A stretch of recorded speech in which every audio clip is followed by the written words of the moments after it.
Good morning, everybody. Hello. Mic's on. Mic's on. Good morning, Chatty. Good morning, friends. Hey. Oh.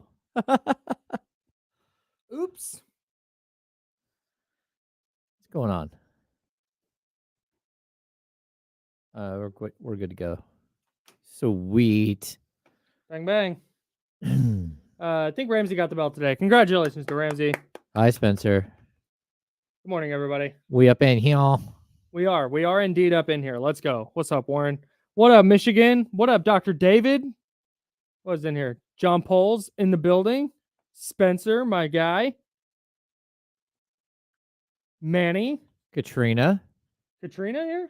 Yeah. Mrs. Mack here? What? I don't see Katrina.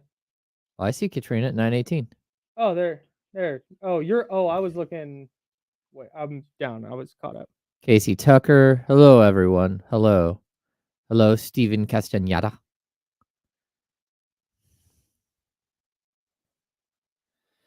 Oh, we got a few things to talk about today, people.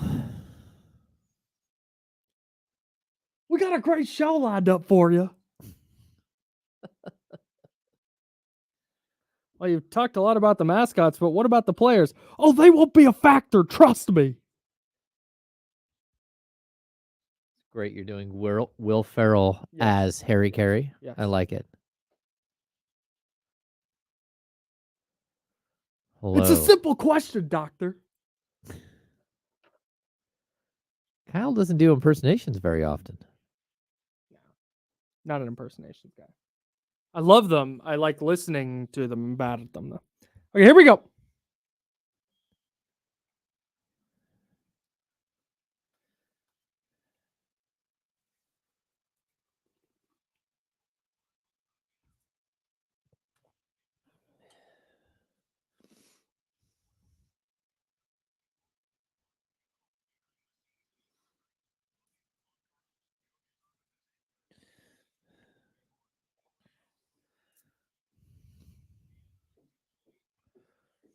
All right, man. Happy Tuesday. I'm mad. I'm not that mad. I'm annoyed. Frustrated? We'll talk about the NBA Finals. The Boston Celtics are the NBA champions. Jaylen Brown is the NBA Finals MVP. The amount of storylines spilling out of last night were too many for me to just write down in the rundown. James, I had to text you, and I'm like, hey, here's what's banging around in my head right now.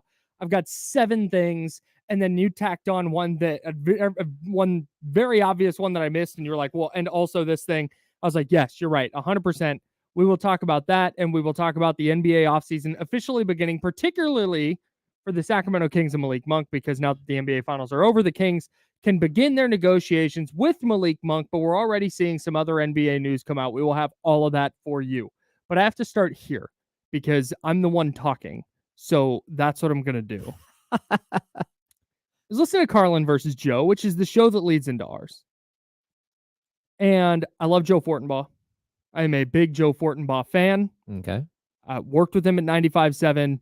Appreciate the heck out of his knowledge and his work ethic. He does a phenomenal job. He has earned every single thing that he has gotten in this career, and I think he will continue ascending as a media personality. Carlin, not as familiar with him, but very much enjoy their show. So, they were talking about the Brandon Aiyuk situation, because Brandon Aiyuk, if you missed it yesterday, posted a video on TikTok vaguely saying they said they don't want me. The assumption is he's talking about the 49ers, and that led Carlin and Joe to talk about the 49ers now need to trade him if they're not going to come in on a deal, blah, blah, blah, blah, blah. Couple things on this. One, it's June 18th. Too late. It's June 18th. Yeah. The 49ers got Deebo Samuel's deal done in late July. Fred Warner's deal got done in late July. George Kittle's deal got done in August. Nick Bosa's deal got done in September. This is just how they do things, man.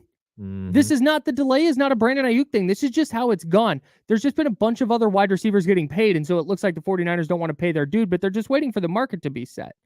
They're at a number. Brandon Ayuk's at a number. The Niners aren't willing to come up. Brandon Ayuk's not willing to come down. But hey, let's get to training camp when Brandon Aiyuk starts to stand to lose some money. That's what the 49ers are banking on. That's how this works. And look, when I say, like, it's too late really to trade him. Like, yes, it's there's so many teams they don't have any cap space. I mean, there's ways to create cap space and all that stuff, but it's just too late. And they're not going to switch paths at this, especially he's under contract this year. That's it. That's the nail on the head, dude. He is under contract this year. Mm-hmm. And Carlin and Joe, again, love him. Great show. Tap in, 9 o'clock right here on ESPN 1320. They were talking as though if the 49ers don't sign him to an extension, that they need to get out from under that contract immediately. And no, they don't. They could. If the 49ers came out tomorrow and said, hey, we're going to trade Brandon Aiyuk, there'd be 31 teams on the horn going, hey, what do you want for him? Yep. That's how that would go. And the 49ers would get some kind of compensation back in next year's draft, because a player-for-player swap, particularly one where they're going to get a player who's going to help them try and win a Super Bowl this year, is very, very unlikely. Yep. They didn't trade Brandon Aiyuk during this year's draft because they thought they could get an extension done. And they had to have known. I refused to, because have the 49ers been great at winning Super Bowls? No, but they're not stupid. They're not a dumb organization. So I don't think they were under any illusion that, yeah, hey, we're going to wait till July 29th and we're going to be able to sign Brandon Aiyuk for $20 million a year. Like, no, they knew it would get up near 30. Mm-hmm. With all the wide receivers who were due contracts, from Justin Jefferson to Devontae Smith to A.J. Brown to Amon-Ra St. Brown, like all of these contracts, they knew that they were coming. They knew that $30 million was very likely going to be the range. I don't think any of this is news. This is all par for the course. Brandon Aiyuk purposely filming himself or having somebody film him on TikTok with Jaden Daniels so he could post it on TikTok is insane. Or FaceTime, not on TikTok. He posted it on TikTok, but he was on FaceTime with Jaden Daniels, vaguely saying they don't want me. They said they don't want me. Yeah, they don't want me. No, he probably said, I want 31 a year, and the Niners went, nah, we don't want you at that price. And fine, that's how negotiations go, man.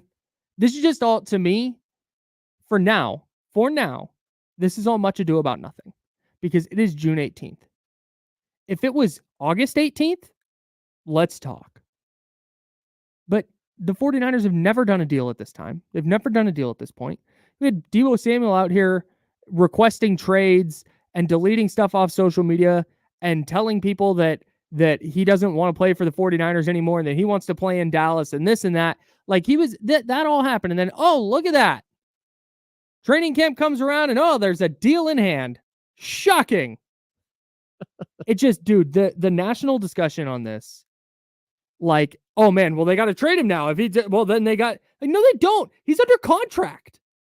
They could tell him there's no rule that says a player can't play on his 5th year option. Yep. They can go, yeah, dude, go play. And if you want Justin Jefferson money, cool, prove it. Be Justin Jefferson then. If he sits out a year, then great. Then he doesn't accrue a season. And then next offseason, while he has not made any money, he comes back in the exact same spot. Yep. And then if he wants to play out that 5th year option, here we go. And I'm talking about why Brandon Aiyuk would be willing to come down from whatever number he's at. And the 49ers will have to come up from whatever number they're at, because again, negotiations. If he plays out his 5th year option, they now have a franchise tag in 2025. Oh yeah. Like the 49ers have most of, if not all of the leverage here. This is not panic time. And the over dramatization of whatever's going on here has just been insane. Yeah. It's standard. I mean, we are like at the end of the NBA season. The NBA season officially ended last night. That's what we're gonna talk about on today's show. I just wanted to open up with the Aiyuk thing. Yeah, no, I totally annoyed get it. by the previous show. I totally get it. But this is that time where I guess some folks are like searching for content. Believe me, I guess we are. as a 49ers blogger and podcaster, I can tell you, we'll take any content we can get. No, I totally get you. And it just feels like that's what's happening here. And look, I think it'll all get worked out in the end. It's not going to feel comfortable, but that's what this is about. I mean, Major League Baseball, they go into arbitration meetings and they're literally fighting over a couple of $100,000 and just throwing each other under the bus. It's insane. It's absolutely wild. It's like, well, let me show you your advanced fielding stats and how bad you are. Yeah. You are a bad fielder. It's you stink. It's like, wait, I'm not a bad fielder. It's like, you are a horrible fielder. Are you seeing these stats? Yeah. And so, like, all of this is kind of the way it goes, as opposed to what we'll deal with later in the show, the Malik Monk situation, where it's like, hey, this is the most we can give you. We want to give you more. We would give you more. We can't give you more. Please come back. That's it. Like, there are so many like strict rules in the NBA. Yeah. And this is just one of them. So we'll dive deep into that. But yeah, how about that finals? Yeah, boy. We were right. Shout out to us. Yes. Kyle Madsen and James Ham. We were correct. Air horns for us. A reading rainbow for us. A ding for us. Celtics in 5. Never a doubt.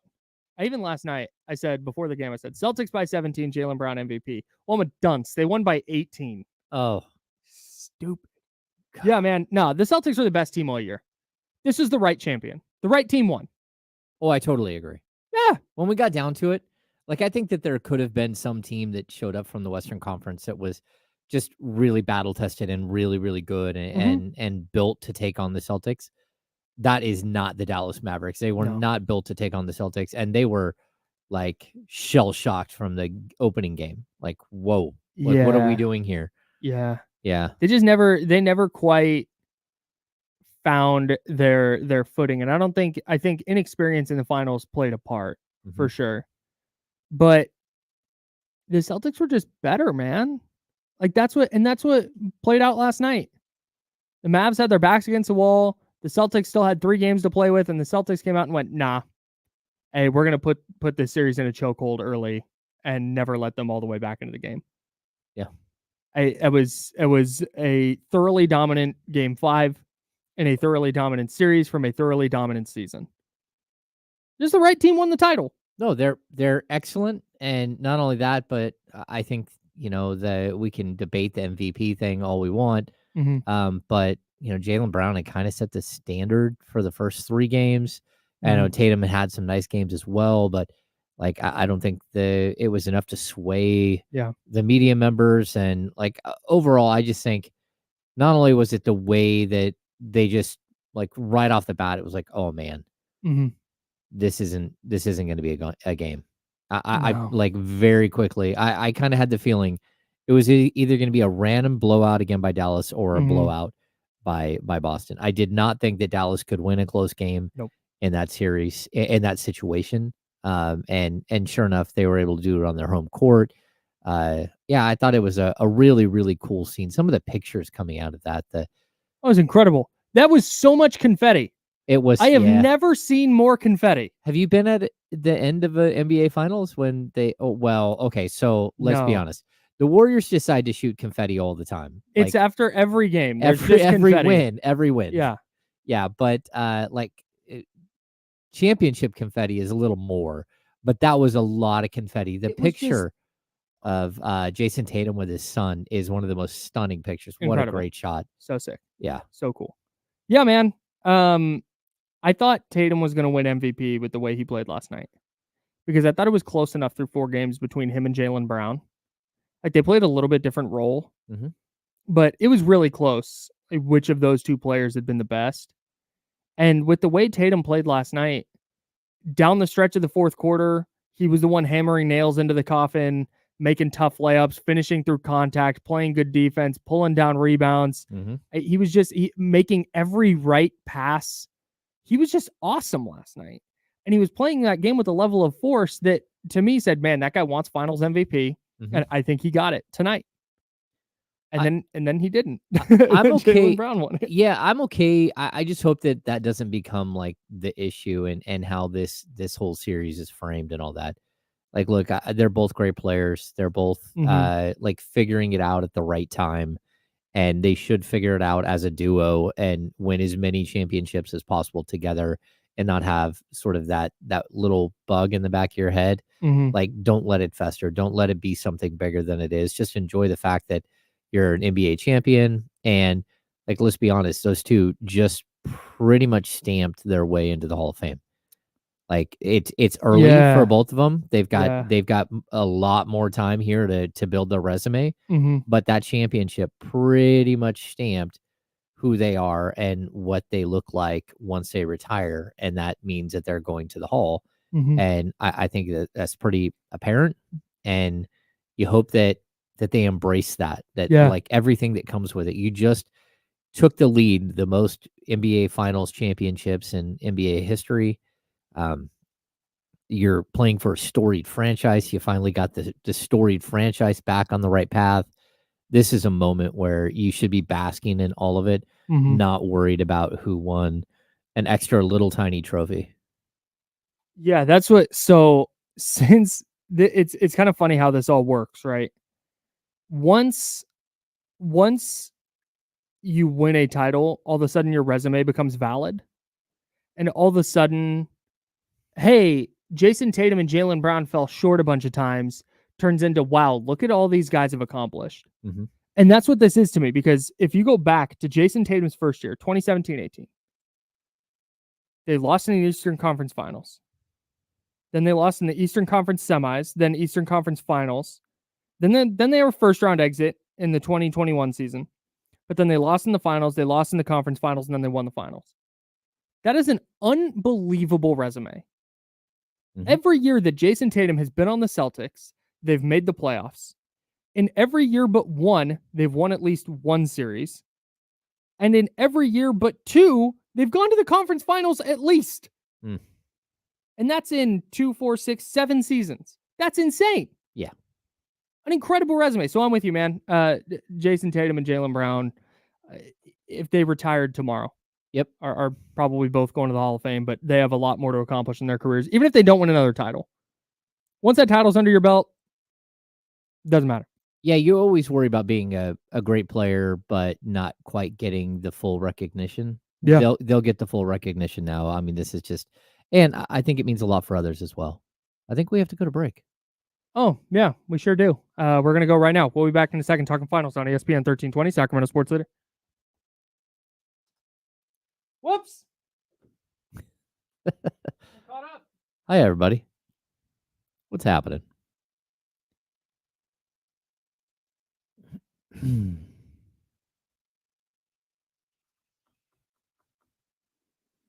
Oh, I was going to see if I could cast this.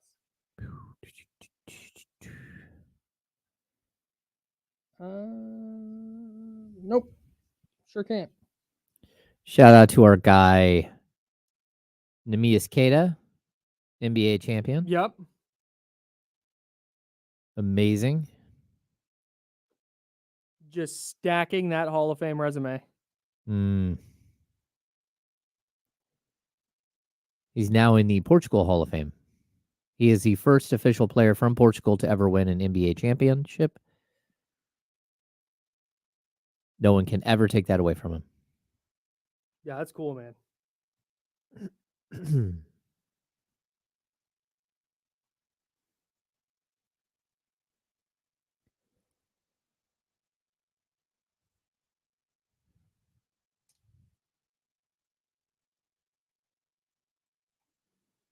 The Yankees have pulled up another top prospect now because their first baseman is hurt. Anthony Rizzo. How the hell do you spell Peyton Pritchard? Pritchard. Peyton is different.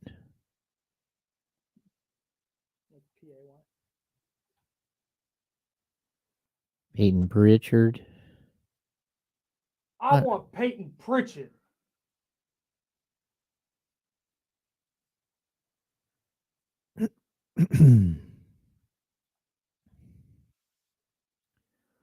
No, they won't give Russell Hunt. They won't give Marcus Smart an NBA title. No. Leezy. Why would what? Yeah, Emi Udoka can be upset, but he can only be upset with himself. Marcus Smart will 100% not be getting a ring. No. If they traded him mid-season, then sure, but yeah, I mean that's true. If they trade him mid-season, but no.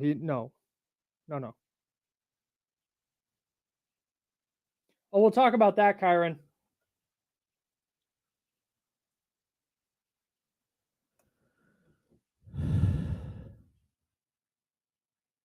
Yeah.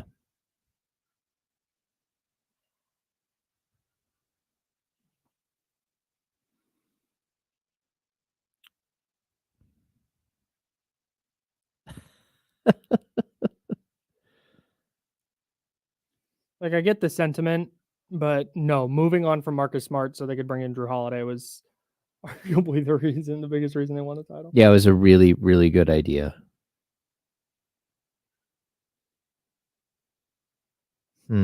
It's a gamble, though.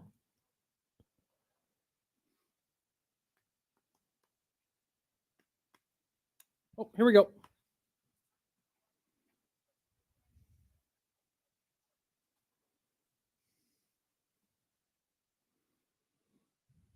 Now, back to the Insiders with James Ham and Kyle Madsen, brought to you by Jiffy Lube on ESPN 1320.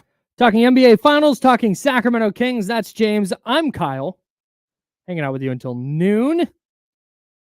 A couple of non-finals related things. We'll also talk about Malik Monk because the offseason has officially begun for the Sacramento Kings. We'll talk about their options there. They can begin negotiating with their free agent to be now. They can start it right now. Get him on the horn, get his agent on the horn, and start those discussions. Anthony Irwin of the Odyssey Sports reported today that the JJ Redick deal is done, and he will be the Lakers' next head coach. No reporting on that I've seen from Shams or Woj just yet, but Odyssey Sports' Anthony Irwin is reporting that. He's a longtime Lakers blogger, podcaster, very plugged in with LA. So that's worth keeping an eye on. That's what's going on. And then OG Anunoby is apparently unhappy with the Knicks' offer to him, their early offer. Yeah. And he's going to test free agency. We'll talk about what that means for the Kings as well, because that's fascinating. I find that very interesting. Oh, yeah. I mean, that's where the Philadelphia 76ers like, hey. Oh, yeah. What's going on over there? Yeah, no more finals games for Joel Embiid to pull up and sit next to him, though. So you say, hey, like, we like injury-prone players. Come on aboard. Yeah, you're over here. Get in here, OG. Yeah. So we'll discuss all of that. I want to stick with the finals real quick, though. Yeah. This call from Mike Breen last night. Like, Mike Breen is everybody knows Mike Breen is really good. I have some gripes with the broadcast crew as a whole from the finals, but this call, if you missed it, from Peyton Pritchard's half-court buzzer beater to end the first half, is incredible. Here it is. 4 seconds to go. Missed free throw. Horford the rebound. Here's Pritchard. He loves these. Puts it up half-court of the buzzer. Bang! Pritchard at the buzzer with a three-pointer. He's done it again. God, he's so good. Mike Breen, not Peyton Pritchard. Like, Peyton Pritchard's good too, but Mike Breen's incredible. Yeah, Mike Breen is the best. He is so smooth, and like the bang call, like that's he Mike loves Breen. these. As he's pulling up, he goes, "Oh, he loves these." Oh yeah, and then just cash. And I don't think I've ever seen a half court buzzer beater. Right? Like, I've watched a lot of Steph Curry half court heaves. I have never been more certain that a half court heave was going in than I was at Pritchard's last night.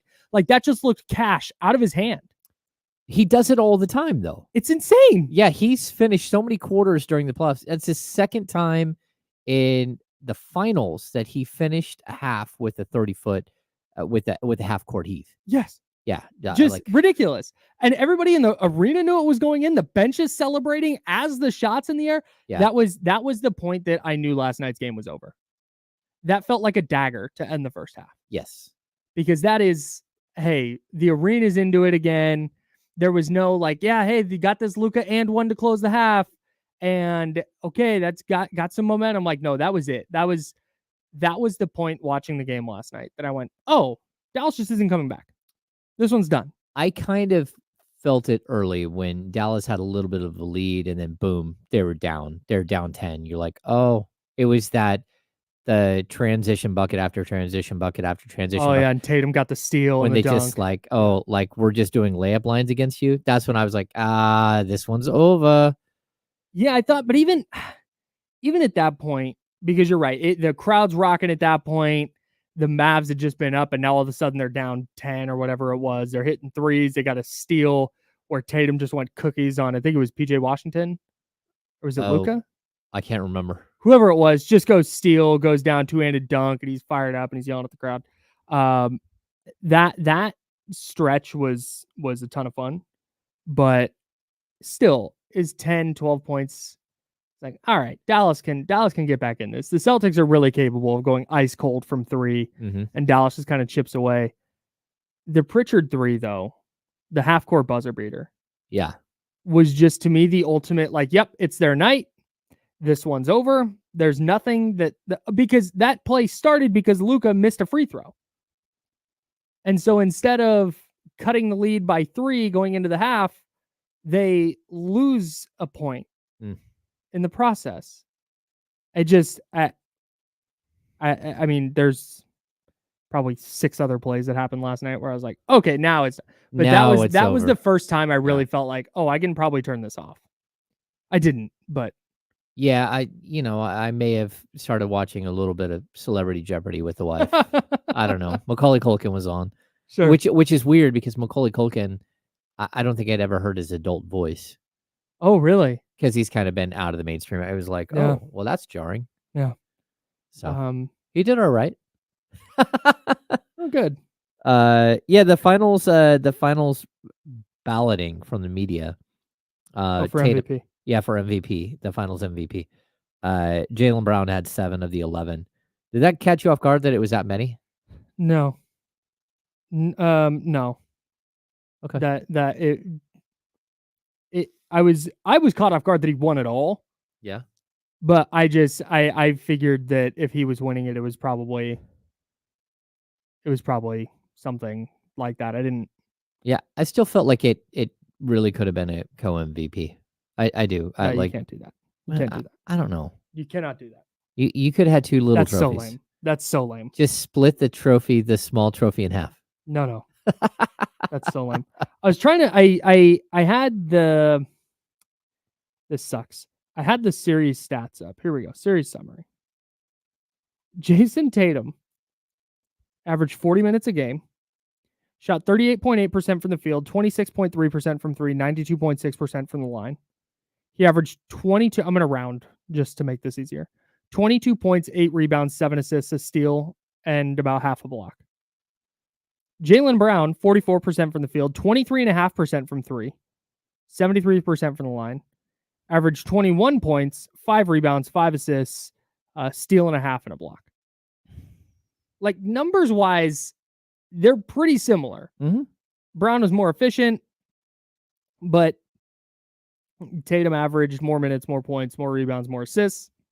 And it just, watching Game 5 last night, it was like, oh, Tatum's the option 1 here.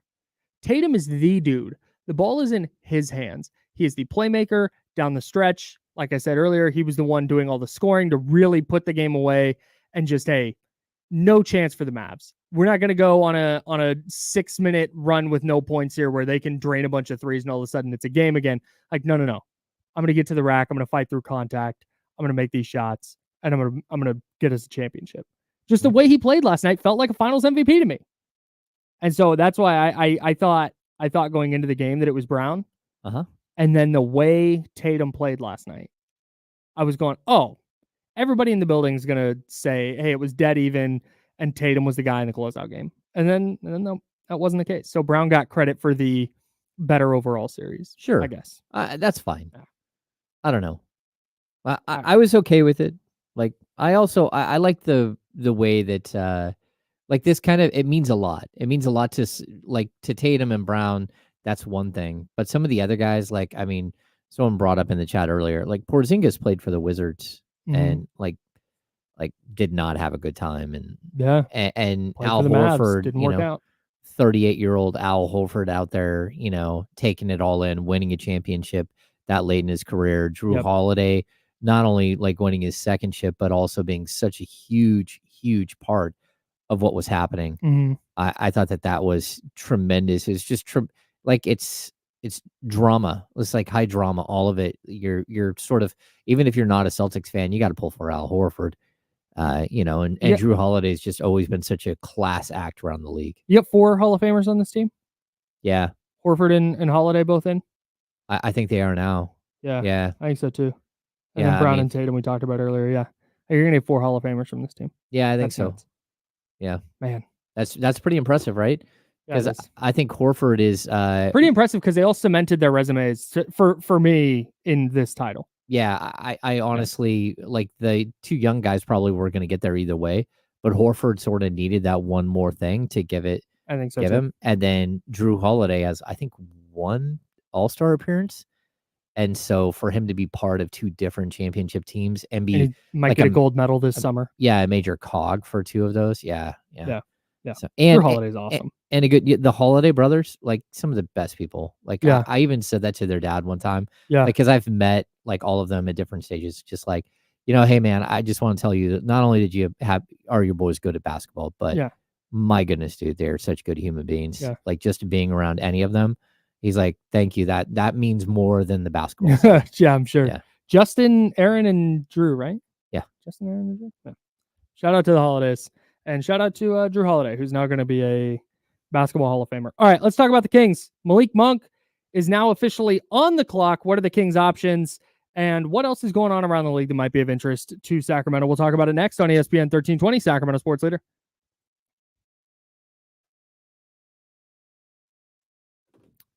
Okay, so Drew's made 2 All-Star teams. My bad. He made last year's All-Star team with Milwaukee. Yep.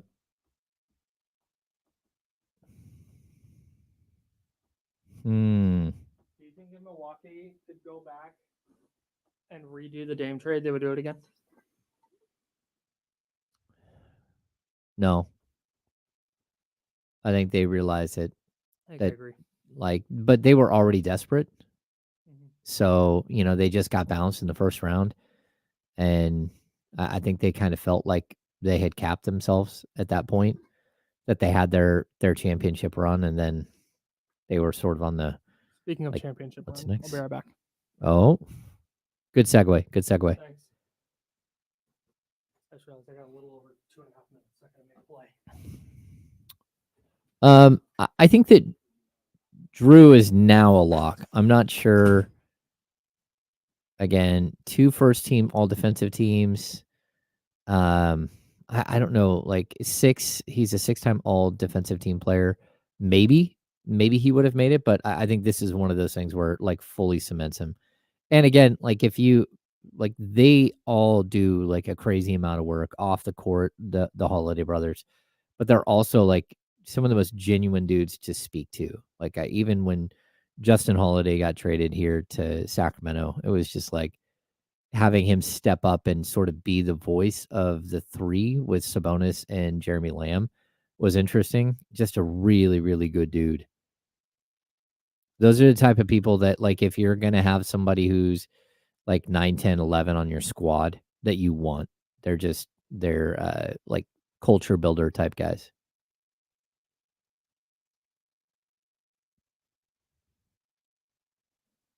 Isn't Drew married to one of the Team USA soccer players? And didn't she have like a brain tumor or something? What did she have? I should know this. Yeah, Lauren Holiday. Yep.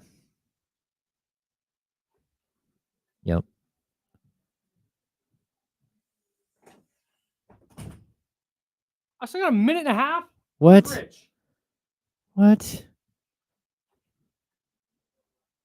Yeah.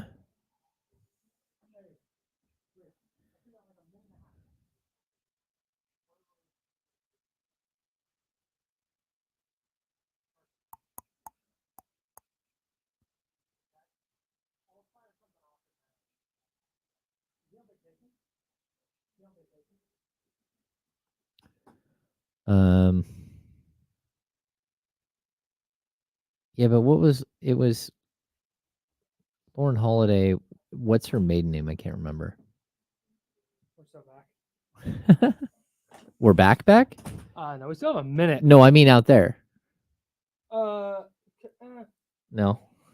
Not back, but All right. Just on the path of backness that we were. Okay. Good. Excellent. Georgia's down 2-1 and just went crossbar on a header. Oh. Oh.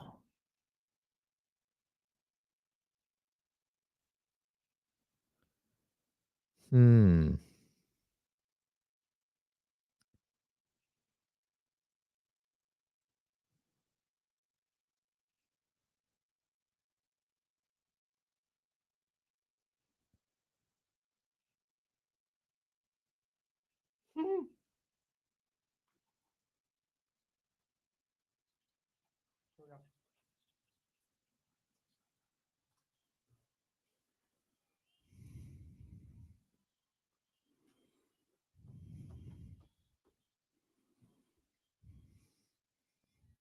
Now, back to the Insiders with James Ham and Kyle Madsen, brought to you by Jiffy Lube on ESPN 1320.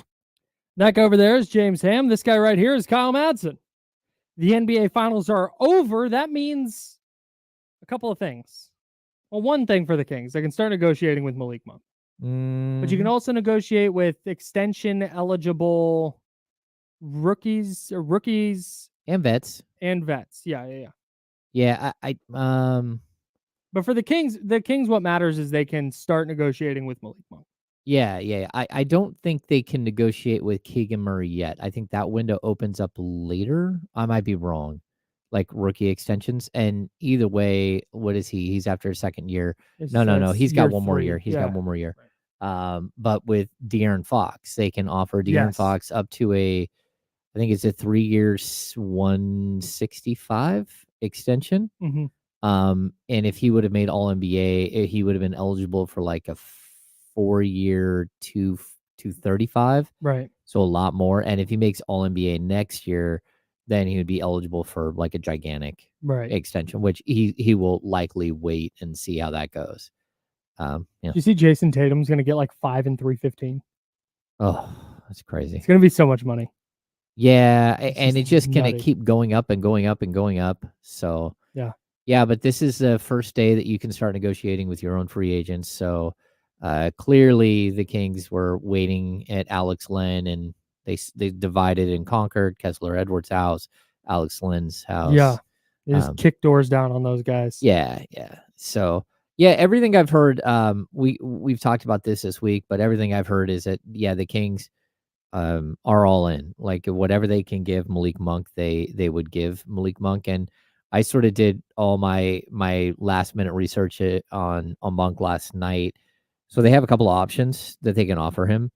They can offer him a 2-year, $36.2 million deal with no options.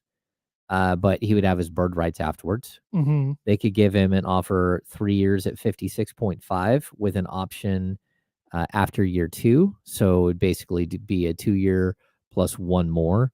And so if things went wrong with Malik, he could say, hang on. And then they can also offer him a 4-year, $78.4 million with a player option after 3 years. And that would be like the most secure of the options. Mm-hmm. We're going to hear a lot about him getting a 4-year, $78.4 million. Mm-hmm. But I'd say that the option for him to sign a 3-year, 56.5 is probably on the table, and probably something his agent and him would be more intrigued by, because that would give them the option of opting out after 2 years, where he would have full Larry Bird rights, and you can actually negotiate with him prior to that and sign him to an extension like during the deal, right? Which is something that I would assume that the Kings would be interested in, and he would be interested in. And that because so let's pause on that. So it'd be a player option after year 2 on that 3-year deal. Yep.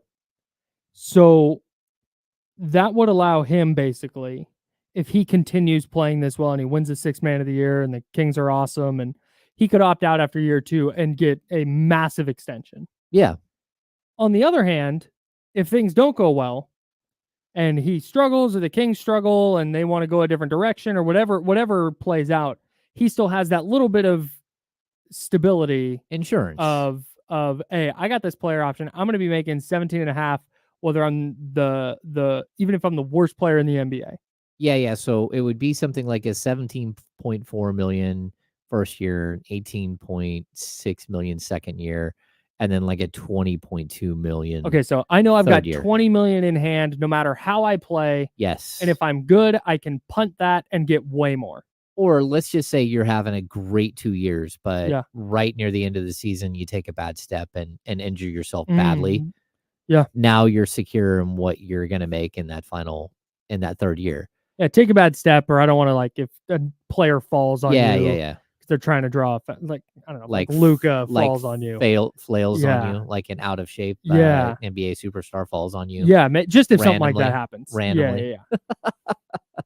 Yeah, so you get a little bit of insurance, but also that ability to renegotiate after a couple of years, where you're not locking yourself in at 4 years and 17.1 million or whatever it comes out to annually. Yeah. You're not locked in at that, but yeah. And I think also for a player like him, like once he gets, if he were to sign a 2-year, well, let's just say he signs a 3-year with a third year player option. Mm-hmm. Next summer, I believe they could go back into that deal and renegotiate the third, fourth, fifth years onto the deal. Because at that point he would have his full Larry Bird rights. And technically speaking, because that last year is an option year, he would be entering the official last year of his contract. The difference is that, like the reason why you might sign a 4-year deal, just so number one, you get an extra year of insurance, right? Right. So a 3-year deal, you get that one extra, the third year. The fourth, if you sign a 4-year deal, not only do you get that 20 point whatever guaranteed, but the next year, like 21, 22 is also now your insurance policy. But added on to that, if you were to say do a 15% trade kicker, so a trade kicker in the NBA, it counts for the length of the deal outside of option years. So again, if you were to sign him to a deal and then 6 months in, trade him, he gets 15% trade kicker from the team he's being traded from for the first year, the second year, and the third year. Though he wouldn't get one for the final year that's non-guaranteed. But a 15% trade kicker on 56 million bucks is, I don't know, like $8 million bucks. So that's a lot of money. And it's something that you would build in if you were, his agent. If you, well, I'm pretty sure you can, even with the early bird, you can't build in incentives, I don't believe, to go above his standard contract. But the trade kicker you could have as part of the deal. And he can't do a 2-year deal where he opts out after 1. No. Right. No, Okay. The early bird is they could waive his rights, and then he could sign a standard free agent deal, which would be for 120% of his current salary. So like a $12 million deal for 1 year. And then he would have Larry Bird rights after that. And then they would be able to work out a long-term deal, but he would be basically risky. Everything. That's very risky. Yeah, 12 million. Because again, you want to solidify who you are in the league, and every year that you're building on something, this is the first time there's in his career. betting on yourself. There's betting on yourself, and then there's being smart. Yeah. And yeah, I'll take $12 million this year for the chance to negotiate a big time deal next year, or I can do 3 years, $56.5 million with a chance to renegotiate after 2 years. Yes. Like, well, and then when you factor in other teams, yeah, like if he's only signing a $12 million deal, yeah, that's where you start getting into trouble. Yeah. Like I think there's even a possibility, like I haven't looked into it, that they could use their mid-level on him, which would be at least 13, but I'm not sure. That'd be crazy. Yeah, but even that, I can't fathom that happening. Like, why would you do it? There's no reason. Yeah. So, and because of the way where the Kings are at salary cap wise, and because they have the 13th pick in the draft, the 13th pick in the draft is slated to make $5 million this year. If they sign Malik Monk, they would actually be either at or slightly over the luxury tax. Okay. So they still have their mid-level, from what I've read, they still have their mid-level exception that they could use. But if they were to do all of this, sign Malik, pay for the number 13 pick in the draft, if they use the MLE and went over like $5.5 million of the MLE, it would hard cap them. and then they would be stuck. They couldn't for the rest of the year. They couldn't, like add another player at a different time. Yikes. And it makes trading and everything else a lot more difficult. So the reason that this is not all the way in the Kings' hands, they have options. It's not the 4 years, 78.4, and that's all they can offer. That's what they're gonna, and that's it. Like you just listed out a few different ways they can go about this to try and give Malik Monk an incentive to stay while also maximizing his value. The reason that he wouldn't just take that right now, and why I think we'll know what the Kings are going to offer, but we're not going to know whether Malik Monk is staying until he gets to explore free agency. Because there might be, if the Orlando Magic come in and say, hey, here is 4 years, $100 million. You're going to make 25 a year on average for the next 4 years. No options. No, that is just your salary. That's what you're making. Mm-hmm. And Florida with a better, that's better income tax. That's going to be enticing. Oh yeah. But also, maybe that deal's not out there. Like we've just kind of been operating like, yeah, teams are going to throw 20 or 25 million at Malik Monk. Maybe they won't. Maybe they'll go, yeah, the Kings can offer you 17, 17-4, whatever it is. We'll give you 18. And maybe that's not as enticing now. I don't know. Yeah, I think that you're going to look at a couple of teams. Number one, you're going to look at San Antonio Spurs, who, like, I think most people believe we're operating as under the like a cap room team, right? But realistically, they're not, because they have two top. What do they have? The 4th pick and the 8th pick. And those 2 picks are so expensive that they push them up like close enough to the cap where it's kind of like hiding in the mid-level. Yeah. Right. So that's one team that I think is kind of out. Mm-hmm. Orlando has a bunch of cap space, but they have 2 things that are kind of going against them. Number one, they're super interested in Klay Thompson from all reporting. For whatever reason, 25 to 30 million bucks a year, whatever reason, they're like all in on that. I'm flummoxed. Yeah. Okay. No, not real quick on this, because I wanted to address this. This is not disrespect to Klay Thompson. No. He is one of my favorite players to ever lace up NBA shoes. I am a huge fan. Where he's at in his career right now, at age 34, 33, 34, whatever he is. Yeah. Post 2 catastrophic injuries, what he's been able to do has been miraculous and remarkable. And he deserves all of the praise for that. But if your options are, hey, we're going to give $25 million a year to Klay Thompson or to Malik Monk, I don't know how that's a choice. Yeah. Like Klay's resume is only going to get you so far when he's not the offensive player he was. He's still effective, but not the player he was. And he's certainly not the player he was defensively. No, I agree with you. I don't get it. I think pairing Jalen Suggs with him is at least intriguing because he's such a good defender. Mm-hmm. But here's the problem that I have if you're looking at the Orlando deal. They have guys that are coming up for contracts. So Suggs and then Franz Wagner and then Paolo Banchero. Mm-hmm. So you have to lay out like the next 3 years. So if they get one guy, sure, that's fine. Like even if it's a 3-year deal where they might get into 1 season of Paolo Banchero's like next extension. Which is going to be crazy high. Well, it's going to be $30-something million a year. It is what it is, right? But the problem that you have is that if they try to go out and get 2, because they've got a bunch of cap space now, if they try to go out and get 2 guys, they'll run very quickly into 2 years from now they're going to be so far over the second apron that they're the Atlanta Hawks. That's basically what you're trying to avoid. Yes. And then there's a mystery team that keeps popping up, and I've heard this one on the side, and I've kind of heard it like out on, it's kind of out there a little bit on the streets, but back behind closed doors. I've heard that like the Detroit Pistons is a team to look out for. And I'm just really confused by, I'm not confused. Like Detroit has a lot of money, right? And they need a player like Malik to sort of be a leader and all that stuff. I don't understand why why would you risk getting stuck in Detroit for a huge percentage of your career, your prime, with a team that I don't know has a way out of where they are. And it's possible that Detroit will figure it out. They've got a ton of talent. That's not what I'm talking about. What I'm talking about is this is a team that's been bad I mean, they won 14 games last You year. don't have to caveat it, dude. They stink. Oh yeah, they're That's horrible. okay. Yeah. And Like they have some nice pieces, but as a whole, that's not a team that is a Malik Monk away from contending. No. Yeah, they've got their road ahead is not good, and they do have a young guy in Cade Cunningham and another young guy in Jaden Ivey, but those two guys just happen to play your position, and they're both ball dominant.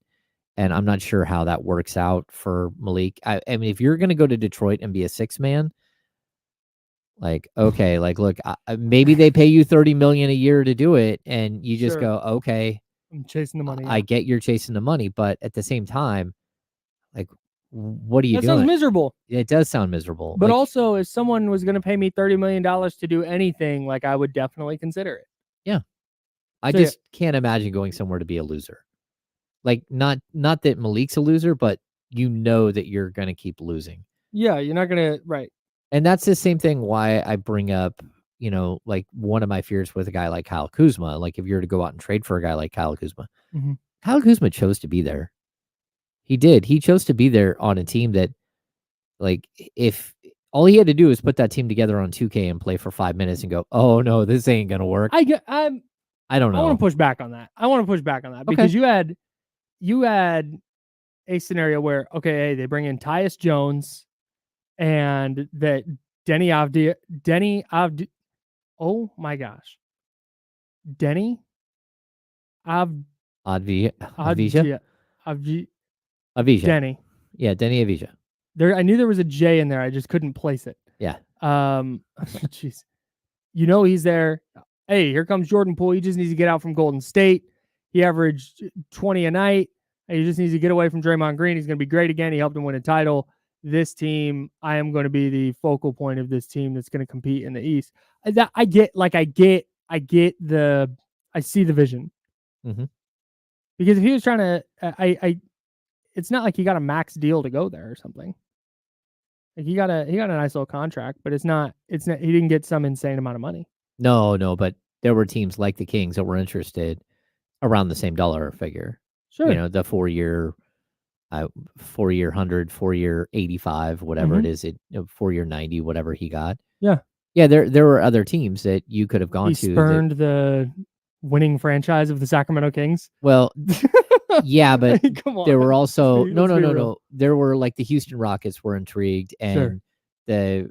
the Rockets had like big plans to bring in 2 guys. Fred VanVleet being the first one. I don't think that they, like, when they started that adventure we're going to go get 2 guys. I don't think they believed they were actually going to get Fred VanVleet, which they gave him like a 2-year. It's something ridiculous, like 2 years. It felt like a lot. 70 or 2-year $80 million deal. I don't think they believed they were going to get him. And then when they got to a certain point where they landed him, it really cut down what they could offer as second player. Sure. So they went from going from a $25 million player range down to what they paid Dylan Brooks, which is more at the $20 million range. And again, that's another team with a whole bunch of young talent that is going to get paid, and you have to be super cautious about how you team build. But yeah, the thing that would worry me with Kuzma is in the middle of the season, once we had proof positive that the Wizards stunk and that there's not like an ascension coming, like that's just an unserious team. And there was an opportunity for him to be traded to the Mavs, and he was like, "Nah, they don't our timelines don't line up," or whatever he rationale he used. I don't remember what exactly happened there, but I would want to know. That would worry me more than anything. This offseason, like, they've made it pretty clear out in the league that, like, he could be available this year for the right deal. Sure. They were asking too much last year. This year, I think the price will have come down at least some. You'd hope so. And you're looking at a team that probably should be looking to get back into the lottery. And I'm not sure that there are a lot of teams above the Kings that are enticing in that way, where at least you would know your place when you came to the Kings. You'd be the number 2 scoring option. You'd be like a starter alongside another up and coming guy, and in a lineup with 2 all-stars. Yeah. So there would at least be some of that you could, and some of it is like maybe the Kings aren't interested. I mean, they have been. Yeah, they in the might have your past. thought process on this. Yeah, they may have in the past been interested, and then like kind of like okay, or done more research, Sure. or talk to their players who a lot of them were in the same draft as Kuzma, Mhm. that have known Kyle Kuzma for a while, and some of them might be kind of like, I'm not sure if that's a move. That's fine, but that can't be the move. And what are we giving up to get that and all that stuff? Yeah. But like either way, I think it's one of those deals where you have to look at it and go, okay, I would at least consider that. That would be my like walk into the draft. I know I have this in my back pocket. I think I have this in my back pocket type move. Mhm. And then what else can I do? Is there a bigger fish I can go get? Does Mikal Bridges become Sure. available on Sure. draft night? Does Brandon Ingram? Can you align with some 2 or 3 team deal Mhm. to make the Brandon Ingram contract work for you and others? Sure. But that's going to be the problem, because we're talking about this like OG Anunoby, like according to reports, isn't too keen on his first offers with the New Yeah. York Knicks.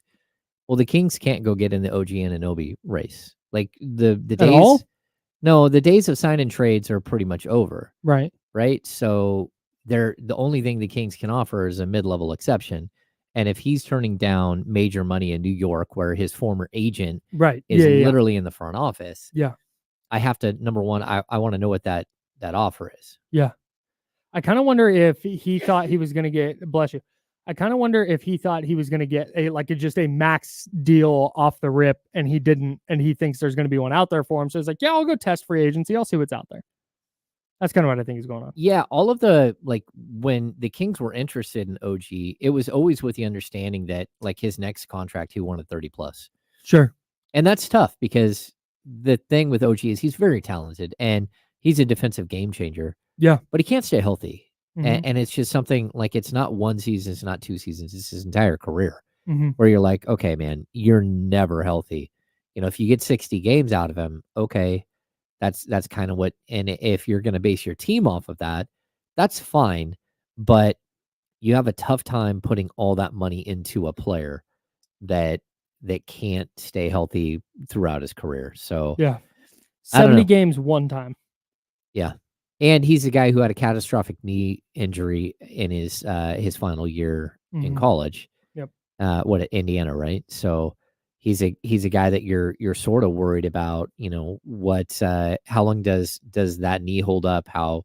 And I'm not like fully concerned. I think he's a really good player. He's not even 27 yet. Mhm. But you still have to, in the back of your mind, go, okay, we need players that are going to play. And Yeah. they're going to play a Yeah, no lot of doubt. games. And Especially if you're gonna go way into the luxury tax and start going into first and second aprons to get them. oh yeah, totally. That's if you can guarantee that you're getting 82 games of OG Anunoby and then whatever the playoffs are, then awesome. Yeah. But yeah.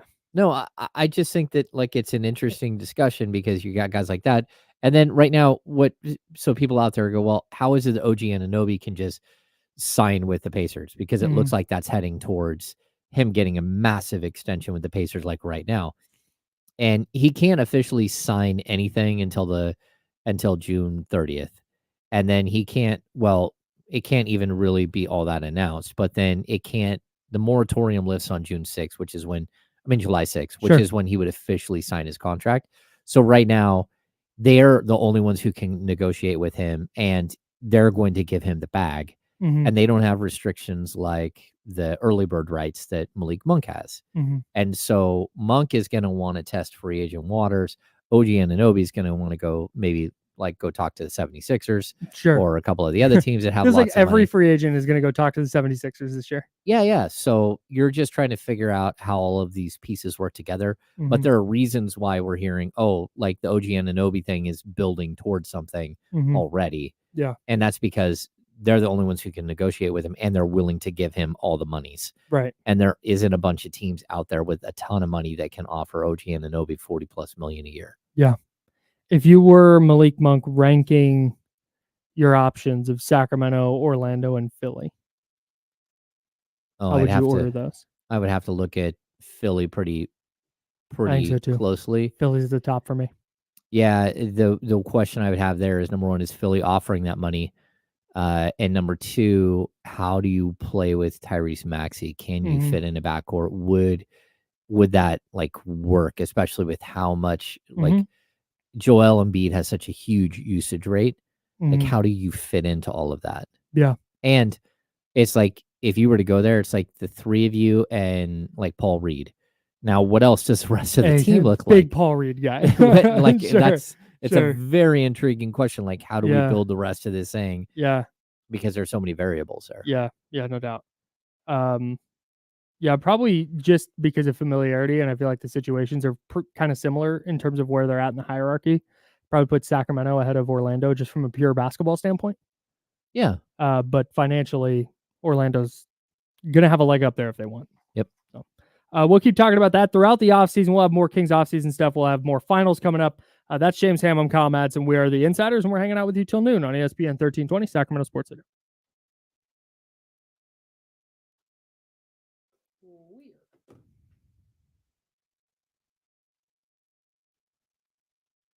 Okay, so Steven, Monk can sign. Oh no, if I'm not mistaken, Naz Reid wasn't he on a rookie scale extension? Naz Reid could sign, just like technically Harrison Barnes could have signed. But the difference is that Monk would want to go out and test free agency. Like, Monk cannot negotiate with other teams as of right now, if that makes sense. And I think Naz Reid doing what he did is actually looking more and more like a mistake. Like, he could have got more money, or maybe he could have got more money, but he's going to be worth more money by the way he's played.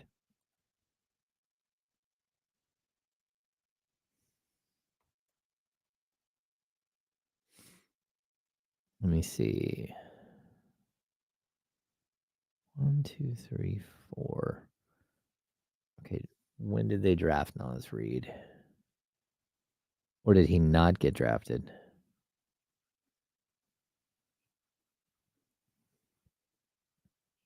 Okay. Okay, so he started as a two-way contract. And that was converted, undrafted. Then he signed a contract extension. Yeah, so again, this comes back to the fact that Reid was going to be, I believe, a restricted free agent.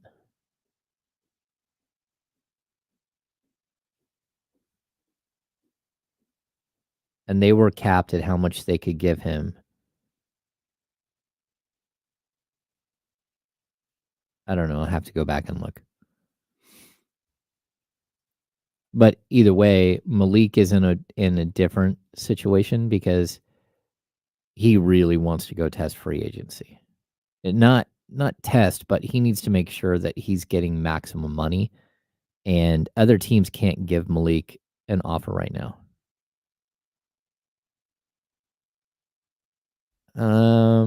Russell,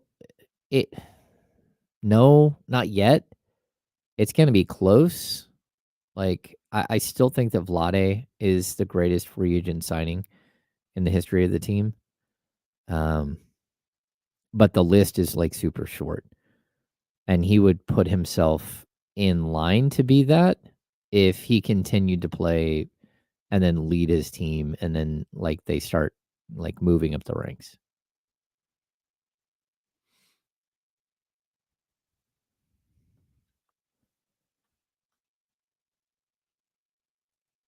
This keeps changing, but I think that there's a good feeling around Malik coming back. I mean, Sabonis has talked to him. I'm sure Fox has talked to him. Fox has always been of the opinion, hey, if he leaves, it's because he's doing what's right for himself, and he can't begrudge his friend for that.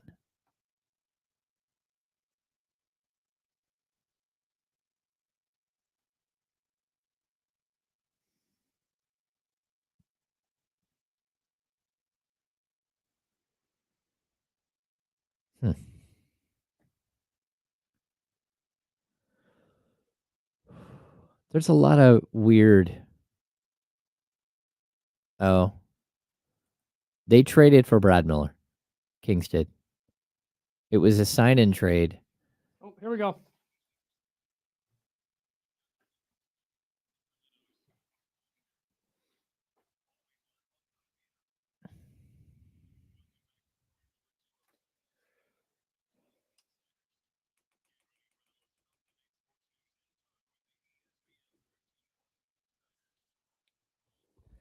Hour number 2, that's James Ham. I'm Kyle Madsen. We are sponsored by Jiffy Lube, and we're hanging out with you until noon. Then we'll hand it off to D-Lo and Casey, and then we'll take you up to 4 o'clock. No more NBA Finals.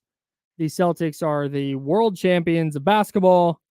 They beat the Dallas Mavericks 106-88 in Game 5. Jaylen Brown is the Finals MVP. The NBA season is over. The NBA offseason has begun.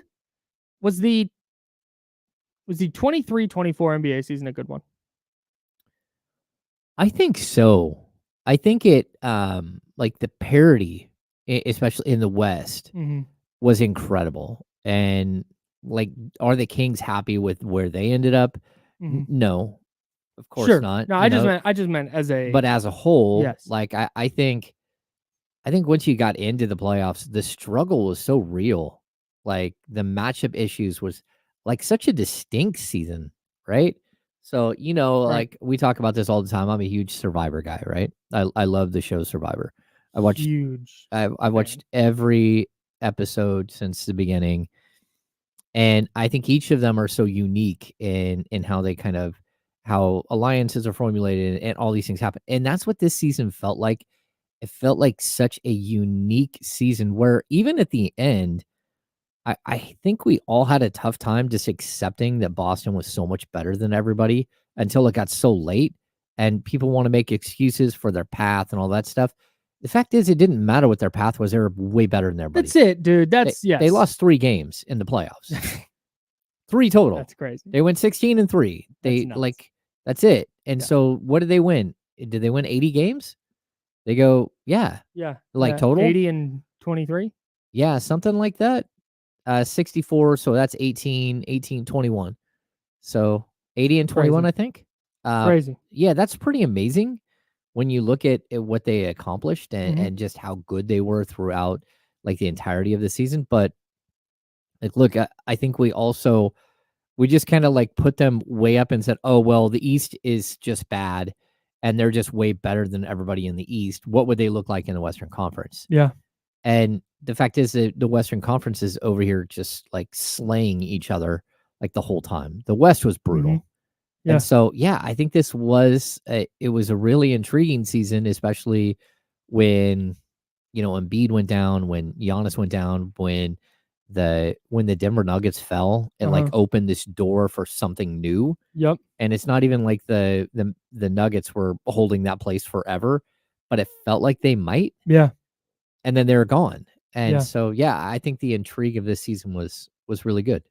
I have 4 reasons that this was a good year, and I think kind of might be looked at as a turning point year in NBA history. Okay. 1, we had the debut of the in-season tournament. I was very skeptical of the in-season tourney, and that thing kicked ass. Yep. I enjoyed the hell out of the in-season tournament. Congratulations to the Los Angeles Lakers for winning that first ever in-season tournament, but I think that's going to be a thing moving forward. I don't think it's not like, man, it was the Celtics and the Lakers year because the Celtics won the NBA championship and the Lakers were the in-season tournament. It's not going to be that. No. But I do think it's going to be a thing that you're going to see. I think you already saw players and fans getting up for it this year. You had the different courts, you had the different uniforms. The last couple of games were in Vegas. It was a cool event, and that debuted this year. I think we saw another big W for team building in a more traditional way, where you draft, you develop, and then you supplement your drafted and developed players with a free agent or 2 to help get you over the hump. I think we saw Denver do that last year. I think we saw Boston do that this year. I think you see that with Oklahoma City. I think you see that with Minnesota. I think that it was a big time win this season for draft and develop. And I think you largely see that with the Pacers, who were in the conference finals. the Knicks have been kind of a strange team build, but I wouldn't call them like a superstar studded super team or anything like that.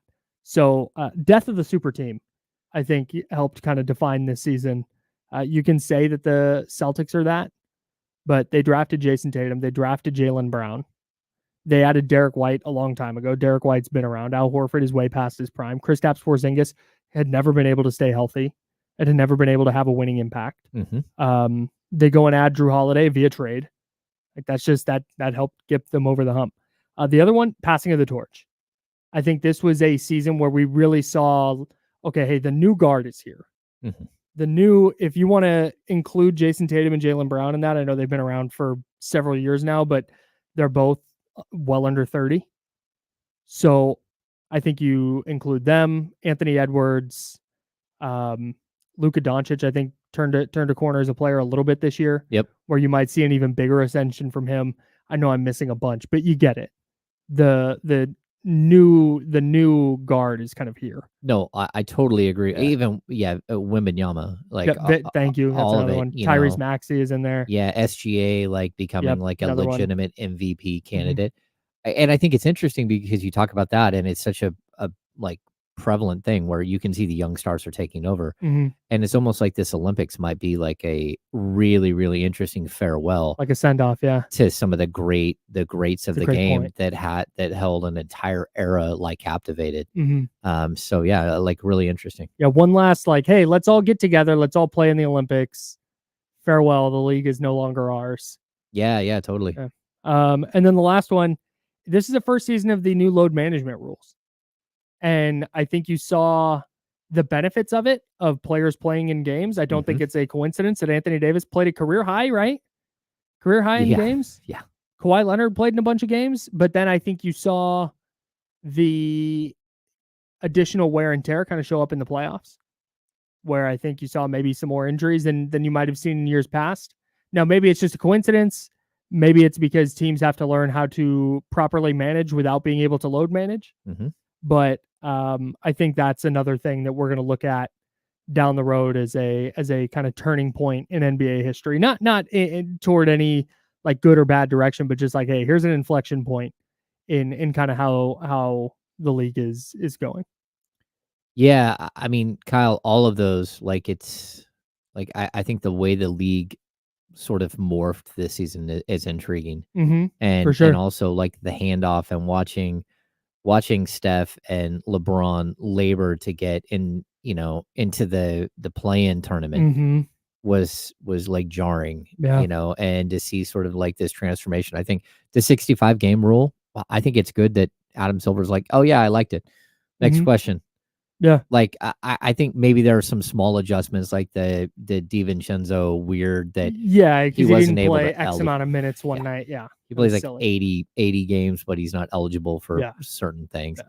I think that was a little weird, but overall, I think this was a really cool season of growth for the league, especially like the in-season tournament.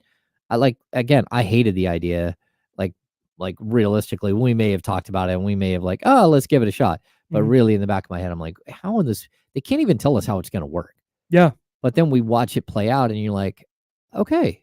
Tell you what, I get it. The Kings Thunder in-season tournament game was one of my favorite games all year. That was great. Yeah. Enjoyed the hell out of that. No, I think it had all kinds of like intrigue, and you're right. The color schemes, the changing of the courts. Just a little different, just a little sprinkle of something different. Yeah. That's all I needed. It's nice, and it makes November basketball matter. Yeah. I thought it was great.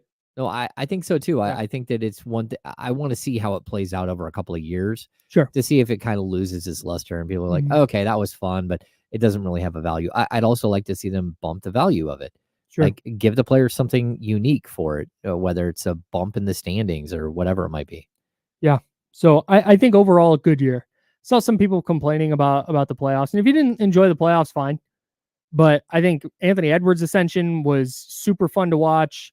Watching Oklahoma City win a series and battle with Dallas was fun. Watching the Luka Kyrie ascension to the finals was a lot of fun in the West. The Pacers were a kick-ass watch, and that series against the Knicks was terrific.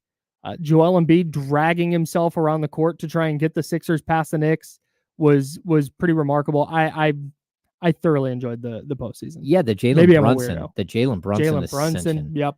Yeah, even that whole entire team with Hart and with DiVincenzo, just Mhm. every step, like everyone was tuning in. They were to must watch it. watch. Yeah. Oh yeah, yeah. And then we can't ignore like the Indiana Pacers making just like this bold, ridiculous, like, hey, how did they make it to the Eastern Conference Finals? I don't know. Good for Tyrese, but sort of the growth and the like Mhm. struggles and all of it, watching it play out. And Luka, the growth and the struggles, like I don't think it could have played out on a bigger stage where you're like, okay, he's made it. Yeah. And then it's like, oh no, he didn't. He didn't make it. Oh my gosh, look, he Yeah. took another step back. Yeah. Really weird. Yeah, man. Yeah. I overall really good season, but very much looking forward to the next one. And of course, as we turn the page to the offseason, we'll keep you locked in on everything going on with the Sacramento Kings this offseason right here on ESPN 1320. All right, good idea or bad idea? We will have some NBA in there and we'll have some NFL in there as well. 3 things happening in the news. We will tell you whether it's a good or bad idea coming up next on ESPN 1320, Sacramento Sports City. Bum, bum, bum, bum, bum, bum, bum, bum. Oh, that sneeze like rattled me. Hi, friends. How's everything going? I haven't checked in. What's that? I haven't heard. I don't. The problem is he's young, and there's going to be some footage out there of him, but like still like the mistakes. I also, the guy who he reminds me of on the court is kind of Kuminga. And I think that there's some concern that, just how far away is he? There's more murmurs about Levine. I'm not Ham here. Lakers, please trade for Levine. Yeah, that's fine. I don't think Holland won't be drafted before 10. There's also like a rumor today from someone who I don't know who they are, but their sources are telling them that Zach Edey might have a top 10 promise. I don't know. That's crazy. But he's only worked out for a couple of teams in the top 10, including Portland and like one other. Portland, Toronto? I can't remember what the report was. And again, it wasn't some source that I feel super comfortable. Like we can discuss it here, but like I'm not going live on the radio and saying, "Oh, this is happening." Just kind of different. Let me see, who is that? Nick Thomas from The Lead and Fansided. I don't know. He's received a promise in the top 10. The Jazz and the Blazers are the only 2 teams that have, which the Jazz have Walker Kessler, and Portland has Walker Kessler Edwards. DeAndre Ayton. So I don't know. I'm gonna let RP come into studio and hang out for a segment if the Kings trade for Zach Levine.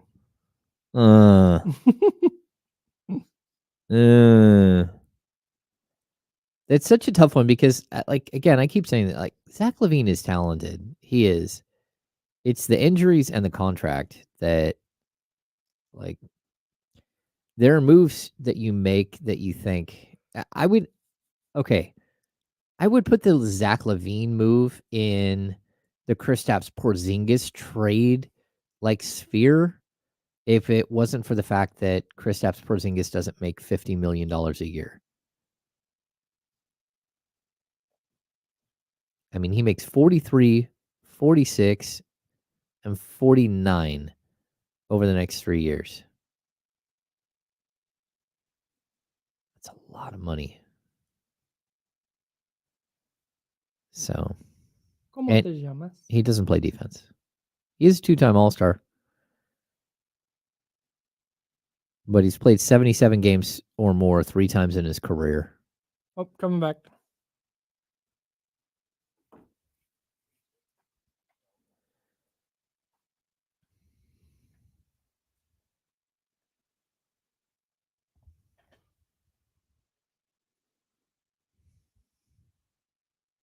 Now, back to the Insiders with James Ham and Kyle Madsen, brought to you by Jiffy Lube on ESPN 1320. Yeah, it sure is. Got more NBA Finals talk coming up. Got more Kings offseason talk coming up. Let's do some good idea or bad idea. We do this every single day. It's 3 things going on in the news that we weren't going to spend a full segment on, but we wanted to touch on it anyways. And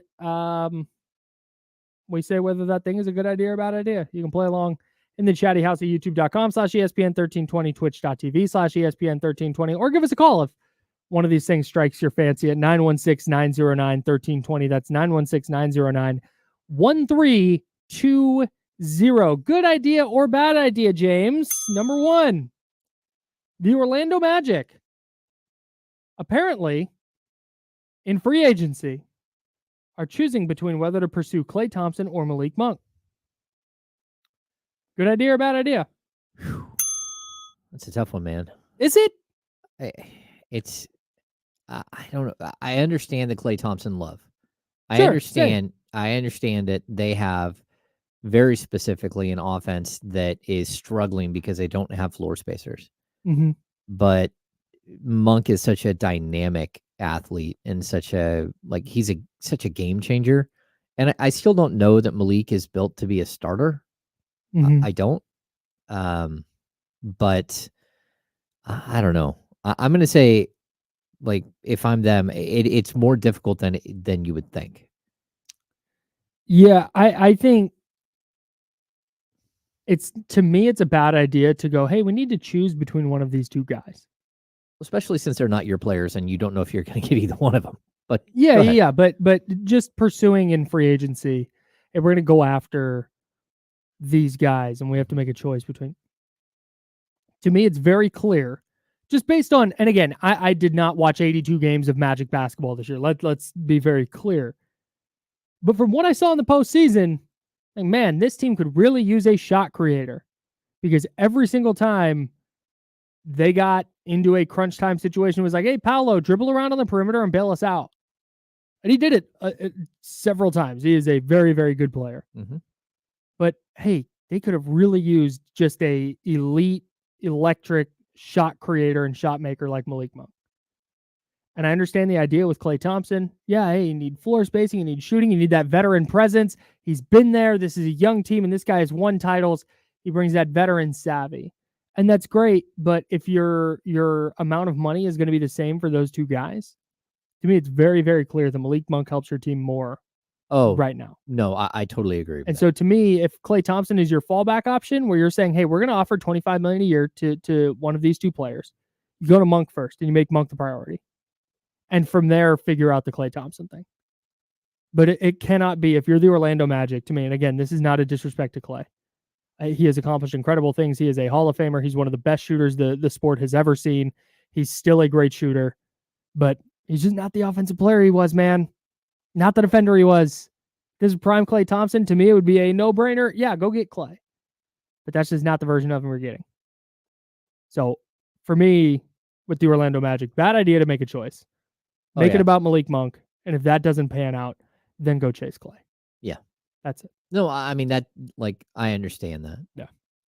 Number 2. Jeff Van Gundy, according to Adrian Wojnarowski, is joining Ty Lue's staff with the Los Angeles Clippers as their lead assistant. Is this a good idea or a bad idea to bring Jeff Van Gundy onto your bench as the top assistant? Like, look, the Van Gundys are incredible basketball minds. They come from the Pat Riley tree, but Jeff Van Gundy decided to hang it up as a coach at age 45 after the 2006-2007 season. Mm-hmm. He hasn't coached since. Yeah. So we're talking about 17 years. That's how long that is now. That's crazy. Mm-hmm. That's 17 years. I still think it's probably a good idea if you can get him on your bench. Sure. If you were to give him a head coaching job, I would be slightly concerned that at age 62, he might not have and not being in the game for so long that you might have problems with, number one, like him communicating with the new age of NBA players. Sure. But he has been around the game, and he has been calling games forever until last year. And And I think he was pretty open. He went through some personal tragedy, whether it was the death of his sister-in-law or his best friend, I guess, got cancer and passed away this year. He lost his job at ESPN. So maybe you're just going to get a different like Jeff Van Gundy. And I kind of wish he would have came back 15 years ago or even like 12 years ago. Sure. It's just been such a long time. It's intriguing to me.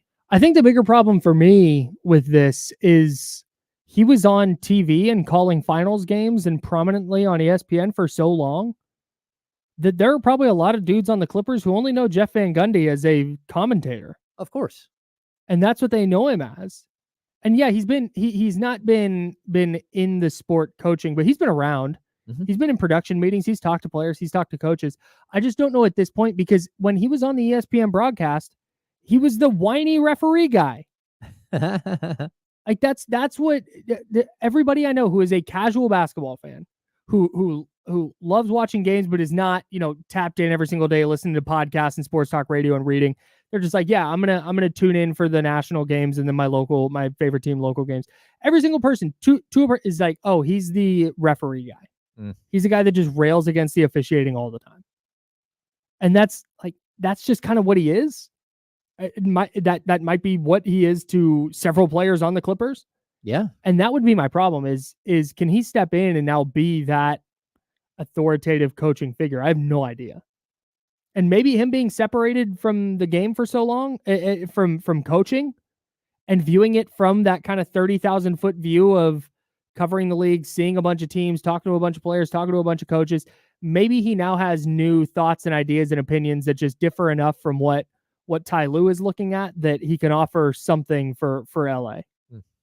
But I'm wary and I am skeptical. Yeah. I know, Ramsey brings up in the chat that he won a ring last night. He has been like a consultant for the Celtics over the last year or two. And I would say like when he retired, again, at age 45 and went into the booth, he was 52-30 with a 634 win percentage for the Houston Rockets. They got bounced in a first round series, but like that was, he was still a good coach. He has a 430 and 318 win percentage. Record as a head coach, 575 win percentage. Like he was a very good coach in his time, but it just does seem like such a long time ago. Yeah. So that's kind of how I feel. Maybe it'll be fine for me right now on the surface. Kind of looks like a bad idea. Okay. But that's just kind of where I land on it. The Clippers always have a stacked bench. Yeah. Like their bench is always packed with like great coaches. And then let's put it this way too. If the Clippers fall short this year, it's not going to be because of JVG. No. To be clear.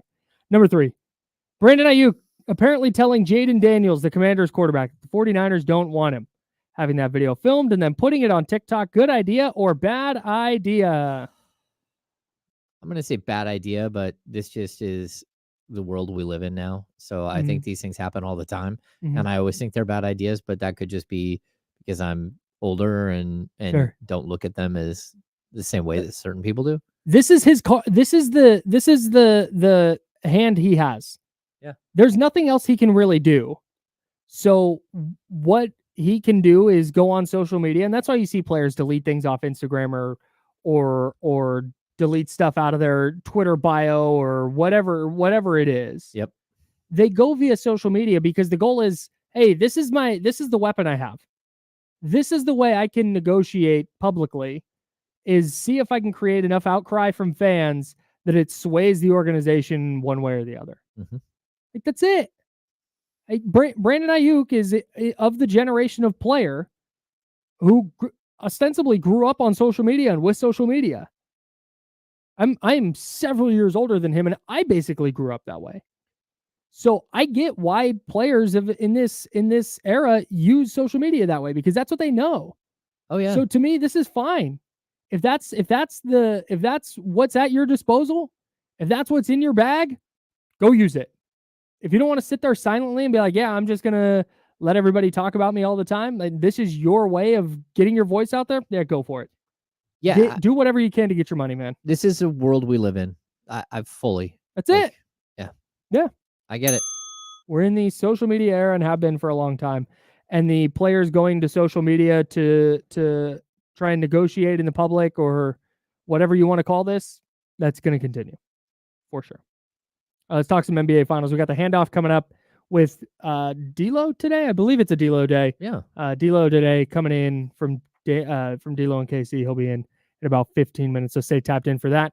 We'll continue talking NBA Finals. We'll have Kings offseason as well on ESPN 1320, Sacramento Sports Center.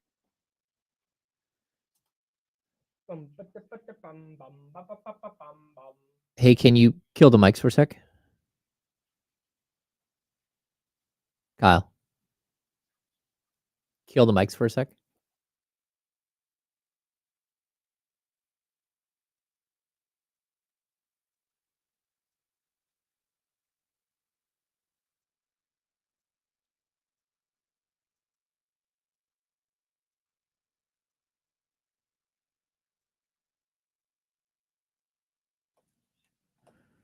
We're so back.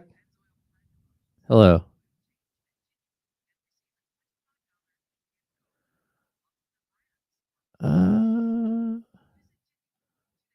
Lance, I was disappointed that the one lady that was so close with Charlie the entire season just sold him out at the end because she was angry that she wasn't there.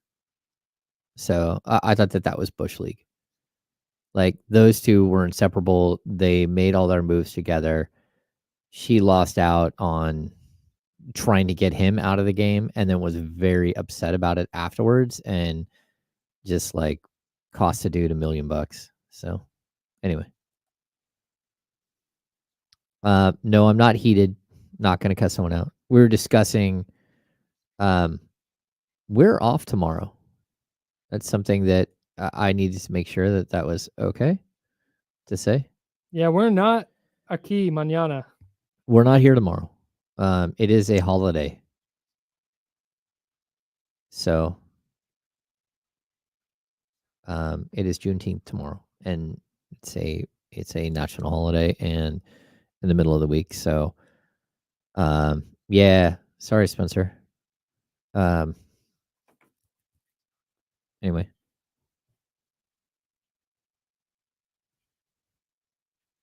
About 2 minutes.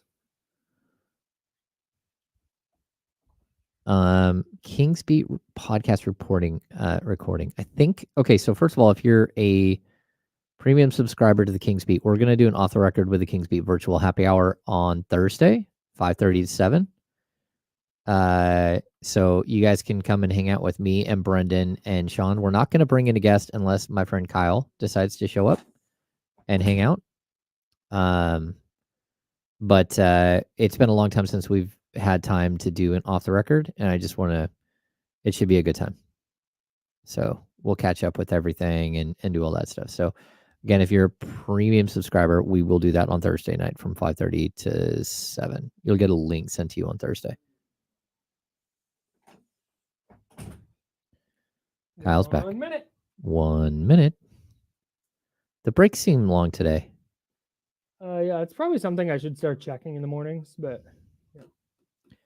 Okay, so again, I want to give I don't know who this is. Nathan Butler is Nate Butt is an incredible photographer. He is the one that captured the Jason Tatum with Deuce. Can I pause real quick? Do you want to talk about this Matt Moore report regarding the Kings? Show it to me. The Kings are going back to the well with the same trade package they offered Toronto twice for OG Anunoby and Pascal Siakam. The offer includes Harrison Barnes, Kevin Huerter, and draft pick compensation. They're known to have had calls with Chicago involving Zach LaVine and Alex Caruso. Huh. After talks at the deadline, the Kings are expected to renew conversations with Washington for Kyle Kuzma, especially with the Wizards potentially adding a front court starter in the draft later this month. Oh, hey, we're live.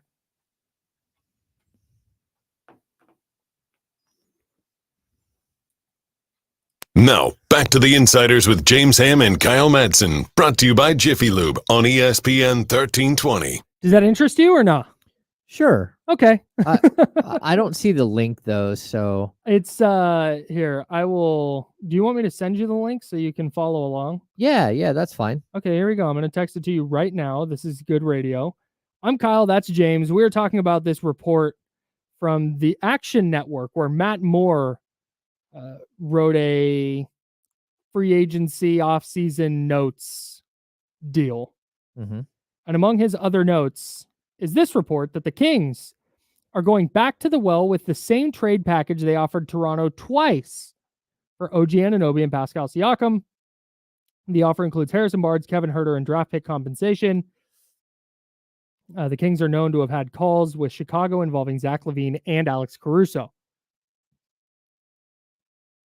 He goes on to say that along the Malik Monk front, the Kings won't realistically be able to match offers from teams like Detroit, Charlotte, and Orlando, who are also known to have interest. That in part is what makes LaVine more attractive to them at a discounted price after his trade market value hit rock bottom at the deadline. He also mentions that the Kings are going to renew talks with Washington about Kyle Kuzma. All that makes sense? All that track? Yeah, maybe. I'd have to see how it all plays out in the end. Again, I've known Matt for a long time. He was a true hoop buddy. Mm-hmm. Like he's not usually one that peddles in like crazy talk. Mm-hmm. But I think we're gonna have to wait and see if again the Zach LaVine conversation looks a lot different with Alex Caruso involved. Mm-hmm. Because at least one of them plays some semblance of defense, mm-hmm. like all NBA defenders. One of them is one of the best defenders, perimeter defenders in the NBA. They actually might be the two most polar opposite players in the league. Ooh, to be teammates, like it's almost like you have to take them both because they make one. They formulate. Sure. Yeah, because Alex Caruso not a great offensive player, Zach LaVine not a great defensive player. But vice versa. Yeah. Really interesting. Can I real quick on this report? And like I said, I'm not disparaging what Matt is reporting here, but Stephen Brown said it in the chat, and I can't say this out loud, but he said, "Bro reported the same stuff we've been talking about for months," and that's just kind of it. This feels like just laying out in general kind of what we already knew. The Zach LaVine piece of this is the most interesting part. Okay, so yeah, is that residual from hey, the Kings called about Zach LaVine months ago? No, this is if we go back in time and remember how this was reported before. No, this was Zach LaVine would love to play for Sacramento. Right. That's how this was reported that he would love to team with De'Aaron Fox in the backcourt. And then he got hurt and he missed the rest of the season. Sure. Right? Mm-hmm. So the problem that you have is that LaVine just makes too much money. Mm-hmm. And he can't stay healthy. Yeah. It's something that I keep talking about time and time again. He's dynamic. He's a playmaker. He sets guys up. He can score with the best of them. Like very, very interesting. And it would be fun to see him with Sabonis and with Fox. In a vacuum, and please take this the right way. In a vacuum, he is better than Malik Monk. Like he's just a better yeah, player. Okay. I mean, I can't disagree with that. But then you factor in money, you factor in health, you factor in just how he fits in the role. You factor in role. He's not taking a sixth man job. No, he's your starting shooting guard without any question. Right. The problem that you have is if you make that move, like you better have Alex Caruso, and not only, but you have to have Alex Caruso, but you got to go out and get like three other dudes that can really, really play defense because he's a sieve. Yeah. I mean, we talk about Luka in the playoffs. Like that's a gamble. And like, I know that there were conversations behind the scenes where there was one faction within the walls of Golden One Center that was like, just push the button and go get Zach LaVine. And there was another section saying, no, that would ruin us.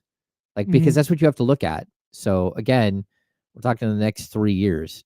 Can you afford a 40-something million Sabonis, a 40-something million dollar De'Aaron Fox, a 40-something million dollar Zach LaVine going all the way up to 50 with both him and Sabonis, and then the contract extension that Fox is going to sign, And plus Keegan Murray. plus the fact that Keegan Murray's 2 years away. So you'd run at least one season where Zach LaVine is making $49 million.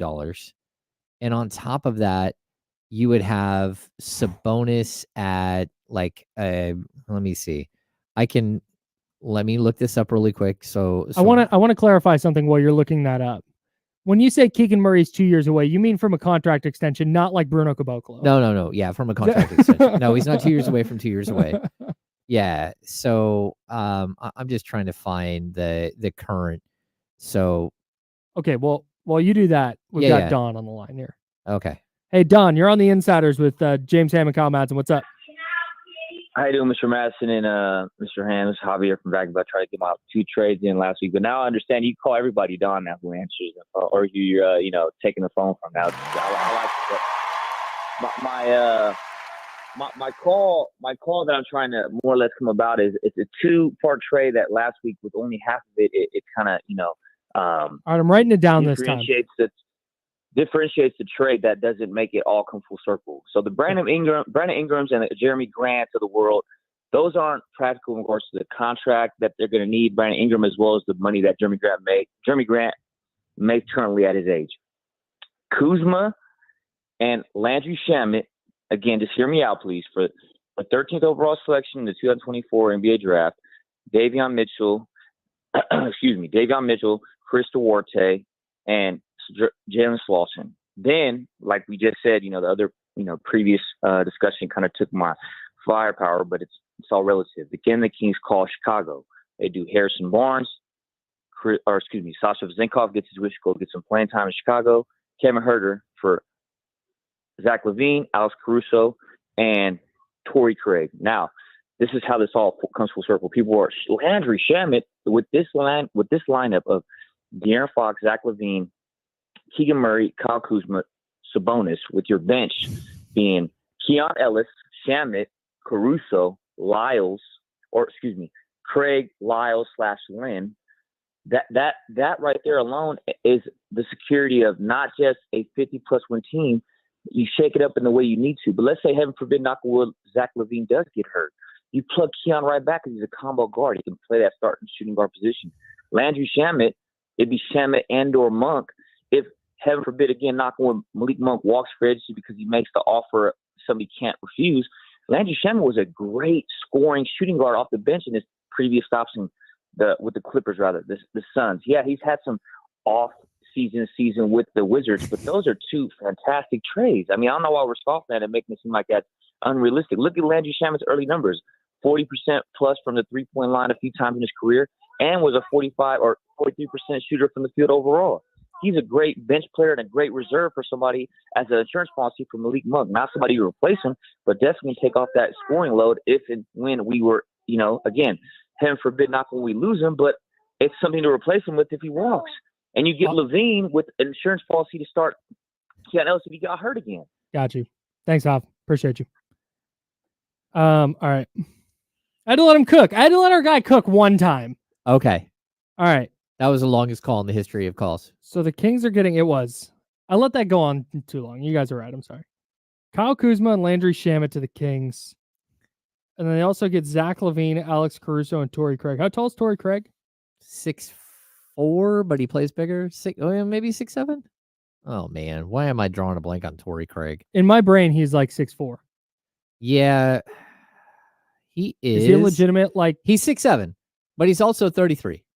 Okay, so I do like. Okay, I do like Torrey Craig as an option. I'm in on Torrey Craig, and we're certain he's not a free agent. I'm assuming Hov did his research. I'm not sure. I'm not sure if he's a free agent. Okay. So he has a player option at $2.8 million. Okay, so you have Landry Shamet, who's like 6'2", and then you'd have Zach LaVine and Alex Caruso, and it's a lot of guys who aren't very tall. Yeah, and you'd lack a lot of size. And some of your size, Harrison Barnes and Kevin Huerter, are both gone in this scenario. Okay, so as is Chris Duarte. Shamet 6'4", 27 years old.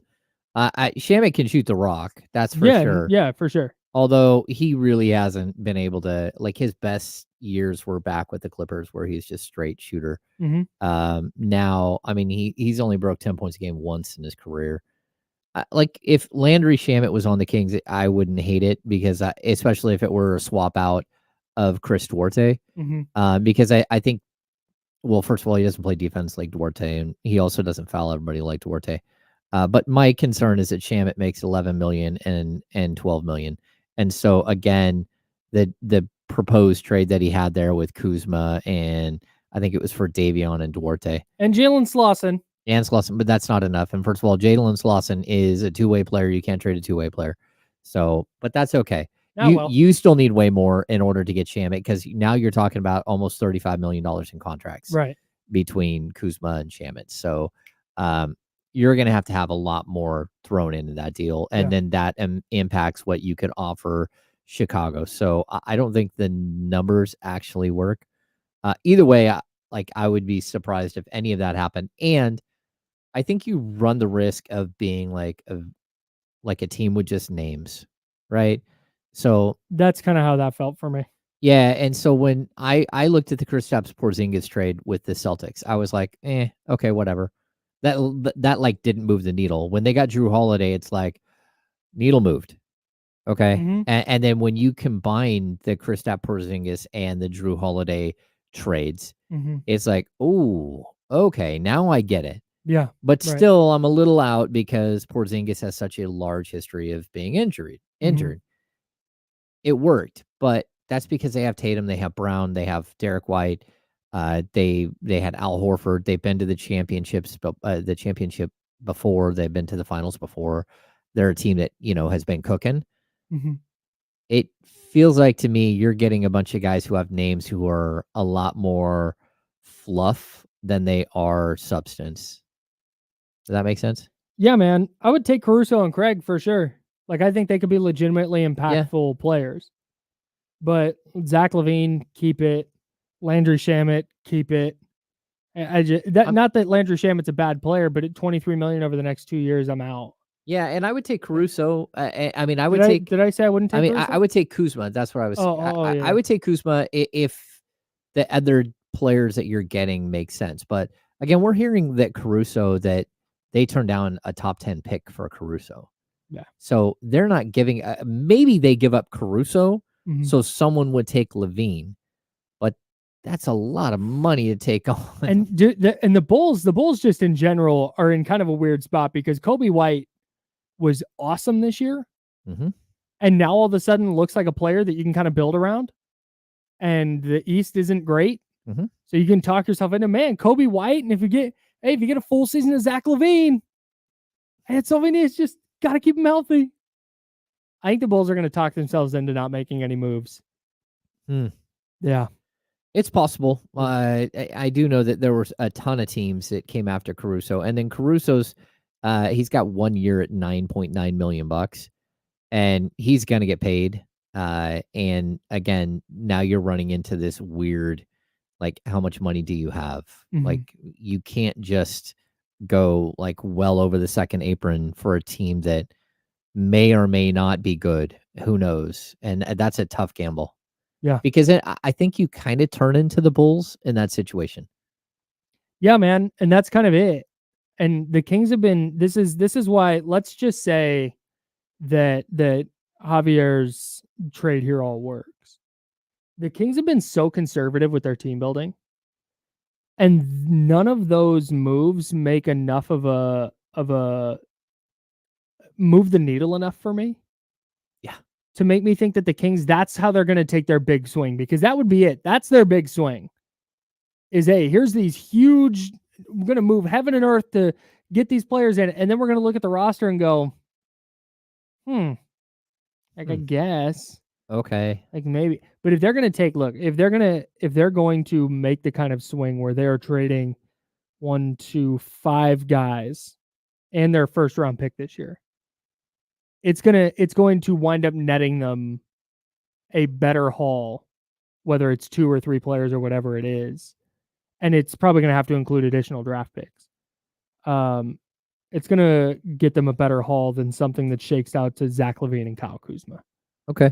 I would tell you that, like, if Alex Caruso was ever available, I want him on my team just because of his nicknames on Basketball Reference.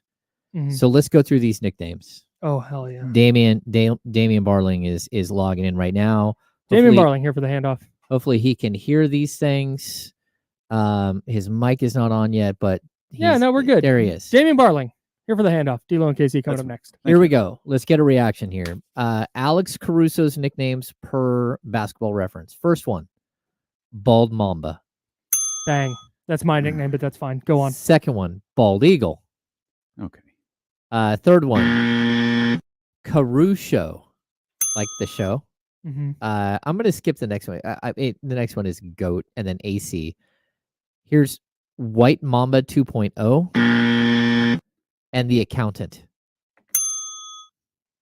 I'm just saying it. Did he major in accounting or something? Because if you majored in accounting and then went to the NBA and your nickname was The Accountant, that'd be kind of fire.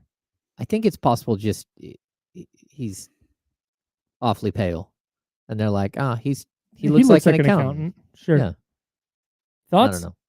Thoughts? What the hell did I walk into? What is going on right now? Are you pro? The finals are over. We don't know what to do anymore. What happened is Javier completely bamboozled I us had to let Javier cook one time. for like 2.5 minutes. And then his trade idea was expansive. Like I needed a whiteboard to draw all the pieces going different places. Whiteboard, another Alex Caruso nickname. There it is. I like that. That's funny. That's good. That's very good. Yeah, we got the Kings getting Kyle Kuzma and Landry Shamet Okay. for the 13th pick. Excuse me, Davion Mitchell, Chris Duarte, and Jalen Slauson, who can't be traded. Yeah. So, I'm sorry. Where does Alex Caruso come into play? In the next trade that spins trade. off of that. Oh, no. Because that doesn't make sense. But Okay. once you hear the second trade, you're going to be like, Okay. Harrison Barnes, Sasha Vezenkov, and Kevin Herter, Zach LaVine, the Caruso, and Torrey Craig. I didn't even mean to hit. And the I ding. just I'm just curious, like when, I don't know, ever has a trade with like 9 players happened? Never. But why happen now. do people think this is how the NBA works? Like you've literally never seen it. Never once in the history of your time watching professional basketball have you seen some absurd trade like that. Never. So why do people think this is how the league works? I can tell you why. Because the trade machine has made very intelligent people stupid. Because what they do is they go to their stupid computer, they go to that stupid website, and they put together this little idea and go, boom! And then you have that stupid-ass line from the guy in Boston. Who says no? Literally everybody. Literally everybody says no to this because the dumbass proposal you put together makes no sense. No. It's ridiculous. I hate the trade machine, and I hate the people that live on it. I think the biggest trade ever that I can remember, it involved Chris Gatling, and it was a 3-team trade with the Nets, the Bucks, and the Timberwolves. And I think it was 9 players. But outside of that, I don't think that there's ever been more than like a 5. The Rudy Gobert trade player had a trade. gang of players in it. Maybe 4 though. That was wild, but that was really just coming down to Rudy Gobert. That was a ton of players. Yeah, because there were they matched salary with a bunch of like end of bench guys. Yeah, and the rookie. So it was like 3 players. One of them was a rookie, and then like the 4 picks. Yeah, that was bizarre. I'm remembering Cleveland, the year LeBron blew up the bench and traded Isaiah Thomas, but it wasn't like a single trade. It was a trade with 50 people in it to 50 different teams. And okay, so it was they still went to the finals. Beasley, Beverly, Bolmaro. Oh, the great Leandro Bolmaro. Walker Kessler, and Jared Vanderbilt. So it was a 5-for-1. That's the Rudy trade. Yeah. That's the Gobert trade. With 4 firsts and a pick swap. Oh, yeah. That's matching salary on a ungodly contract that Rudy Gobert has. Yeah, as part of a 3-team trade, Sam Cassell was traded with Chris Gatling by the Brooklyn Nets to the Milwaukee Bucks. The Bucks traded Terrell Brandon to the Timberwolves. The Bucks traded Elliot Perry to the Nets. Minnesota traded Paul Grant to the Bucks. Minnesota traded Chris Carr, Bill Curley, and Stephon Marbury to the Nets. And the Nets traded Brian Evans and a first-round pick, which became Wally Zerbiak, to the Minnesota What year was Timberwolves. this? You lost me like 1999. 45 seconds ago. Yeah, Wow. Bunch of dudes just ripping lines, getting on the trade machine and making calls. that's right. I think that like 9-player deal is the Ripping biggest I lines? remember. What's that mean? Doing cocaine. That's what I thought it meant. That's what I was like, wow, I wasn't expecting a cocaine reference from Kyle this morning. That's But there you have it. Hey, day off tomorrow. Who knows what we'll get into Well, tonight, you know? Chris in the backyard. There it is. Chris in Wow. the backyard. Wow. Yeah. I also love the idea of one team trading 3 guys to another team for 3 guys. Like, okay, so in this case, who was it? Chicago? Yeah. Okay, so Chicago. Their 3 our 3 guys in Sacramento are going to help that team be better, and their 3 guys in Chicago are going to help this. Yeah, it's just a place of being in the wrong location, man. No, but I think this is good. This is a good strategy. I hope Monty McNair is listening. yeah. Call teams and try and trade the Kings' worst players for their better players. That's a good strategy. That's science. It's we'll see how that. So this is what the offseason is like. Kevin with you Huerter guys, for huh? Steph Curry. Who says no? No, we got sidetracked here. I don't know how this happened. Because in the final segment. Javier called. Yeah, And I had to let him cook. Yeah, it started with a Matt Moore report. That's what it started with. That the Kings are back in on a potential Zach LaVine, Alex Caruso trade with the usual suspects, which are now it's not Kaiser Sose, it is Harrison Barnes and Kevin Huerter and maybe Chris Duarte. Yeah. The Kings are just peddling these as a package everywhere. Like, look what we have. It's intriguing. Please look at my wares. Interesting. Interesting. Open six. Yeah, the trench coat. Yeah. The players inside it. Good NBA season. Yeah, it was a great NBA season. I agree. That's it. That's where we landed. Yeah, the right team won. Great NBA season. Yeah, like you love to see an upset. You love to see it. No, it's just like I wanted to see Boston win. Yeah. Like if Sacramento's not going to win, I want to see Boston win, and they did. Like that's a deserving team that's been very good. Watching, the way they've rebuilt this thing since I think 13 or whenever that trade with Brooklyn was done, and to see the multiple incarnations now of Brad Stevens, who I honest to God, I don't think he was on the podium last night. I think he was. I don't think you saw him or you heard his name referenced. No, I saw him. I did not see him on that podium last night. When they panned over, they called his name. They panned over, but you could see Joe Mazzulla in front, and he was kind of right behind him. Because I thought it would be the most Brad Stevens thing for him to be like, "No, this is your guys' celebration. I'm gonna stay out of this." He's just grinding. Probably, yeah. No, already made trades. Like he's thinking. He Brad Stevens is the kind of guy who's probably thinking about what we have to do this again next year. Yeah. Like he's thinking about that right now. Yep. And I'm thinking about what you guys got coming up on your show. What is it? Lots of this, man. I have a great admiration for Brad Stevens. We're going to talk about the Celtics, the season that they had. Jesse's going to have himself a moment here on the show for sure. Trista Craig, Jason Jones. So a lot of stuff ahead. Very good. D'Lo and KC coming up next. That's James Ham. I'm Kyle Madsen. We'll be back Thursday.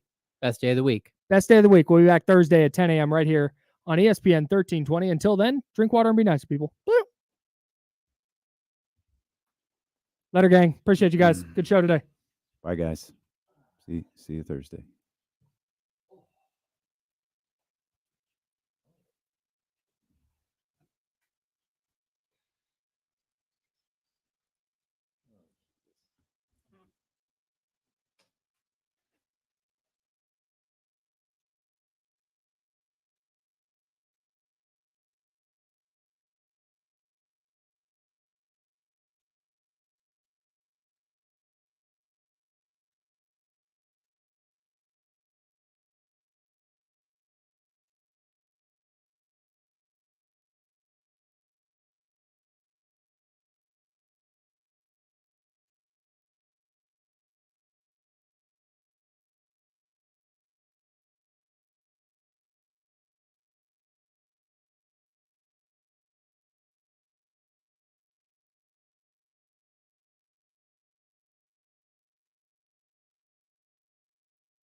Demolition is the Repo Man?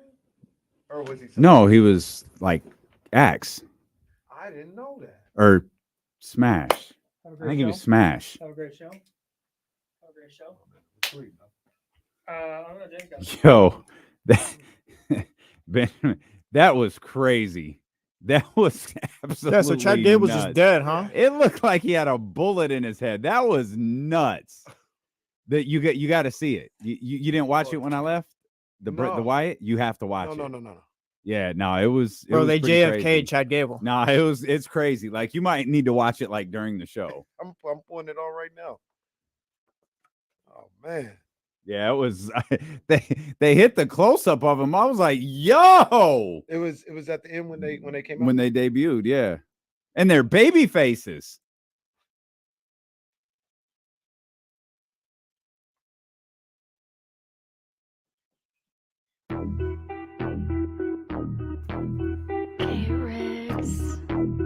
Yeah.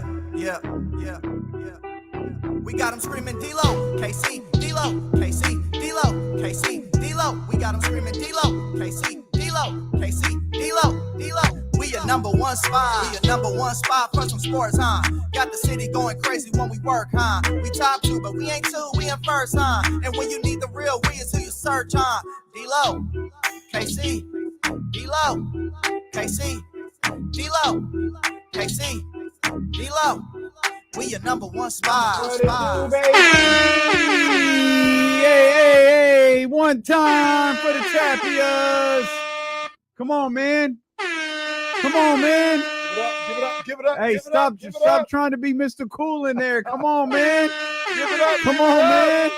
And we still trading Jalen. We still got to break up Jalen and Jason. No. Well, I can let me see what let me check the show. Hey, here. Kevin O'Connor's deleting tweets too. Oh, that I went back to look for a favorite tweet of mine. That one's gone. That was crazy. Wow. Damn. Hate to see it. Damn. Hate to see it. I will say. How are you not wearing Celtics gear today? I don't really almost have wore- Celtic stuff. I have a I didn't really I have a see that. Celtics dry fit that I almost wore because I thought it would be funny. Then I realized, no, I don't think anyone would think it was funny. So I'm just Like I got a Larry Bird jersey and then like a sweater. I don't really have Celtic stuff though. Oh, The green doesn't really look good on me and stuff like that. It's not like Dolphins colors. Dolphins colors go with that. I got like a I have the dry fit. It's not like a shooting. It's just like a workout shirt with a long sleeve. And then like I have a Celtics polo. Oh, Coach Barlow. That's pretty much what it is. I have a Celtics polo. I've never worn it. Shout out to the Chatty House too. How is Jesse not hungover? The puppy wakes up at 6 a.m. That's Oh, how. there you Things go. Like that. There you These- go. You know what's funny is I've only seen one championship with the Giants. Well, 3. You know what I mean? You think about like the Kings making the playoffs. That was a celebratory thing. Mm-hmm. Niners when they make it to the Super Bowl and stuff like that. I always say, oh man, yeah, I'm gonna be wasted. I'm gonna be drinking that.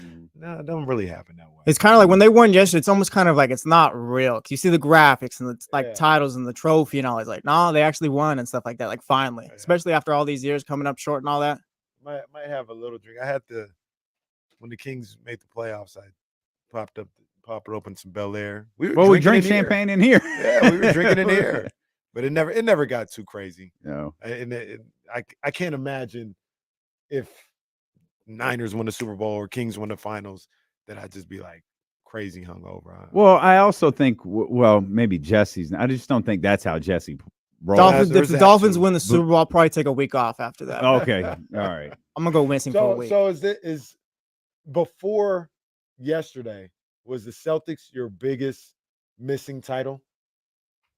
Like, is What- that the one? Like, if they told you next year one of your teams can win the championship, but only one, which one would it be? For me, it would be the Niners. Like I need even Wow, over the Kings. Well, wow. Wow. It's tough. Yeah, I need a Super Wow. Bowl. I need a Super Bowl. Wow. I could be happy with the Kings It's San winning a Francisco. series. I can't be look at that, happy. Bay Area Kenny. Wow, Bay Area No, Kenny. look, Hi, I'm We I'm- eat I'm for like Kenny 2 years. Brown. We eat Hey, for 2 years hey, for I free don't if the mean to- Kings win on this I show. don't mean to being brag. real. I'm KC in Walnut Creek. All right, bro. No, I'm gonna be All real right. right now. I will be happy if the Kings get to the Western Conference Finals. I will not be happy if the Kings get to the NFC Championship and lose again. I'm keeping it a stack. I'm keeping it a stack. I need a Niners Super Bowl before anything else. If it came down to Miami and Boston, like I'd pick Miami and stuff just because like I have 08 still or whatever. I remember that. Like Boston's just always going to be good forever. It's just since the 60s, they're always going to be good. So they'll be around forever. But yeah, Miami would be the one. But hey, man, I keep it a stack here, man. I keep it a stack. It's crazy. I'm just telling you what it is, man. KC and Walnut Creek. The Kings can make me happy without winning an NBA championship. The Niners at this point really can't. So, okay, so do you feel the same if the Kings get to 4 Western Conference Finals in a row? It'll change. I'm talking about like this upcoming year. It'll change. Like if the Kings get to 4 Western Conference Finals in a row and I was like, nah, I'm not gonna be happy with. You're a liar. You're a liar. What? Kings get to the Western Conference Finals this year. You're cool that they lose? You're that close. I'm not cool with it, but if I have to choose, if you're saying, yo, both of them are getting to their league championship, only one can win a title. You're picking the 49ers. Say it out loud. Say it out loud. But you wait a minute. You're telling me the Kings will win a championship. No, hold up. Whoa. No. I'm this saying was your scenario. in the scenario, you're saying you get one. Like you get one. Both teams are in their respective conference finals. You can pick one that will win the championship. We're really learning who Casey's favorite kid is. Right? Wow. That is a little different. It's your question. What do you mean? No, I didn't really think about it that way. You're guaranteeing the Kings win the finals. Yeah, I need my city to win the finals. Damn, and the Niners lose again. Oh no! But no, the King. Everything. The blow will be softened because the Kings win the championship. I go with the Kings in that scenario. 4 months later, we're on J Street. Yeah, no, it's not even close. It's not even close. No, I don't know. Santa Clara Caraway over here. I'm not sure. No, it's not even close. If you're guaranteeing me one of them win the championship, yeah, it's got to be the Kings. Damn, the Niners lose again. Sorry. Damn. Sorry, George. Sorry, Kyle. Well, it gives us another year. Us another year of TC. Give me another year of TC screaming at Kyle Shanahan, and I'm all for it. Oh man. But those are the top 2. But Jesse said the Dolphins, though. Jesse said that's the one you want, huh? Dolphins. Dolphins is more like family ties into that and stuff like that. How old were you in 08? 12, 11, probably turning 12 at the end of the year. Yeah. Oh, hey, now they kind of got Tatum with a Bosch moment. Did you see? Yeah, that was tough. I'm not gonna lie. My guy did not have the greatest post game. Yep, got him. What did he say? What was his little KG saying? That was tough. I saw that. I was like, okay, so bad. Sure, yeah. So this is where this happened with Garnett. It was the same situation. And we talked about this like with Game 7 with Sacramento and Golden State. When you have, it was basically a coronation, the fourth quarter. Like the game wasn't in doubt. We had seen Dallas make that run a couple of nights ago, and I heard Windhurst say, we don't know what would have happened, and he wasn't. It was a weird statement to make, in my opinion, though he was adamant he's not trying to take away from the Boston Celtics, but he kept saying what would have happened if Luka Doncic hadn't fouled out. Like, what would the rest of series have looked like if Luka hadn't fouled out of that game with 4 minutes left? But it was essentially like just the Celtics have this thing won. I was waiting for like Mike Breen to congratulate JJ Redick on being the Lakers head coach. I was waiting for weird things like that to happen, but it was like 8 to 9 minutes, game minutes of breaking. Jaylen Brown, what he means, Jason Tatum, Al Horford. How can you not be happy for Al Horford?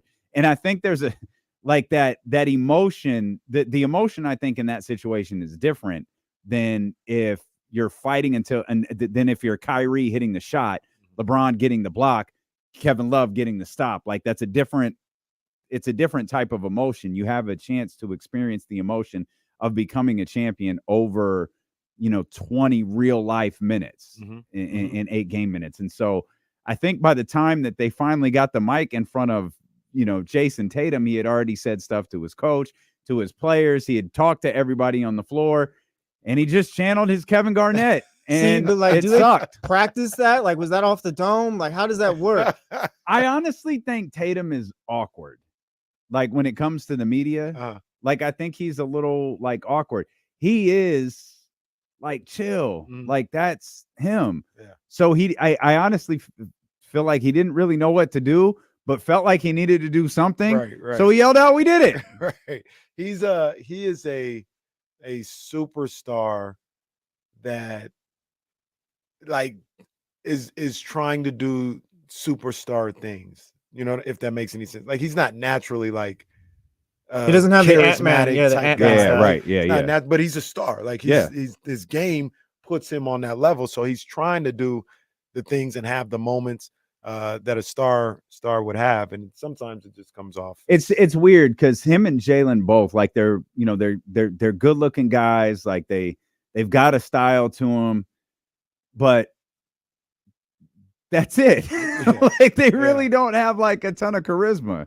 Like, Kyrie Irving showed more charisma in losing than either of those guys showed in winning. It's just natural. And that is what it is. And that's fine. Mhm. Like, not everyone has to be, the Russell Westbrooks or the LeBron James or the Dwayne Wades or whoever.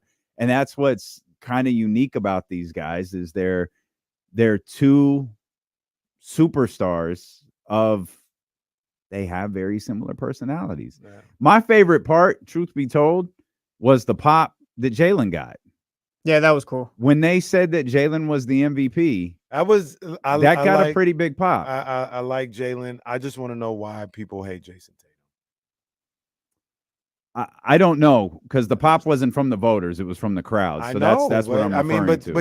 But look at. I don't think the crowd hates look at my Jason Twitter. When I just mentioned, I literally mentioned. I said I don't think it's a robbery. I don't want to go be dramatic and say that, but Tatum. I think Tatum should have won the MVP. You would have thought I said treat Tatum like Chad Gable. I just saw about him. You would don't treat him like that.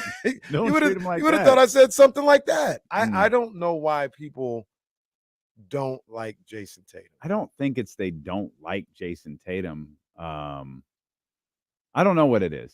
I don't know. Triple-double damn near in the finals yesterday in the closeout game. He still had his detractors. Yeah, he should have been the MVP, in my opinion. It's not that Jalen isn't deserving, or they were pretty much the same, essentially. But aside from shooting percentage, it's right there. Field goal percentage, Tatum, it was better in every other category. So I don't think it's crazy to think that he should have been the MVP, but you would have thought I said something crazy. I don't know why people don't like Jason Tatum. I don't think it's crazy for anyone to have an opinion on either one of those two to be the MVP. Like, there's a case for Tatum and there's a case for Brown. 100%. If somebody's telling me Jaylen Brown, well, he did win the Finals MVP, I don't think that's crazy. I got a lot of "you're crazy for thinking Jason Tatum was the Finals MVP." I was and that's attempting ridiculous and clearly failing to back up your point. No, like, I'm just reiterating it. It's not crazy. Like, Tatum, I was actually a little surprised they said Jalen's name, and I wonder if that's why it got a pop, because they thought it was Tatum. And I think everybody was surprised. I think Jalen was surprised. I think Tatum was surprised. Tatum was doing his best because he knew the cameras were on him to kind of control himself. NBA, no, I disagree with that. The NBA Finals MVP doesn't matter. I think he wanted that MVP. Jesse, what do you think? It doesn't. I think he wanted and expected that NBA Finals MVP. I don't think I saw that. I really don't think. Yeah, I think it was fine with Jalen.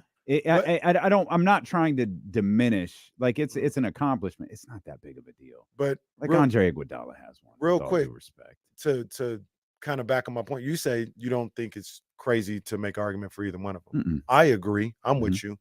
People think it's crazy that Jason Tatum should have won the MVP, the Finals MVP, and that goes to my question: why do these people have such a problem? Well, with maybe Jason they're Tatum? dumb too. I don't know. Well, maybe they're the same people that picked the Mavericks to win. Matt George was one of them. Well, Matt's dumb. Oh no, Matt still got us coming in for Game 7. Matt George did not call you crazy for things. No, he didn't call me crazy. He said I was wrong though. Well, that's okay. Yeah, that's fine. That's okay. I was having fun. That's not saying you're dumb. No. I kept waiting for that show to come on. Has that show started yet? Man, they had so much like post game, which was cool. But then they went to the countdown. It's like, wait, man, where's Matt and Kevin? My boy's just waiting around. They ain't even started yet. They just still sitting there at the studio. We'll come back. We'll talk more about this NBA season. We'll hand out some flowers to the Boston Celtics. We'll talk NBA overall. And have the Kings made the offer to Malik yet? It's all that really matters. It's Steelo and KC here on Sacramento Sports Leader, ESPN 1320.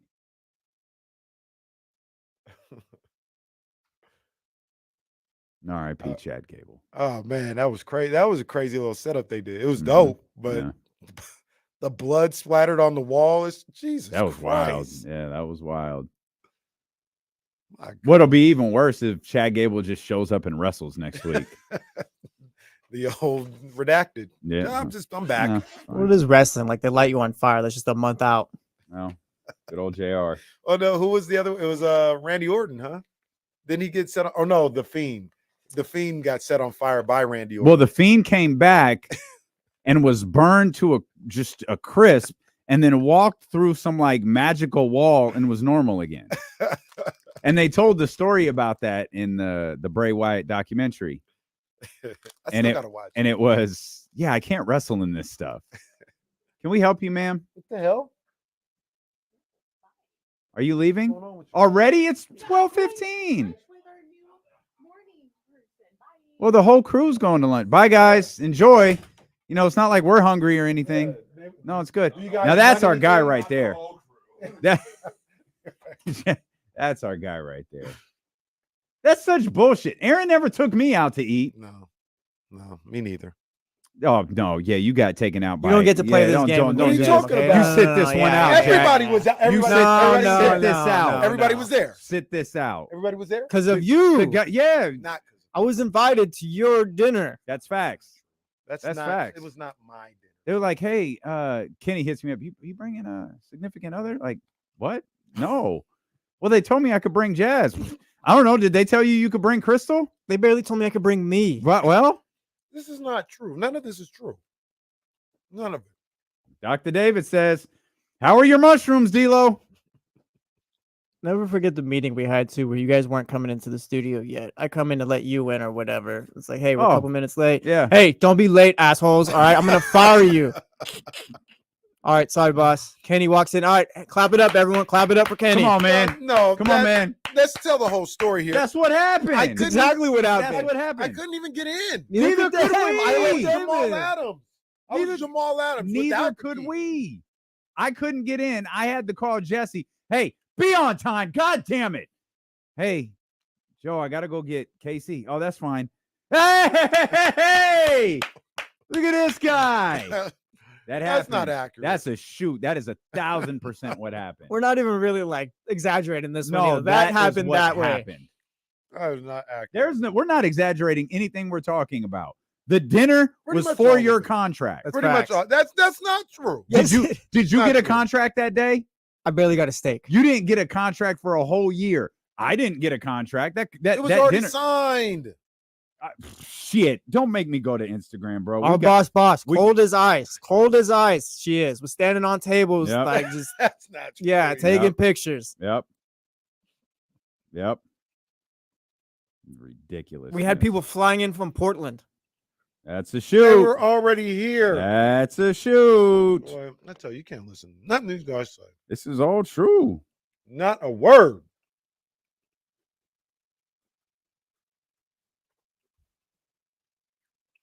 Oh, look at Trista's original visit. That's good stuff right there.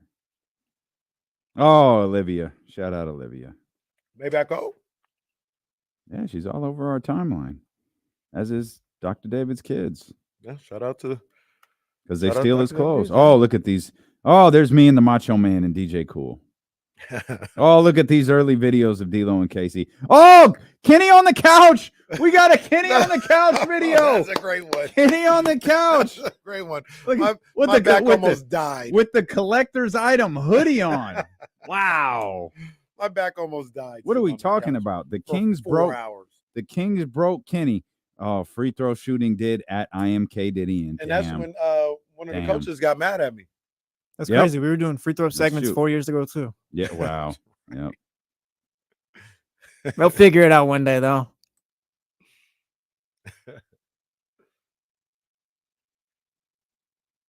Looking back at these old videos, this is incredible.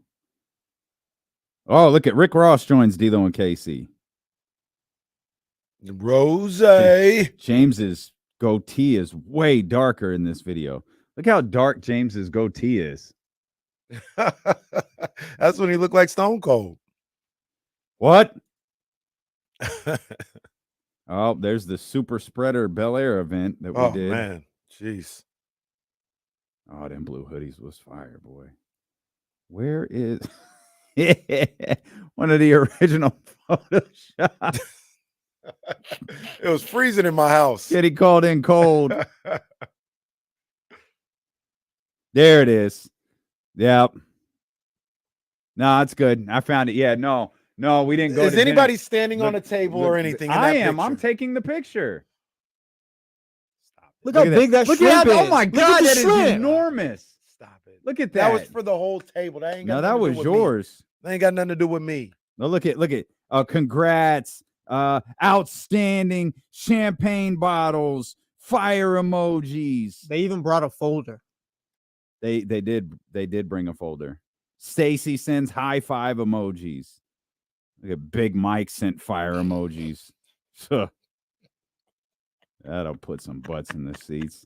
Now look at that. No picture on the internet exists of me signing a contract, but there's old Kenny Caraway with the biggest steroid-ingested shrimp in history. I believe there was a trophy in the back too.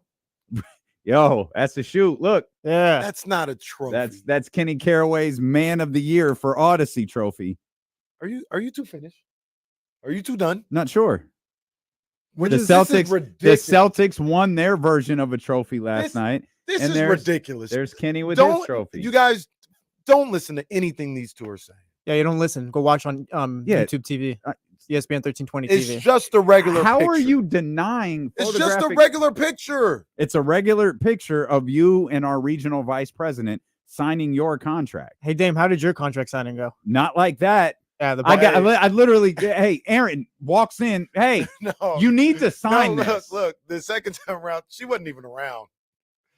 Shoot, she wasn't even here. Aaron had to deal with us the second time around. Hey, sign it. All right. How many years is it? Doesn't matter. Sign it. All right. Oh man. Whatever you say. Yeah, don't listen to these guys though. That's a real picture that I just showed the entire streaming audience. There's nearly 1,000 people watching. They all saw it. Ridiculous. See, Kenny had like legal stuff on there. Aaron hands me my contract. It's just like, hey, sign anywhere on this paper or whatever. That's true. That is not true. How are your mushrooms, D'Lo? Would you have Brussels sprouts too or something like that? I don't remember, bro. I had mushrooms and bread. But no, look, shout out to our program director who was there as well. He said, hey, let's have this meeting on the day of the national championship game. It's a great idea. With no TV. Solid idea. No TV. we were sneaking into somebody's private dinner party, yeah, to see the last 2 minutes of a 1-point national championship game. No, don't mind us. We're a sports show. Just trying to keep it. Surprised nobody called a meeting for last night. At least they moved field day. They did move field day. They did. But no, I want to get down to the bottom of it. Well, we have a lot more pull than we did back in April of 2022. Yeah, they were looking at us when crazy. you signed that contract. Looking at us crazy.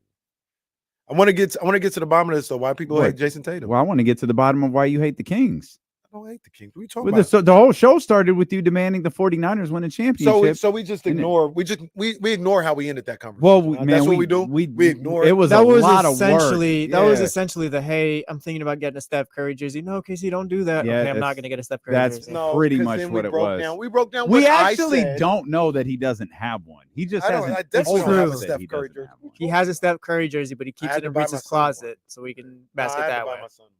That was. I think you're doing too much. I don't think people hate Jason Tatum. They do hate Jason. I do. I think they hate on him. So, maybe, yeah, because I don't want to just call it a Twitter thing too, because it's like Stephen A. and those guys as well. I look at this. Stephen A. hates everything. So I look. What at is this. it again? King Casey. I look here. I said, Tatum should have won the MVP, and they said it was Martin Ramirez in the Matthews Matchers Chatty House. As it was due to Brown's defense on Luka. Now, see, you guys are making me say things about about Jaylen Brown. I don't want to say because I thought he had a great series. I thought he's deserving of the mention or deserving of the word if you want to give it to him. Luka Doncic averaged 29 points a game. He averaged 30 points a night. It ain't like he held him to 17. Luka averaged 30 a night. And that wasn't even the issue. You're being dramatic. Matt George wrote wrong. That's all he wrote. Bonte Hill wrote, Well, I don't know that's why the only person that agreed with I don't know why he maybe two people attached a stupid Steph Curry emoji, but he did. Jason Jones just said no. Well, we know he's got mob ties to Cal Berkeley. It's not Understandable. Wrong. It's not wrong. Understandable. Larry Lee just said, no. Come on. You're being dramatic. No, it's there. Just keep it is absolutely there. There's Filthy McNasty. Yeah. Okay. Come on now. He just says you're tripping. I cannot. Our guy Herbert said I was just podding. He said you podding out here. You might have been. I'm not podding. I even said I don't want to be too dramatic. I said I think Tatum should have won. You go back to the match. You podding for real, homie. They said Alan Brown says Brown made bigger shots in this series. All right. No, you're being dramatic. Impact. People that just impact. What are we talking about? Impact. Look, I don't want to go crazy on Jaylen Brown because once again, you have an argument for him winning. I'm not gonna be like you're wrong for that. They basically had almost the same series. But Jason Tatum, aside from field goal percentage, which we talking about aside from field goal percentage, as it's not like Jaylen Brown was a flamethrower. He shot 44%. But he healed. Sorry. He shot 44%. It's not like he shot 64% from the field. Well, don't turn your nose up. He shot 44%, which is cool. It's cool. It's cool. 44 to 38%. Tatum, they talk about Tatum's 3-point shooting. Jaylen Brown shot worse from 3-point land. Outside of the field goal percentage, Jason Tatum had better numbers across the board. What I think it is a lot of the times is, number one, there's this weird hate for Jason Tatum. They be hating on him, not that they hate him, but they be hating on Tatum for whatever reason. Trista's here too. She'll lead the parade. She do be hating on for whatever reason, can't stand Tatum. And then there's this thing where it's like I'm gonna show you how smart I am by telling you no. You know who's really the guy? Jaylen Brown. That's really the guy. No, it's Jason Tatum. Let's just stop. And you can have the argument that we could say, I'll ask you. Mm-hmm. Do the Celtics win this series without Jaylen Brown? No. I agree. No. Do the Celtics win this series without Jason Tatum? No. Right. So they're both there, right? So at that point, you go with the numbers. And Tatum got the better numbers. If they're both equally important, so you're not winning a series without either one of them. Then you go with the numbers, and Tatum's got all the numbers, except for one. All right. I think you're just being way too dramatic. He scored 16, 18, 31, 15, 31. Those were the points that he scored. In the 18, didn't he have a triple-double in that game? Game 2. Did not. He had this is a little harder to follow. 12 and 9, or I'm sorry, 9 and 12. He missed it. Just missed it. Just missed it. Yeah, just missed it by 1. He had 8 and 11 last night. Again, 16, 18, 31, 15, and 31 were his numbers. At least scoring wise, those were his numbers. Jaylen, 22, 21, 30, 10. He was 3 of 12 in that game 4, and then 21. Maybe it was just more consistent. I don't know. I didn't think it was a controversy, to be honest. I thought Jaylen had a great series. I thought Tatum had a great series. They went with Jaylen. That was it. Tatum should have won. Okay. I feel like you're making something out of nothing. Well, Finals MVP does matter. I don't want to act like it doesn't. It matters in what? I don't think that it does. That's not true. It does. Then why do we even keep track? Why does it? Well, on no, people's because resume? it's important. It matters. No, right? it's important to this. It's a cool footnote in the end. It doesn't matter. Again, Andre Iguodala won a Finals MVP, and we always talk about that, right? Yeah, because Steph didn't, and that was it's. You have the guy who's clearly I don't think anyone is making the argument, unless I'm wrong, that Tatum and Brown are the greatest players on the planet. Like, there's an argument that Steph Curry is the best player in professional basketball. And he was, oh, that's weird. They've been to the finals 5 times, 6 times, and he didn't win an MVP? They won 4, he didn't win an MVP? God, that's weird. Or I guess it was 3 and he didn't win an MVP. God, that's weird. Well, no, it's not weird. Okay, Iguodala got 1, that's some Max Kellerman level stuff, but it's fine. Iguodala had a fine series. And then Kevin Durant won the other 2. Yeah, it's not like Andrew Bogut won them. Like, Kevin freaking Durant won them. Iguodala was close. Iguodala had no business winning the finals. I don't disagree with that, but No that's it. Which is my point. These voters, like, this isn't the MVP of the postseason. It's not the MVP of the regular season. It's the MVP for the series. And the voters, like, that's what I said happened. I don't think they hate Jason Tatum. I've said that a number of times, but they try to get too fancy, too smart with it a lot of the times. Well, we know that. We've been known that. I see Casey's point with like how they like talk about Tatum. I don't think necessarily like the finals MVP is like the like that's one thing. Cause I think it could have gone either way to Jalen or Jason or whatever. It would have been fine either way. But it's kind of like when you see Jason has these numbers like only Kobe and LeBron have at 27 in the playoffs and all that. And just the fact that they say, oh, he's not the guy on the Celtics, or he doesn't show up when it matters or anything like that. Like all those numbers our best friend, Trista Crick, will dog out Jason Tatum when she comes on at 2:00. I promise you.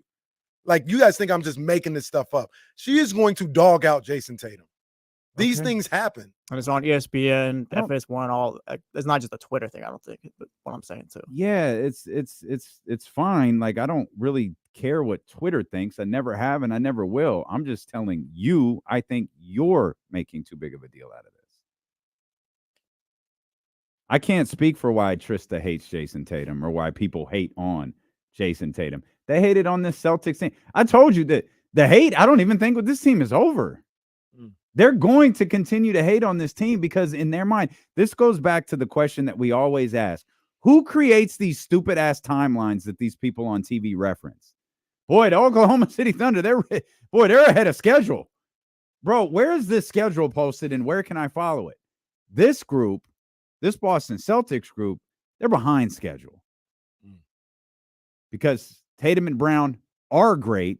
They were supposed to have won a title already. Brad Stevens was anointed. They got Kyrie Irving. They did all of these different things. Why haven't they won yet? You lose to the Miami Heat. You go down 3-0. You come back. You force a game 7. You're at home. You can't get the job done. You lost to a Golden State Warriors team that you were clearly better than after being up 2-1. Oh, this team's behind schedule. So we killed them after they lost to the Warriors. We killed them after they lost to the Miami Heat. And now that set them so far back. We're just going to continue to kill them after they win an NBA championship.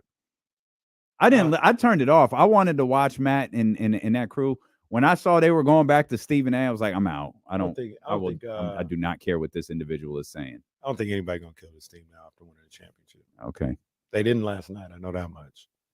It was nothing but praise. Yeah, because you would look like a jackass to sit here and criticize this team the night they're holding the Larry O'Brien. Mm-hmm. Wait till tomorrow. What are they going to say? They're going to say, like, the road? They beat the hell out of everybody.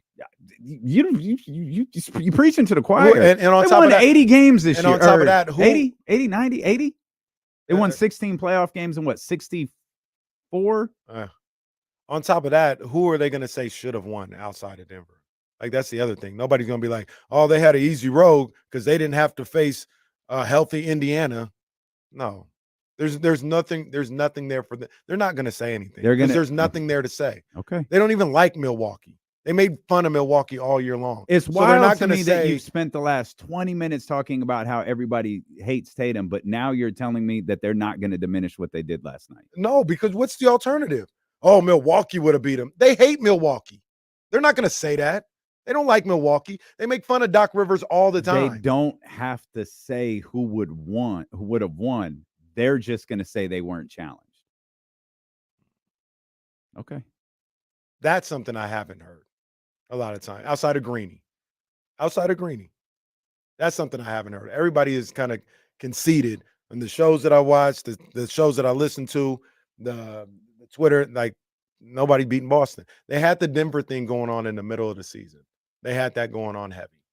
and that kind of waned a little bit. Now, Greeny and Get Up, that's before my that's before my TV watching time. Maybe they rail on the Celtics all the time. I don't know. Yeah, I don't know. I'm looking at past finals MVPs. Boy, Cornbread Maxwell. That Iguodala one really stands out. Him and Cornbread Maxwell. What's Cornbread Maxwell doing with an MVP? Man, that was a long time ago, though. Yeah. That was back in 1981. Damn. That's how far back you have to go to reference anyone outside. Because it's Kareem, it's Larry. Well, there's one individual that you don't like. Who? 1988. Who don't I like? James Worthy won the MVP. Then you got Dumars. Don't say I don't like James Worthy. I don't have no problem with him. Didn't you just trash James Worthy? No, I said he shouldn't have been top 75. He shouldn't have been. But I like him. Okay. And look, to be perfectly clear, Jaylen Brown is not Iguodala, right? Like that's not to me. No, he's not. It's not going to He's stick out absolutely like not. Iguodala or Cornbread No, Maxwell. he absolutely is a not. worthy Finals MVP in this situation. I just think Tatum should have got it. Okay. All right. And Jaylen Brown's probably going to the Hall of Fame. He's on a Hall of Fame trajectory. Yeah, both of them are. Well, I'm saying I don't think Iguodala is. Oh, well, he might though. They tried to push that agenda. That's And like the Julian and I don't wanna Edelman say- Hall of Fame Yeah, push. and I don't want to say it like that because I don't want to. I like Iguodala. Like I don't want it to sound like that, but I don't think he's a Hall of Famer. put him right by the entrance.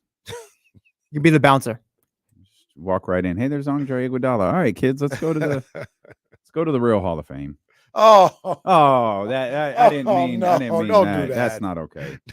That's a good ball player. He's a good ball player. I didn't mean to do that. I like Iggy. Bryce brings it up in the chat. Are we Actually, come to just- think about it, can't Iguodala go to hell?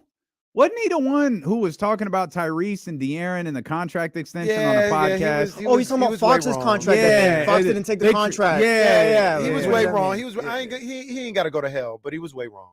Well, He, all right, he he can was- start the road then. All right, it's fine. He doesn't have to go to hell, but he can start the He's road. one more ridiculous comment away though, Okay. but he's not there yet. Bryce in the chat has a question. Should we just retire the belts like fully? I'm fine with that because I can't. Let's keep track. retire them. All right, that's We fine. retiring the belts. We don't even. I don't know. Should we keep it going? Like we don't even. well, most of the baseball. time, Baseball. We can. That's It's- TNA or whatever you want to call that. It's We'll just- like Baseball, actually. It's like the WWE Women's Title in like '89. We forgot it I existed. believe. What's her name? Fabulous Alundra Moolah. Blaze. No, what's the other girl? The one that. Wendy Richter. Yeah, I always say went out with Cindy Lauper. Wendy Richter. Yeah, I don't know. I There's got also nothing. like who is the guy in the NBA right now though? If we And still we wanted had it the to be belts- Ant, but If we still have the belts, I'd give it to. I mean, to be How honest, does the it would season go. end without Tatum having it? Well, that's Tatum or what I Brown was having saying. It would have been Ant, it. Mhm. then Luca beat Ant, and it would be Luca. Mm. Tatum just beat Luca, and it'd be Tatum. guess it's vacant. Yeah, I'm. Just throw it off the river. Just give it to Stone Cold and throw it into the lake or river, or wherever look, he's at. You guys can be getting out of the boxing game. Me, the WBO, I'm gonna stay. If KC's still around, I'll stick still around. staying. Huh. The one man wolf pack around here. But no, I think if we still did that, my thought would be Tatum. I mean, I would have Probably, I would have given it to Luca like at that time because I would have had Ant beaten Jokic the way he did, the MVP. Mhm. Ant would have got it.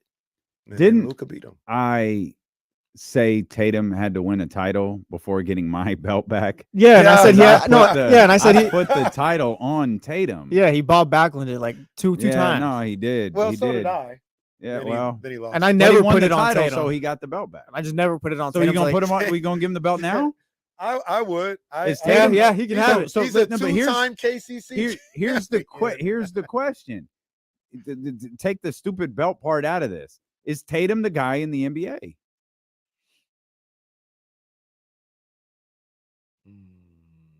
Well, I don't what think is- you think what that he the- is. What does that constitute? Like, do other people Is- think he's the guy? No, I'm asking you. And you, is Jason Tatum the guy in the association? Today, yes, he is. I give it to him. And the edge is the championship. He's the best player on the championship winning team. That has not affected the belt status before. I just want to be clear. Yeah, but it usually goes that way, right? Like, because as much as we didn't want to do it, Jokic had the belt last year. Has anyone except Shohei Ohtani ever had the title in Major League Baseball? Vlad Guerrero had it for a bit. Vlad. I don't think you Acuna. actually changed the title. I think you set up like a match and like it just it was like a UFC fight. Like someone pulled up with an injury and the match never happened. No, you know who did get it? I think Acuna got it for a quick second. And to be honest with you, I wouldn't give it to Ohtani right now. I wouldn't give it to Ohtani. So who has your okay? I gotta look. Oh, maybe Acuna did get it for a second. Maybe when Shohei got hurt. You know who has it right now is probably Aaron Judge. It could be because part of the reason why Ohtani was getting it is because he was pitching. He's not pitching right now. He's just a hitter. Okay. He's not even the best player on his team. He don't even play the field. I'm sorry. I don't care. I was just trying to make a point. Who's the guy in the NBA? We've said 3 times, Tatum. Tatum is the best. Okay. He's got the belt. And you have Tatum. So in your mind, Jason Tatum is the best player in the NBA. If we're going off of that, it's Jokic still. Yeah, that's a different argument, right? That's what the belts were created for, right? Like, this guy may not be the best player in the NBA. He's the one. That was literally the wording we used. Listen, because we always say it's LeBron, right? There's nobody better than LeBron. But we were like, we can't do that. Or just saying the MVP because Jokic won it. That doesn't mean Giannis isn't the guy or Steph isn't the guy or something like that. That's why Steph got the belt off of Tatum, because he went through the gauntlet and showed like, yo, I'm the dude.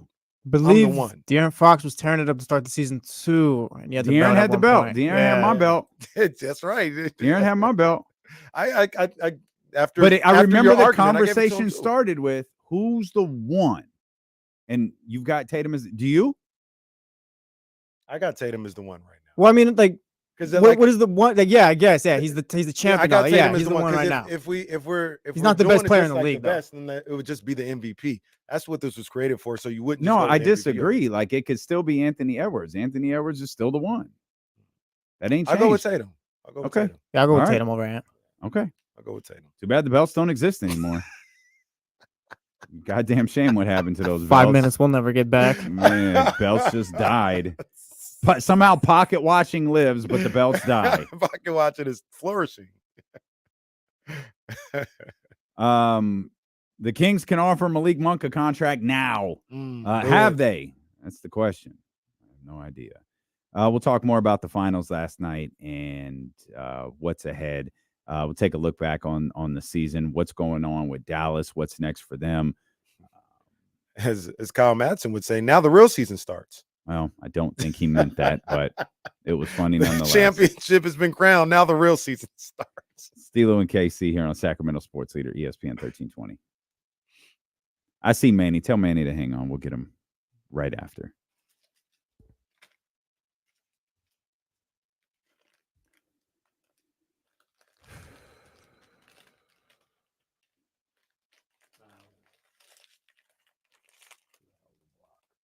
Oh, yeah, this was nasty.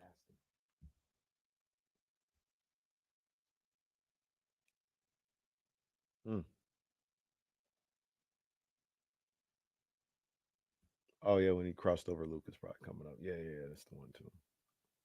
Crossover. Give me that.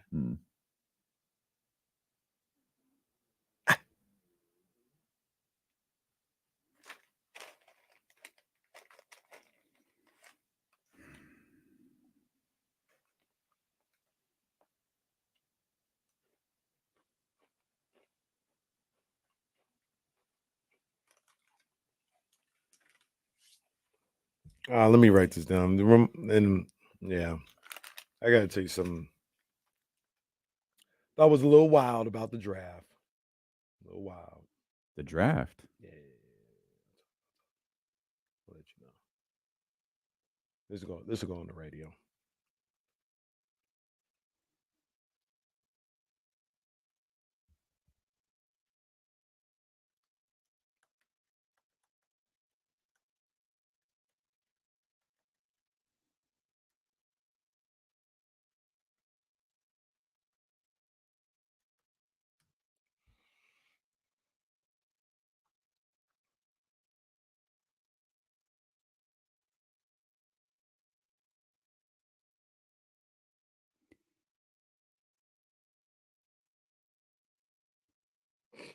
It's sort of funny.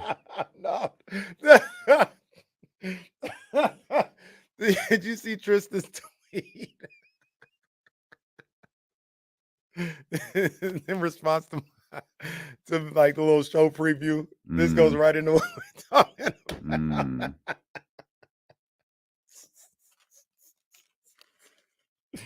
I think we're both going to be right in this one. Tatum and the Celtics will get disrespected.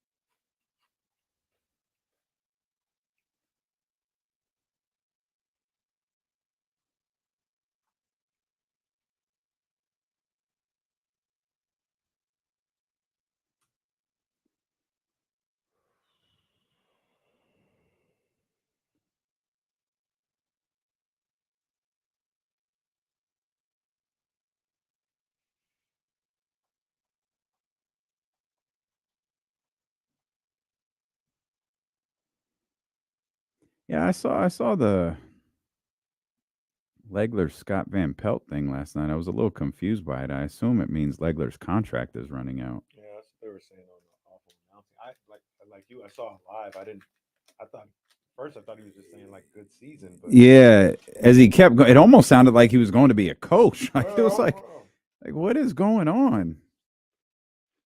That'd be a huge mistake to let Legs go, in my opinion. But I guess the one thing they don't like is just solid analysts.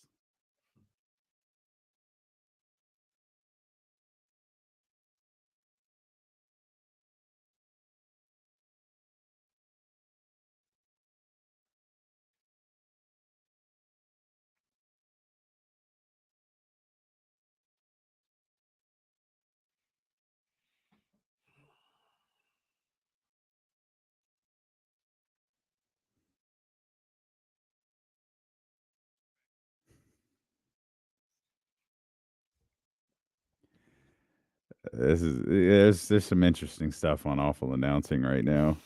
I was reading about this Kim Mulkey, all of the leads that the Washington Post was pursuing for that article that they put out, but they didn't publish because they couldn't get them all corroborated.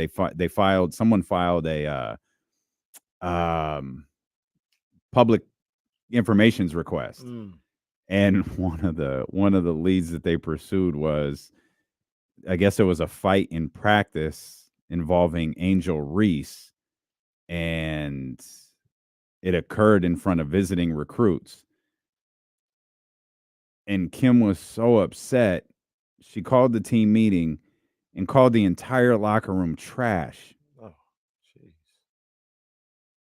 Goodness gracious. That is phenomenal. Yeah, that checks out. That checks out. Awful Announcing is a great website. It's not exactly what it sounds like. Yeah. You think it's like a parody website? It's very much not. It's a great website. It's not exact. I was gonna say police the police. They don't do that, but they media the media. Yeah, pretty much. Yeah. Pretty much. What is this? I don't know when to bring this up. I mean, we could talk about that. It's not a long, lengthy conversation, but did you see the promo for the NBA draft yesterday? I don't think so. Yeah, they showed it during the end of the broadcast. Okay. And all right, they need to settle down. I missed it. What is it? Fill me in. Bronny James was part of the promo. Yeah, he's on the graphic. Yeah, it's like, all right. And I'm a big Bronny guy. Yeah. I don't hate on that, but it's like they were like promoting round one, and they had like 4 of the top, guys in the draft, and then all of a sudden, Bronny James, he put a little draft hat on. Bronny, I was like, okay. Don't you need to do that though? It's okay. It's you need people to watch. Like, who's gonna tap in for the other guys? It's about getting interest. He's probably, whether we like it or not, or you like it or not, he's probably the biggest name in the draft. I mean, I'm not disputing that. That's all that matters. Come on, man. This is ESPN. That's all that matters. We were just talking about whether Tim Legler is going to have a job next year. Legs is great at what he's does. But in the realm of ESPN, they probably consider him boring. Probably so. Ronnie's a name. Ronnie, I wouldn't. Yeah, I wouldn't have put him on there. But it's not the biggest thing in the world, but it did stick out to me. It did. I was like, oh, okay. A little much. It's TV. I'm fine with it. I mean, it's not going to be featured. This may be a bit misleading. I guess that's what all I was saying. It's a bit misleading. Like but you tune in, he might not even be on there on the first day. Might. He might. I don't know. I have no idea. He definitely might. I have no idea. The Lakers really liked his athleticism, I think, was the last thing that I read. Gavoni got him ranked 55th in draft ranking. Who is that? Is that? I don't know. Is that your boy? I don't know who that is. Oh, I know who that is. There's your boy right on cue. There's my boy too. I like Bronny. That's my dog. Bronny do look like a corner or a D lineman. I do like my boy Bronny. Let's get Manny, man. There's so many different things to talk about here. Let's get Manny. 916-909-1320. Serial Connection. What's up, baby? What up? So, side note from last night's game that I thought was always part of the whole storyline was fans being GMs, right? Like we always have these players we love so much on our team. We can't see them leave. And I think one of those players, before he got traded out of Boston, Marcus Smart was probably one of the more popular Celtics on that team, right? When they traded him, we all were like, oh, he's the heart of that team. They're going to definitely get worse. It's not somebody they should have traded. But along comes Holiday, who I thought was an upgrade from Marcus. But he definitely regalvanized that team and became he was the heart of that team. Through this whole run, he's been the heart of that team. He does a little bit of everything. He's always guarding the best guard on the other team. And I think that's a good sign of, or not sign, but like it was a good showing of how sometimes, man, GMs do things that is not the most popular decision, right, in the eyes of the fans, but it's necessary sometimes so that you can make that next leap into the next to become that championship team. Nah, straight up. I mean, I agree, and I think sometimes we appreciate you, Manny. Sometimes, every team should look at that. I mean, there are certain guys like Brown and Tatum that you don't move on from. Like I always say when we were talking about the Kings pre-Sabonis, right? When you're not a good team, and this doesn't fall in necessarily what the Celtics were, but when you're not a good team, everything's on the table. But there are steps and moves to be made before you get to that last one that kind of blows everything up. And for me, that was trading Fox, right? Everybody's like, yeah, I gotta move Fox. Like, no, there's like about 4 things that you should do and you should try before you get to pressing that button of trading De'Aaron Fox. And with the Celtics, before you split up Brown and Tatum, and I'll say I was one of the ones like last year, I was like, I don't think you should do it now, but I think you should think about it like if it doesn't happen soon. But that was the last step for me. One of the steps before, which was unpopular, understandably so, was I think you might need to move on from Marcus Smart. It wasn't even necessarily move on from Marcus Smart. I just think you needed a point guard. And I didn't know how you were going to be able to do that and have Marcus Smart on that team in a rotation in that locker room. And I know you talked about how much the organization loves Marcus, and it wasn't specifically Brad. And I'm sure it wasn't an easy decision, but to Manny's point, I think it was a necessary one for that roster. And it's not even a knock on Marcus. It was just like, all right, well, we need a Drew Holiday-like player in here, or a Porzingis-like player, or both. How are we going to get them in there with still having Marcus Smart? Well, help me out here. Drew came months later. Drew came.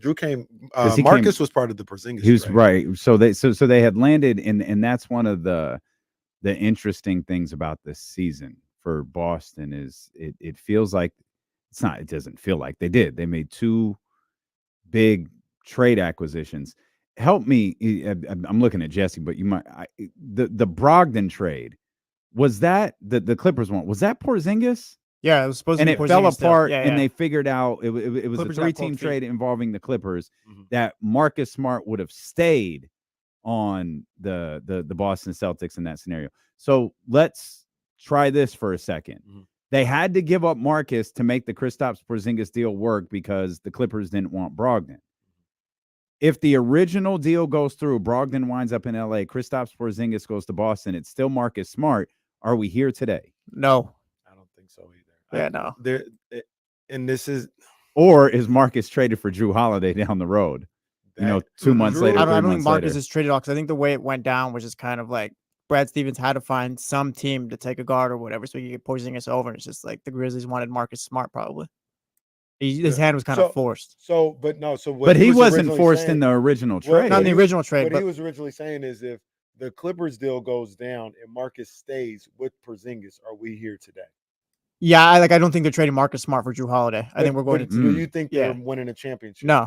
I don't think. Yeah, no. They're not trading Marcus. Drew was the difference maker. Yes. Drew, I think I agree with that. Drew was the difference maker. And Drew, once again, no knock on Marcus, but Drew understood his role with this group a little bit better than Marcus.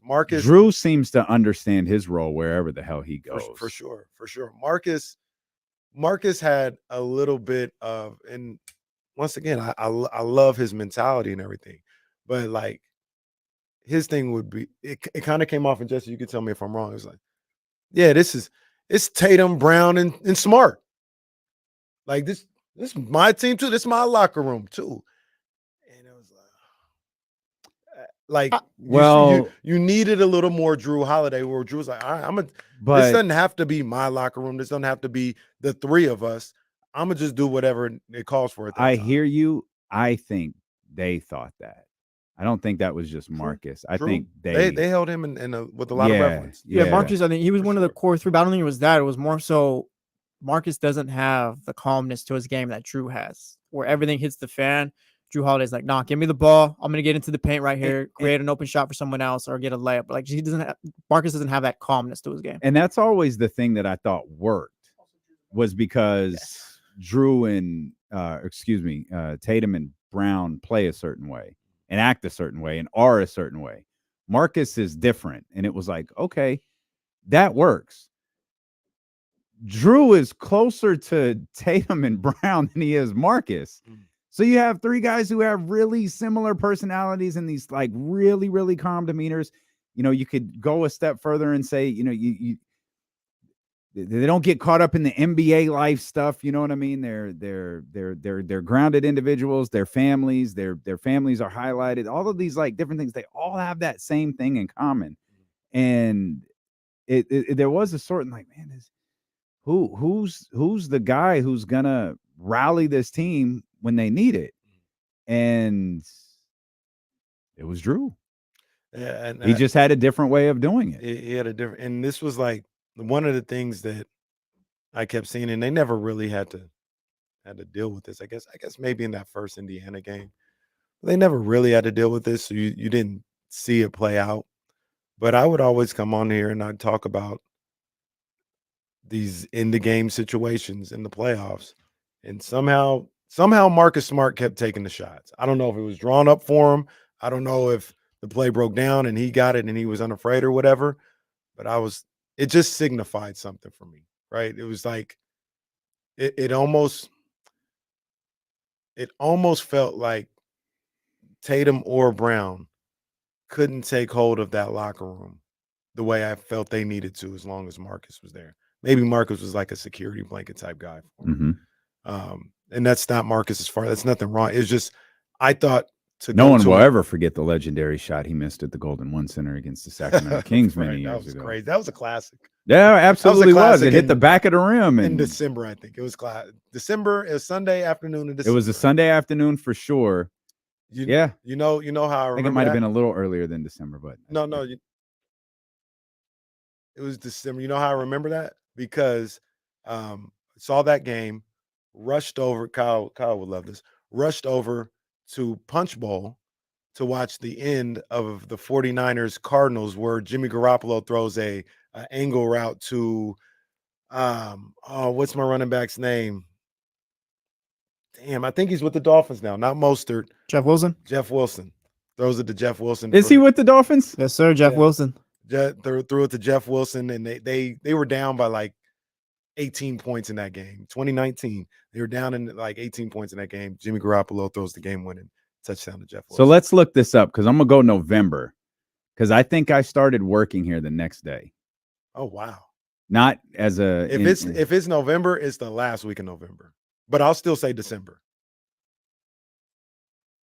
All right. I think This is the most meaningless. Do I get a win for this? Does this count? I'm playing for the Boston Tapias on this. I'm playing for the Boston. I'm gonna go. I think I'm gonna go early November. I feel like I started here the day after that Celtics. It was late. I think you got the Sunday afternoon thing on lock. It was late in the 49ers season, and I believe it might have been right before they lost the next week to the Falcons, maybe on like a goal line. The most meaningless things we've get wrapped up in. Could it possibly have even been October? Definitely not October. Probably not. Definitely. Probably not October. Because the Niners, like every game started to matter. This is 2019. They were trying to get that 1 seed and like stave off Seattle and all this other stuff. So it was a really, really big moment for them to win. Now, what could have happened? November 17th, 2019. I was just about to say what could have happened, which it turned out to be the case, is that's 20 wins for me. Actually, that's 2020. Yeah. Hey, 2020. I hit the music hit. It's not sanctioned. It's not sanctioned. So no, let me tell you what happened there and why it was so important. And this lines up with November. The Niners were about to go on a three-game stretch against the Ravens. No, against the Packers, Ravens, and Saints. Mm-hmm. And it was like, you've got the Cardinals here this week at home. You got to win because these next 3 games might da-da-da-da-da. And they were about to lose the game. And then, you know how things spiral. It's like you lose to the Cardinals, you might lose the next 3. Now you're the second seed and all this other stuff. Right. So for him to come back, it was just a really big deal. But yeah, no, good call. Mid-November. All right. Yeah. 20-20. Chat's calling it 20, sanctioned fight. Absolutely not. I want to know. Fight. I want to know why everybody be hating on me like I'm Jason Tatum. Why everybody be hating on me like I'm Jason Tatum? I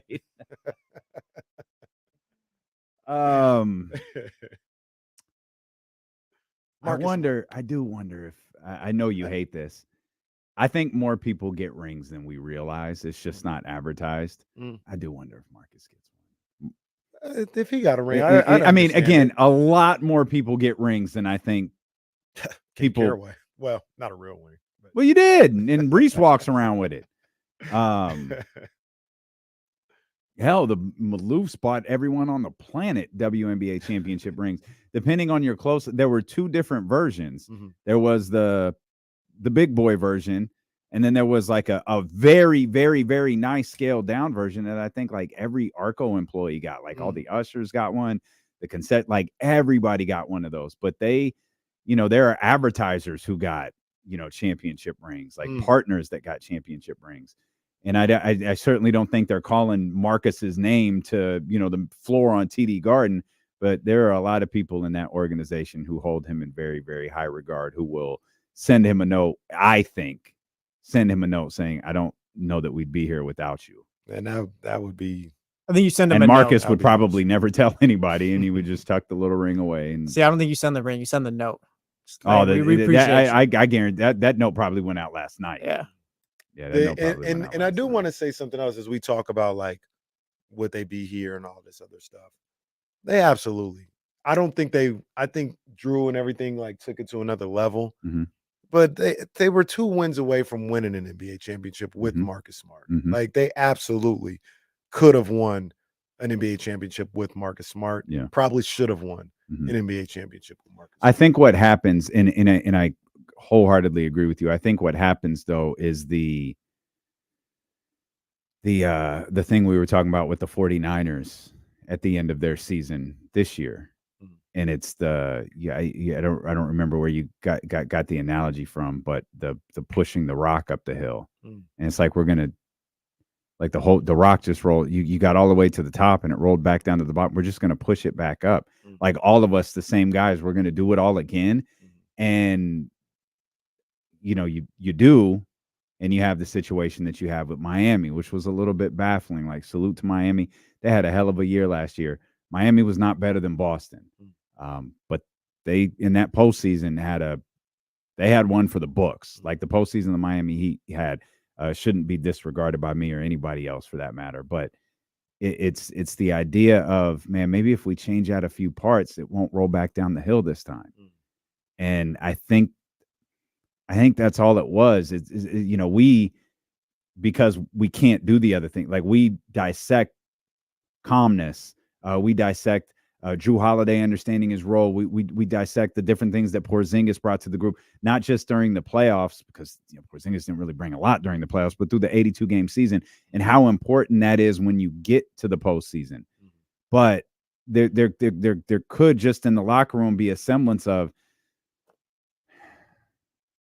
get tired of looking at each other, right? You get tired of like, all right, we know when we get to this point, this guy over here, we know this person gets tired when we get halfway up the hill. We need someone who doesn't get tired at that point. We know when we get 3/4 up the hill, this person starts complaining that they're hungry. Well, we need someone who can get it. You know what I mean? It's stuff like that. And we're not privy to any of that stuff because that's the behind the scenes type thing. And while I think they do love and respect Marcus, I think you're building around Tatum and Brown. And once you make that decision, changes come elsewhere. Yeah. And obviously there was a huge change in the coach that no one saw coming, but Brad Stevens steps down and steps up like Danny Ainge leaves. Brad Stevens takes that role. They go with Ime Udoka. That blows up in catastrophic fashion. And a guy that you brought in as a second row assistant 2 years prior now suddenly is your head coach. And credit to Brad Stevens, who took heat for this. He committed to him. He was like, this is our coach. Like, this is what we're doing. And Brad won. Yeah. It was right. All because Gordon Hayward's shot didn't go in. Brad Stevens, speaking of shots not going in, well, this one went in. I was just thinking about. I also don't believe that's true, by the way. That was just a joke. I believe the journey for a guy like Jesse and for the Boston Celtics. Man, what happened last year with them being down 3-0 and then Derek White's tip in game 6, one of the most unbelievable moments in NBA history. For that to happen. That wasn't a tie game, ladies and gentlemen. They were down. They were about to lose the series. Derek White on a miss tips it in a 10th of a second before the buzzer. And right after Marcus Smart took that shot too, by the way, just going off your point. I know he did. Tatum was right there. Should have got him the ball. But to have that happen, and I know Jesse in that locker room and everybody believed, oh, we about to do this. And then to come out, lose game 7 on your home floor, and that's how your season ends. And to be able to retool and bounce back and get to this moment. It's one of the things that I appreciate the hell out of, man. When teams can bounce back from devastating moments and devastating. I talk about it all the time. The Virginia basketball team, men's basketball team, losing to being the first 1 seed to ever lose to the 16 seed. Yep. And bouncing back the next year and winning a national championship is just incredibly impressive to me. So Boston was able to do something similar to that. Yeah.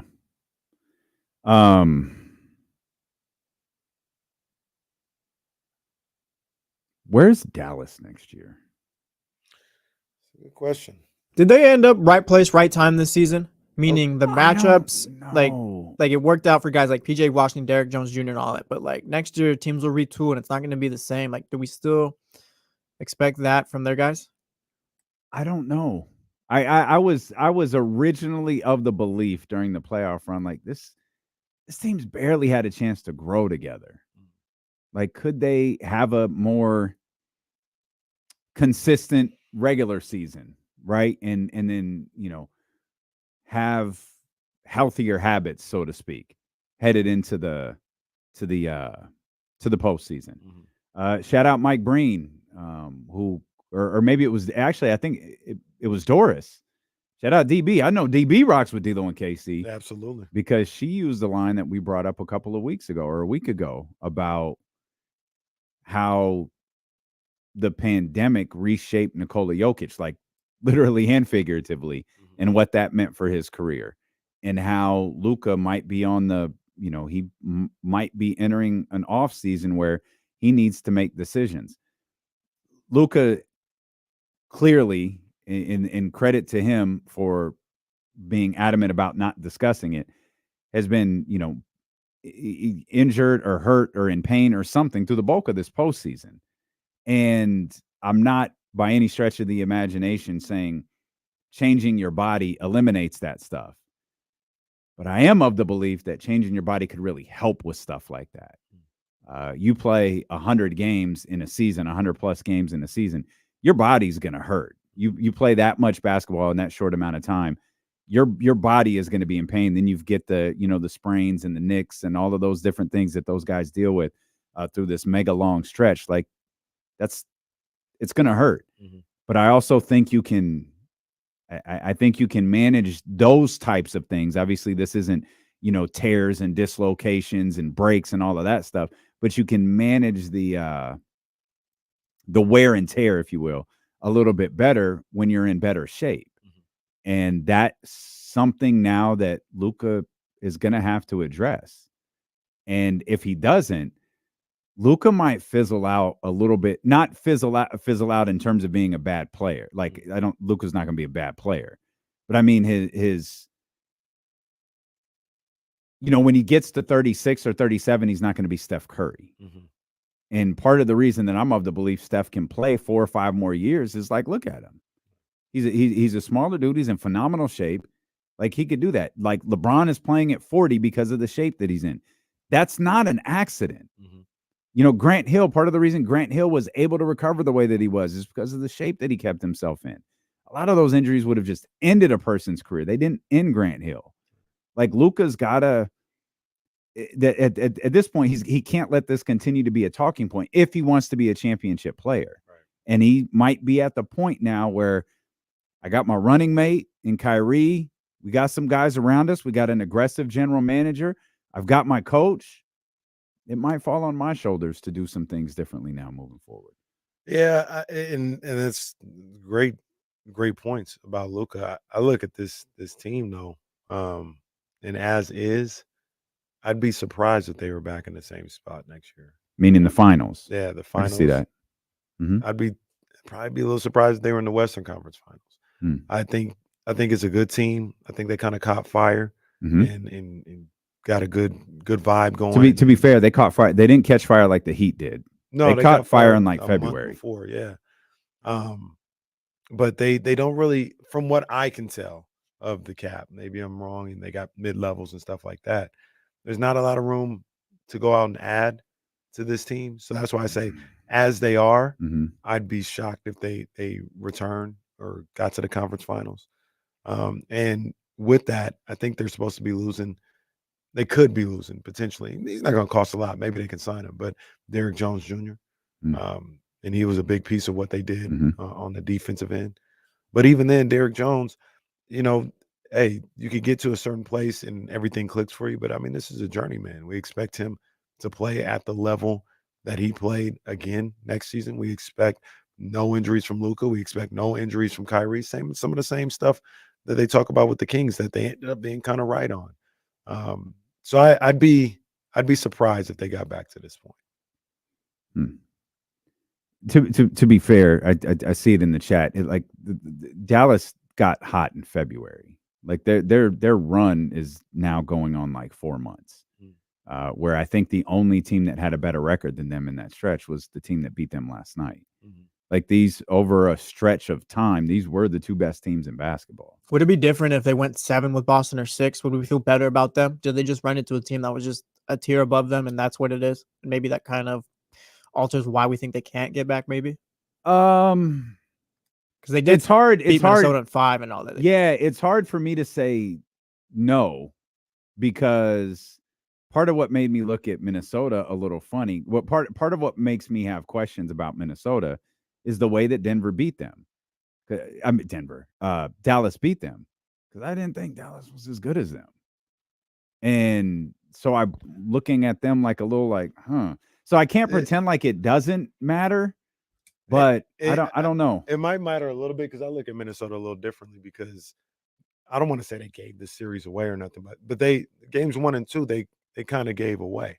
They had opportunities, and whether it's youth, whether it's not being in those positions before, not being poised enough, they gave it away. They gave their opportunity away. Dallas, but that doesn't mean they could win the series, though. True, but Dallas doesn't have those moments in this series.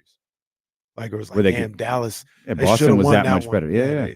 So for instance, I just blew past the commercial. Yeah, Sorry. I thought it was not. Well, when Jesse brought up the question, I thought he saw it too, and I was like, I just thought, okay, I'm just rolling.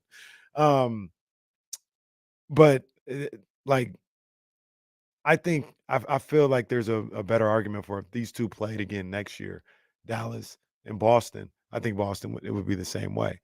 If Dallas and Minnesota played again next year, I think Minnesota, you can make the argument they might be able to get them with a little bit more poise and a little bit more experience based on how the games went this year. Could be completely different. Dallas could beat them in 5 again, but there is a psychological component to this too that I think you brought up a few minutes ago as it pertains to Boston. Are they tough enough to survive this?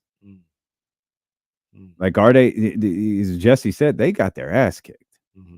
Like, are they tough enough to survive that? And I don't know. We can't answer. Like, we literally have no idea because they haven't been in a situation like this. The Western Conference Finals from a few years ago, I think that's where my thoughts on them really get stuck, because I think this team is better than that one, and I don't buy the Western Conference Finals appearance that they had never really moved me. But this team, I was like, oh, man. And it helps my thinking that they beat the Kings in 2 really critical games for both teams. And that wasn't like the beginning of their hot streak. It was like, they're cooking right now. And they ran through a team that needed 1 victory against them and couldn't get it. And I don't know. I can't. There's a lot of teams in the Western Conference right now that I'm stuck on, and Dallas is one of them. Dallas, I think they're a good team. I don't know if they're this caliber of team. The only team you might be able to make this proclamation about is Boston. Like, Boston being back in the NBA Finals next year is not surprising. No. I would be more surprised if Boston wasn't in the NBA Finals next year than if they were. I think. Go ahead, Justin. I was gonna say the East has a lot of moves they gotta make, I think, to get on par. Like, maybe Philly does it if they get Paul George. Philly's got a whole roster to build. Yeah, Miami, they're always in rumors and all that in the offseason. We'll see what Indiana is, but I feel like these teams are kind of a few moves away. The Knicks might be a little closer. We got an OG report today. Not Did we? So great. Yeah. Really? Yes. I didn't see the OG report. Looking what like was it? They didn't like the first. Yeah, OG doesn't like the first offer. Talks. Yeah, OG doesn't like the offer from the Knicks right now, so he's gonna test his market. I think there's a lot from OG that he doesn't like. I didn't feel this way at first, and then I think we were having a conversation, and someone hit me to don't be sold on OG 100% back to the Knicks. The offer might be one thing. I think there are some things about the way the Knicks run on the floor that he doesn't love. I still think he winds up in New York, but man, it's not what I thought when that trade was done. I do too, because I also think OG and his people, I don't know if you're gonna get what you think you're getting. Yeah, I'm not I have no idea what they want. If the Knicks gave him whatever offer, that probably wasn't. Clearly, it wasn't what he was looking for. It wasn't like a max, but I'm just gonna assume it was a fair offer. And he's like, "Nah, I can get more." I don't know. Like, I don't know. I don't know. Like, people talking about OG to the Kings and stuff like that. Maybe a little ironically, maybe seriously, but I don't know if I want to spend that money on OG. Do the Knicks need OG more than OG needs the Knicks? Because I think they lose OG. Whatever progress they made this year, like, you're taking a few steps back at the very least. I think you could replace him with that money. I think you could. The guy's always hurt. Yeah, I don't think that's how it works, though. Like, I don't just because the money's gone, I don't think they have it to spend. I don't think you can replace him with that level of contract. No, but they have some salary cap relief, right? And they got moves they can make as well. Like I think they can manage without OG fairly fine. Like I don't think they take a step back if they lose OG, and that's also assuming that they replace him. So I'm gonna just I think a guy a little better than this, but say Derrick Jones Jr. goes to the Knicks next year. A guy like that got a little better. I know you don't like OG Anunoby, but that's tough. They're a first-round team. That's tough. Most, I think. You think they're the same team if Derrick Jones Jr. is there and OG Anunoby is gone? Well, I said a little better than that. Yeah, a little better than that. I don't think you. Again, I know you don't like OG. I don't think you ever have. You can find that guy out there. OG. You can find a guy that gives you 80% of what OG does for cheaper than what he's asking. And you're OG wants to be a max player. There's no way I give him max money. And you're getting to this. And you're getting to the second, third. You get into the second round for sure. You may be able to get to the Western Conference Finals. Eastern Conference, I don't think so. Or Eastern Conference Finals. I don't think so. You think so? If they OG a max player to the Knicks or anybody? Do we know he wants a max though? Yeah, I don't know what I don't know what OG's asking for. I'm not. I don't either. I don't know what he's asking for. So fair, I don't either. But I don't feel like he's asking for a team friendly deal. Would you pay OG? Yeah, OG? I wouldn't either. Like I wouldn't ask for a team friendly deal. It's like pay me. Would you pay him $30 million per? No. It's around the Derek White, probably what he's going to get around. Yeah. No, hell no. Absolutely, I'd pay OG Anunoby $30 million per. What's the most you'd pay him, Casey? 22. 22. See, I think I'm with Dame. I think I'm a little higher on OG. I think he's a big difference maker. Like he'll come in like for the Knicks, and like he's a reason why they can get to the Eastern Conference Finals. I don't see him that way. And I think not even necessarily his play, but he's never healthy. When you needed him most, he couldn't stay healthy. This is bizarre from the guy who wants Brandon Ingram or Zach LaVine here. They're question marks. They are not foregone. Just give them the money. They're good. So OG's a question mark. Yes, but I feel like you're picking and choosing when you use the question mark. Like you'd pay Brandon Ingram here, but you don't want the New York Knicks to pay OG Anunoby? I don't think the Knicks are as desperate as the Sacramento Kings. I think I disagree. The Knicks lose OG, they're not missing the playoffs. No, they're not. The Kings don't sign Brandon Ingram. They're not missing the playoffs. That's not what I'm saying. The Kings don't sign Ingram or I don't know. They didn't make the playoffs this year. If they run it back, if they don't get anybody, they just in the playoffs? I don't know. According to Kenny Caraway on ESPN 1320, yes. I said they can. You can. said that. I said they can. That's not a foregone conclusion that they make the playoffs next year if they don't make any moves. I think the same is true for the New York Knicks. The Knicks don't sign OG. They're missing the playoffs? Absolutely not. Absolutely not. That's a playoff team. Julius Randle's there. The heart. Is he? Everybody talks is about he? Everybody talks about the heart and soul. Julius Randle is there? Everybody talks about the heart and soul, and it's not OG Anunoby. Who is it? It's Brunson, Hart, and DiVincenzo. Yeah. That's the heart and soul. Who the hell said it was OG Anunoby? You can move on from OG. Who was hurt in the postseason? OG. And isn't that one of the big reasons they lost? Potentially. He matters. He's a good ball player. Now you don't like him. I don't know why you just don't ignore. I don't like him for $30 million a year. Man, you said that's Derek White money. It'll be around there. Like 27, 30 around that range. Well, here's stunning news. The Pacers and Pascal Siakam are close to an agreement on a long-term contract. What a coincidence. I can't believe they were able to get this negotiated so quick. Wow. They took a massive risk giving up all those picks. Man, that is a motivated team right there to get that done. What a coinky-dink. Let's keep an eye on that. Real quick, let me ask you guys a question.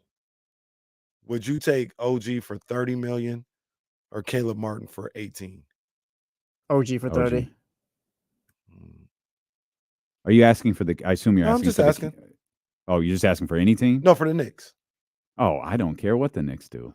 I think having a conversation. Okay, I think Well, if I'm the Knicks, honestly, I still take OG. honestly, I'd want OG, and I think OG's staying in New York. I think he's. I don't know why they're doing. I don't know why this public posturing thing is happening. It's happening for a reason. Yeah, but I think he's staying in New York. I think he's staying in New York too. And I think that's in the best interest of the New York. And I think at the end of the day, I think he's going to get close to the 30 that you guys are talking about. What is? Well, I mean, do we? I don't even know. Did we do this? Has he even signed a contract? Yeah, I don't even know. I have no idea. Is he even eligible? Well, do you have to have 2 contracts to be eligible? Is that the? You need to be on the second contract at least. Yeah, let's. Poor ass OGN and Nobody. How do you say his last name again? I always butcher Ananobi. Ananobi. That's what I said last time. Someone said I messed it up. No, you said something else last time. Oh, I said Anunoby. Yeah, let's. Ananobi. Yeah, there it is.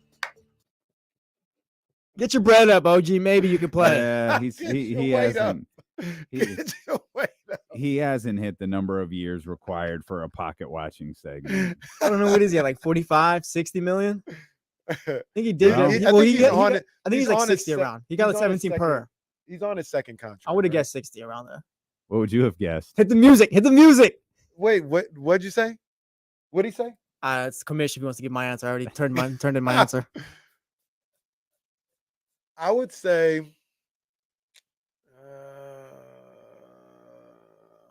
say he's probably around 75. The answer to your question was yes, he has signed his second. No, don't turn the music on. Hit the music. We ain't turning the music on now. We ain't turning the music. This is not sanctioned. That's not what this is. 61 million. That's not what this is. I believe I'm now 80,000. That's not what this is. I'm now 21 and 20 after Damian's win earlier. 20 and 19. Boy, I tell you, man, they trying to pull the wool over everybody's eyes. No, it's 20 and 19 is Kenny Caraway's record. Gosh, we don't played. listen to these people. And I'm the one who said no to. Yeah. He's due to make 19.9 next year for he's under contract next year. He has a player option, yeah. So that's part of my answer too, by the way. I thought he was this was the end of his contract. No. So his second contract was like a $60 million deal, right? Yeah, I mean I think it would have to be. They didn't give me all the rules. I would have been right. Our unsanctioned matches are basically just ECW versions of this league. It's all funny. Just chaos. Spot Track just randomly chooses when it won't show me the contract breakdown. I don't like this update they did. I don't either.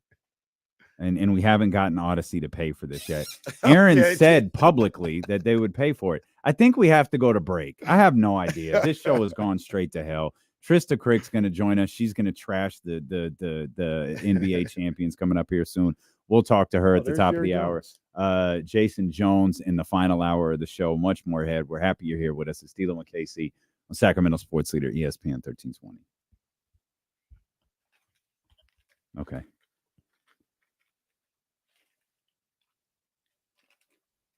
So his first contract was 4 years. His rookie contract was 4 years, $9 million.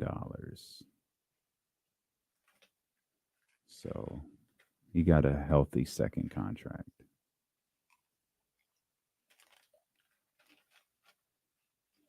About 72 million is what it'll amount to.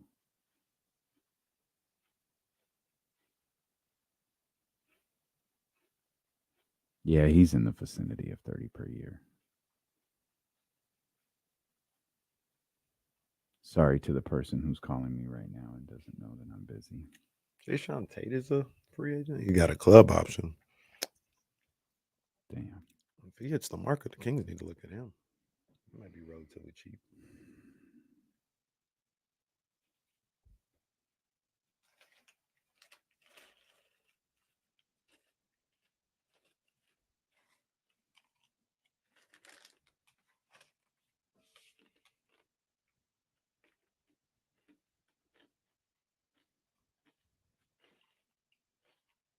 You guys taking HB or Caleb Martin?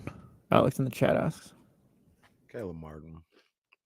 Yeah, I think so too.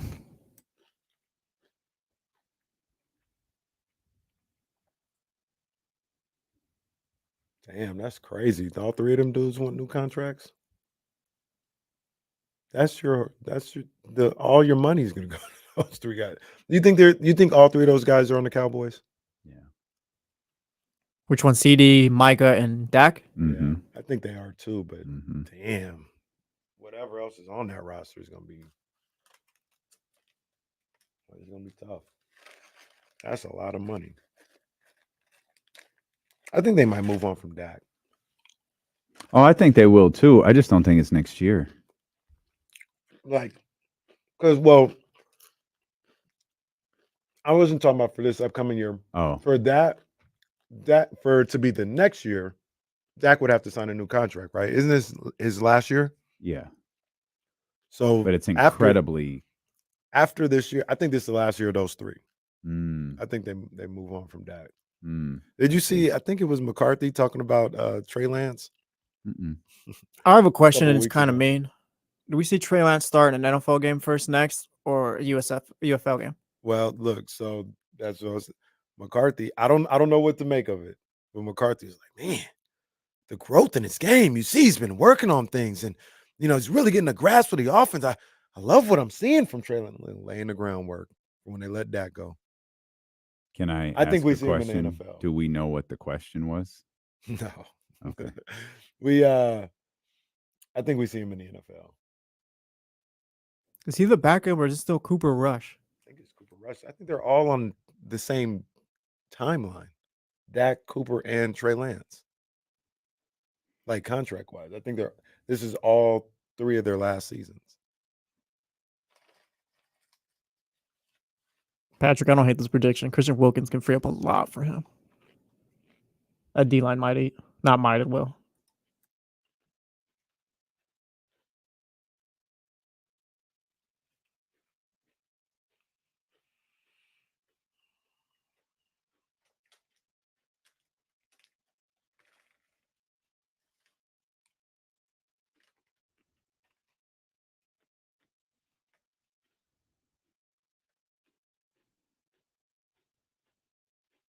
Hey, just a reminder, everyone, we'll be at home watching the Kendrick Lamar live stream tomorrow, so we'll be off.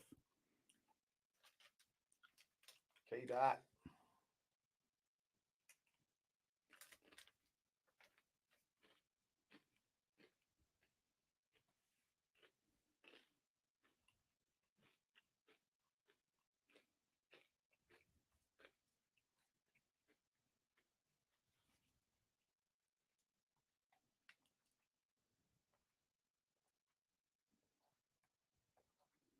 Michael Johnson launches a new track and field venture. By all accounts, Legend. Michael Johnson is a horrible person. Really? He treats. I've never heard a story of like, man, he was really nice to me. All I heard is he treated people like shit. That's terrible. That's unfortunate. I hope every person who told me that was wrong. That is unfortunate because he. We did it. Oh man, why do you guys not know how to celebrate properly, dude? Was talking to TZ. What happened? Why do you guys not know how to celebrate properly? What happened now? We did it. It came up on the timeline, so I was watching it again. They win properly. No.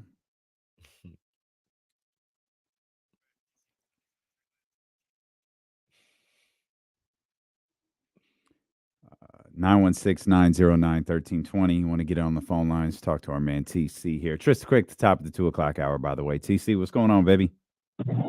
What's up with my two brothers? What up, TC? How you doing, man? Man, I'm all vibing, on the road, tapping in with the homies. No Just doubt. saw that told Jesse, I said, Jesse, I know you fired up. He said, champs, baby, champs. You say that all summer 2024. He can, though, man. He earned the right. Because, we going to act a fool if the Kings go, right? Oh, you know that. You know For that. sure. But, hey, on that note, I got some on Ananobly also. But listen, on that note, Kenny, you know how I feel, right? Die hard Niner, die hard King. Mhm. But if it came down to it, D-Lo, I'm picking the Kings over the Niners, bro, for the Wow. championship. That makes one of you. Let's stop. Stop that. Don't do that. It's no. both of us. Don't listen to him, to TC. No, okay, Kenny. I'm just checking, bro. Because hey, the Kings in a championship, and the Niners, Kings all day. Ananobly, I'm with you, Kenny, bro. I don't know if I'm giving them 30 D-Lo. Because listen, dude can't stay on the. Hold on, because dude can't really. Only reason I say that, right, is because dude really can't stay on the court. Kind of like what Kenny was talking about. I'm like, at first I was in for it. Remember, I was really one like, hey, I'm ready to trade Keegan for OG, and everybody thought I was crazy. But when I thought about it, I'm looking. I said, man, this dude never can stay on the court. Do we really want to give this dude like $50 million a year? That's all I got. I don't know. 50. Ooh, man, I don't know who. I don't know who this Ananobly individual is, man. But he better be a hell of a ball player. He probably. I mean, he's probably looking for close to that, right? He better be a lot better than OG Anunoby is. if Ananobly's going to be asking for $50 million. Well, it probably is going to be like 40 to 50 million if he's looking for a max deal. I'd be shocked if he got that much. Where's the report that he's looking for a max deal? But I don't think he's looking for. Well, not every player is going to get a max deal. It's like you could go in and ask for one, and okay, no, you counter. Okay, now we've got the reports out there that you don't like the offer. All right, let's work towards a contract. Like what are we going to get? What are we going to do here? And if you want to seek free agency, if you want to talk to other teams, salute. Like, go ahead, do your thing. I think that's what's happened. Okay, I think that's what's happened. I don't think it is. He can't go talk to anyone. There's one team that he can talk to, and that's the New York Knicks. Well, yeah, it's true. Those are the rules. Those are the rules. Why are you insinuating that rules aren't followed? Those are the rules. Just like the Pacers and the Siakam. I mean, as soon as the buzzer sounded last night, they got to work. As soon as Tatum said, "We did it," they were working. They just worked all night, so they got got close to a deal. And good for them. Good for them. That's good stuff right there. But the only thing that matters is, did the Kings make an offer to Malik Monk? Did they get on the phone and say, "All right, Malik, season's over. Everything's official now. 4 years, $78 million. That's the most we can offer you. That's all the collective bargaining agreement allows. If you want to do a 2+1, we can do that. We would literally do anything you want that is in the realms of this collective bargaining agreement to make you a Sacramento King next year and beyond." If I was thinking about this morning, and I think about honestly, if I was Malik's brother or trusted advisor or something like that, what would I advise him to do? And I look around. Hopefully his brother knows what the other teams are offering, because anyone offering me advice better know what the Orlando Magic are willing to offer. Yeah, let's assume all that, right? Like, let's assume I don't think it'll be 25, but I won't even say it. Let's say 22. Let's say Orlando is offering you 4 years, $22 million a year. Detroit is offering you 4 years, $22 million a year. And the Kings are offering you the max they can, 4 years, starting at $18 million or something like that. I would advise him to go, if we had a conversation, he's like, "Man, I really like it here in Sacramento. Like, I really do. I like the organization. I like the vibes that I get here," or whatever. I would tell him to stay with the Kings. I would tell him to stay with the Kings for a couple reasons. Number one, I think about what you talk about, and you brought up, and there's a great point, is let's talk about your career. Let's not talk about just this contract. Where can you maximize your career, i.e. maximize your next contract as well? I think the best place to do that is here in Sacramento. The other reason I would say that is Sacramento, you're getting about, what was it, 78 or 72? You're getting 80. You're getting $80 million, and you know exactly what you're getting into. You know exactly how things go here. $80 million to be comfortable, to know what you're getting into.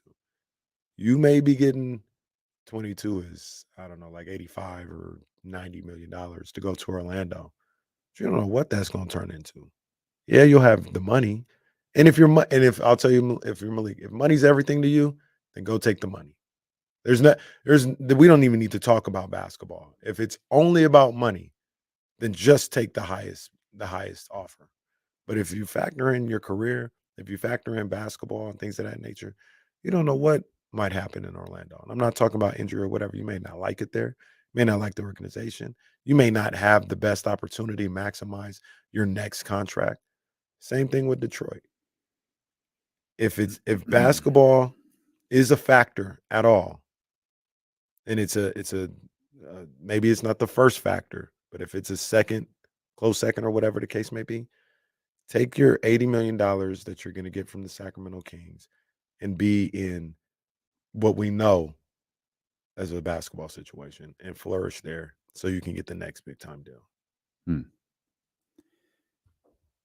I like all of that. I think I think you went a little too simple in one regard, and it's how do you, like, you have to ask Malik, how do you feel about Orlando? And we'll stick with them because look, Detroit has money too. Do you want to talk about Detroit or no? No. Okay, so let's talk about Orlando. How do you feel about Orlando? What your role could be there, the trajectory of that basketball team, and how you could see yourself fitting for the next 4 to 8 years. That's the conversation we need to have. The next 4 to 8 years. There's also this weird dynamic with, I think this is true for Orlando. It's probably true with Detroit and anyone who might be in on Malik Monk. In Sacramento, you're 1A. This is what we want to do. In Orlando, Orlando's offer could be anywhere from 18 to 25 million, but it depends on who else they're signing. Everything that they're looking at right now is at your same position. Whether it's D'Angelo Russell, they might have desires to sign you and D'Angelo Russell. Wouldn't make a lot of sense. I wouldn't advise that for you. But if they signed you and Klay Thompson, boy, there could be something there. That would have you at about $18 million per year. Maybe we could work it up to 20. Is that worth you going? Do you think that situation now in Orlando with Klay Thompson, where you're probably in the backup role, is better? Or the other caveat, they don't get Klay, they don't get D'Lo, you wind up being their top target, and now suddenly that contract that might have been 18, 19, 20 million somehow can become 23, 24, 25 million, because everything else they're looking at is a little lower on the totem pole, right? It's a little lower on the financial totem pole, so they're willing to spend more money on you because they really want to get you out of Sacramento. They can't afford to strike out at this position. So now the contract is $100 million your first 4 years. And there's no chance Malik Monk doesn't believe anywhere that he's going to go. He's going to earn a second contract with that team. Whether that's realistic or not remains to be seen. But if I were the one in advising Malik Monk, I would ask him to look at the next 4 to 8 years of his career rather than just the next contract he signs. Because his contract isn't going to be signed in the 4th year. If things are going the way that everyone wants them to go, it's going to be signed in the 3rd. And that's what I'd ask him to do. I think the tricky part with accepting an offer from Sacramento now is, I think the offer, particularly from Orlando, and maybe another mystery team, I don't know, fluctuates depending on who says no. Oh, for sure. Kamara in the group chat asked us, like, what's the chances of him accepting? Zero. And it would be malpractice. It wouldn't make sense if he did anything before. Unless those other teams aren't wavering. Unless the idea of maybe they're in on Klay and they know they're in on Klay. Maybe they know they've got Klay and they can comfortably give an offer,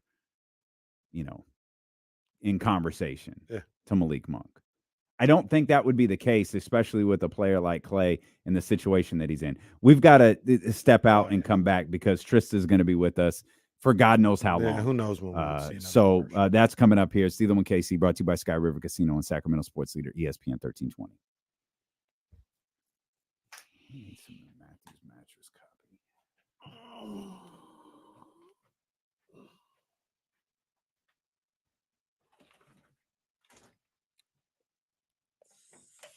You want to know? You want to know an interesting tidbit about this shirt that I'm wearing? Interesting tidbit about this national championship shirt I'm wearing from the Tar Heels. Off the top of my head, I don't know any of these players. I think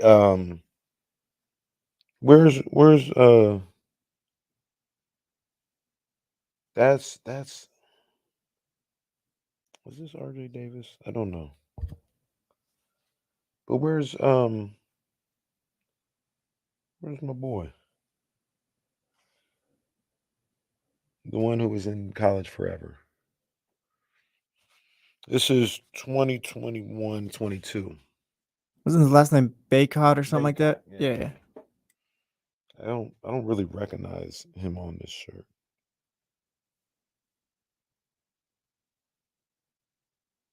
Yeah. I don't know any of these guys. I think, like I said, either this is RJ Davis or this is RJ Davis. I'm not sure.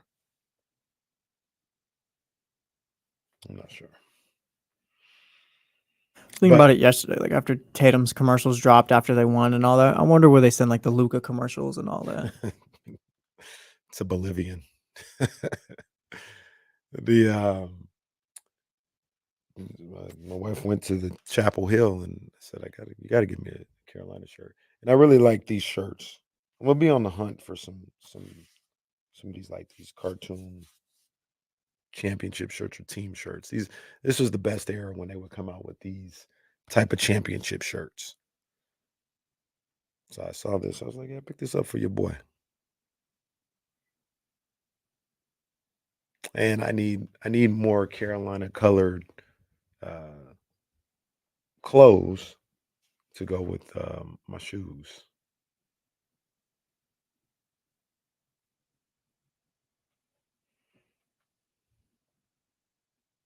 Stephen Brown, don't do that. Don't do that. She wasn't shopping for you. Don't do that.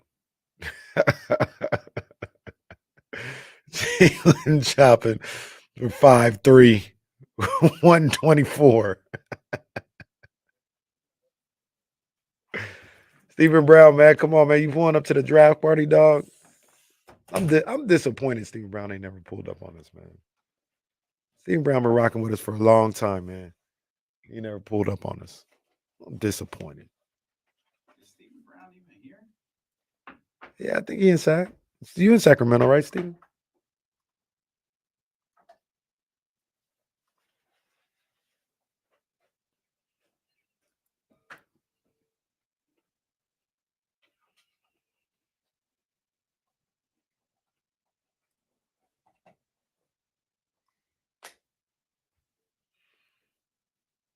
You work in the Bay Area, and take next Wednesday off, though. Pull up on the draft party, man. Come hang with your boys.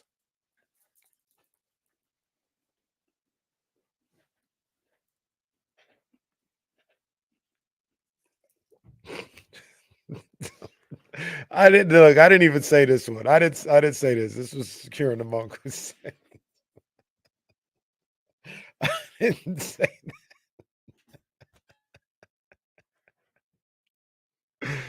that. Oh man.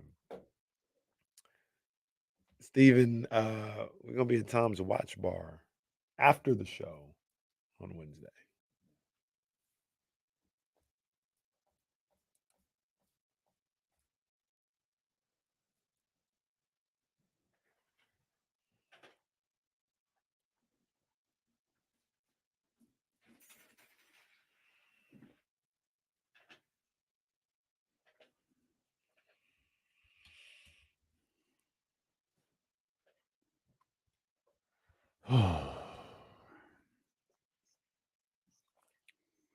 All right, Trista Crick going to join us in a heartbeat so she can hate on the Boston Celtics, man, I think, for this 30 minutes. 45 straight minutes. Real quick about that game. There was a lot of funnies in that game.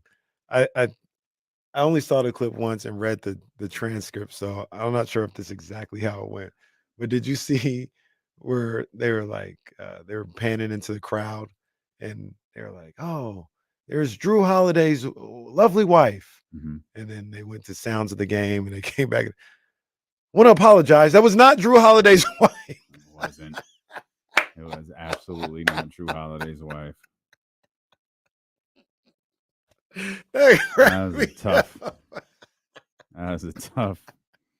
That was tough work right there. That cracked me up when I saw that one. Have you seen Drew Holiday's wife? Yeah. Okay. I saw it. I was like, huh? I don't remember No, that being I the don't case. think that. I don't think that's accurate. I'm quite certain they're wrong. I can't believe it's 150 and JJ Redick hasn't been named the head coach yet. Well, do you see Jay Williams? Basically broke it. So I didn't see Jay Williams. I saw Mike Breen. What Jay Williams do? Jay Williams was on Get Up this morning talking about. Yeah, I guess they were talking about the Lakers. They're like, I mean, what are they going to do? They got JJ Redick, a first-year head coach, who's going to be trying to put this together. Good luck to him. But Hey, you just hit him. We're all behind you at ESPN, JJ. Oh, it's funny. Like she couldn't wait. Like she was like, no, I can't wait to crap over the Boston Celtics on D'Lo and KC. So let me get in here as soon as possible, so I could crap all over this team. Throwing shots at the should have been Finals MVP Jason Tatum. Should he have been? Yeah. Don't say it like that. No shade to Jaylen Brown. He deserved it too, but don't talk about Jason Tatum Also, like that. You don't listen to Slayer. I'm calling Cap. Uh-oh. Oh, No. I think we got a Trista freeze. She just likes rock and roll. Can wear them. Uh-oh. No, it's fine. She's just she's showing us the estate.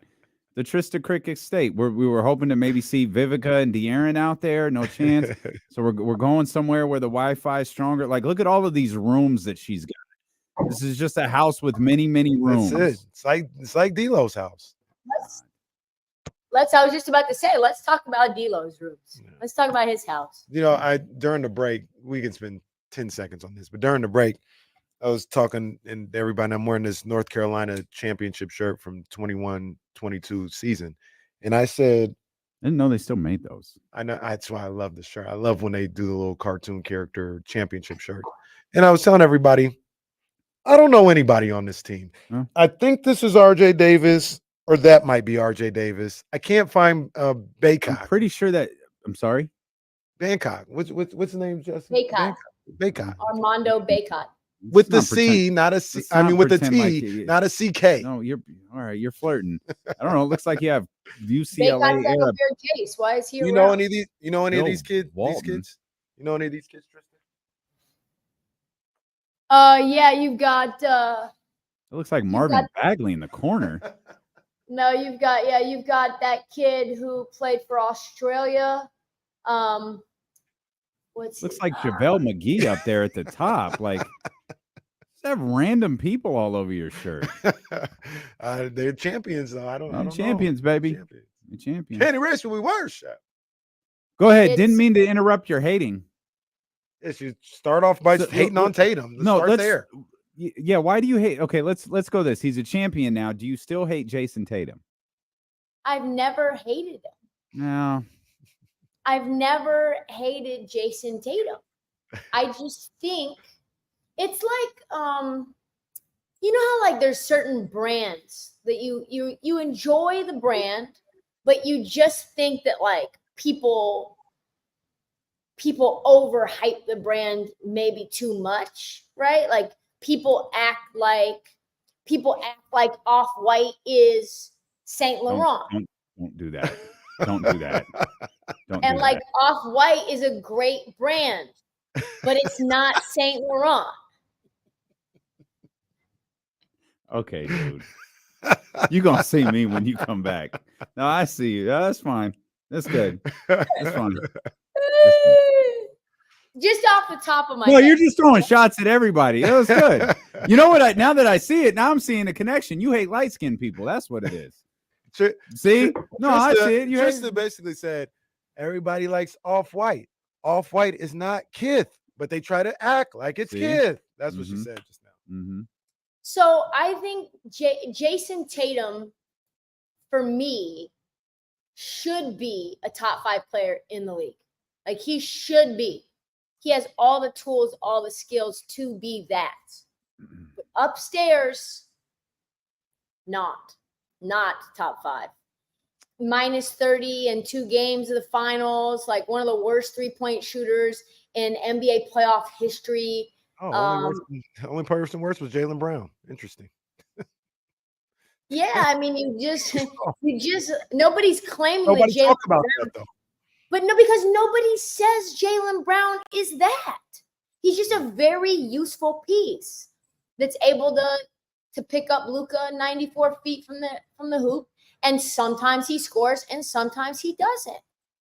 But I think collectively expect a lot from Jason Tatum, and we have not gotten that from Jason Tatum. He's a champion.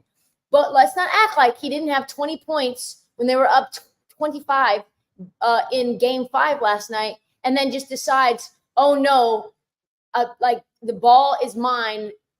Like, it's time for Carmelo Anthony basketball, and I'm going to take it to the rim 8 straight times to make sure I get 30 points and to make it look like I got my triple-double in a closeout game, so that history 10 years from now makes it look like Jason Tatum was balling out in a closeout game when we know Jason Tatum was not.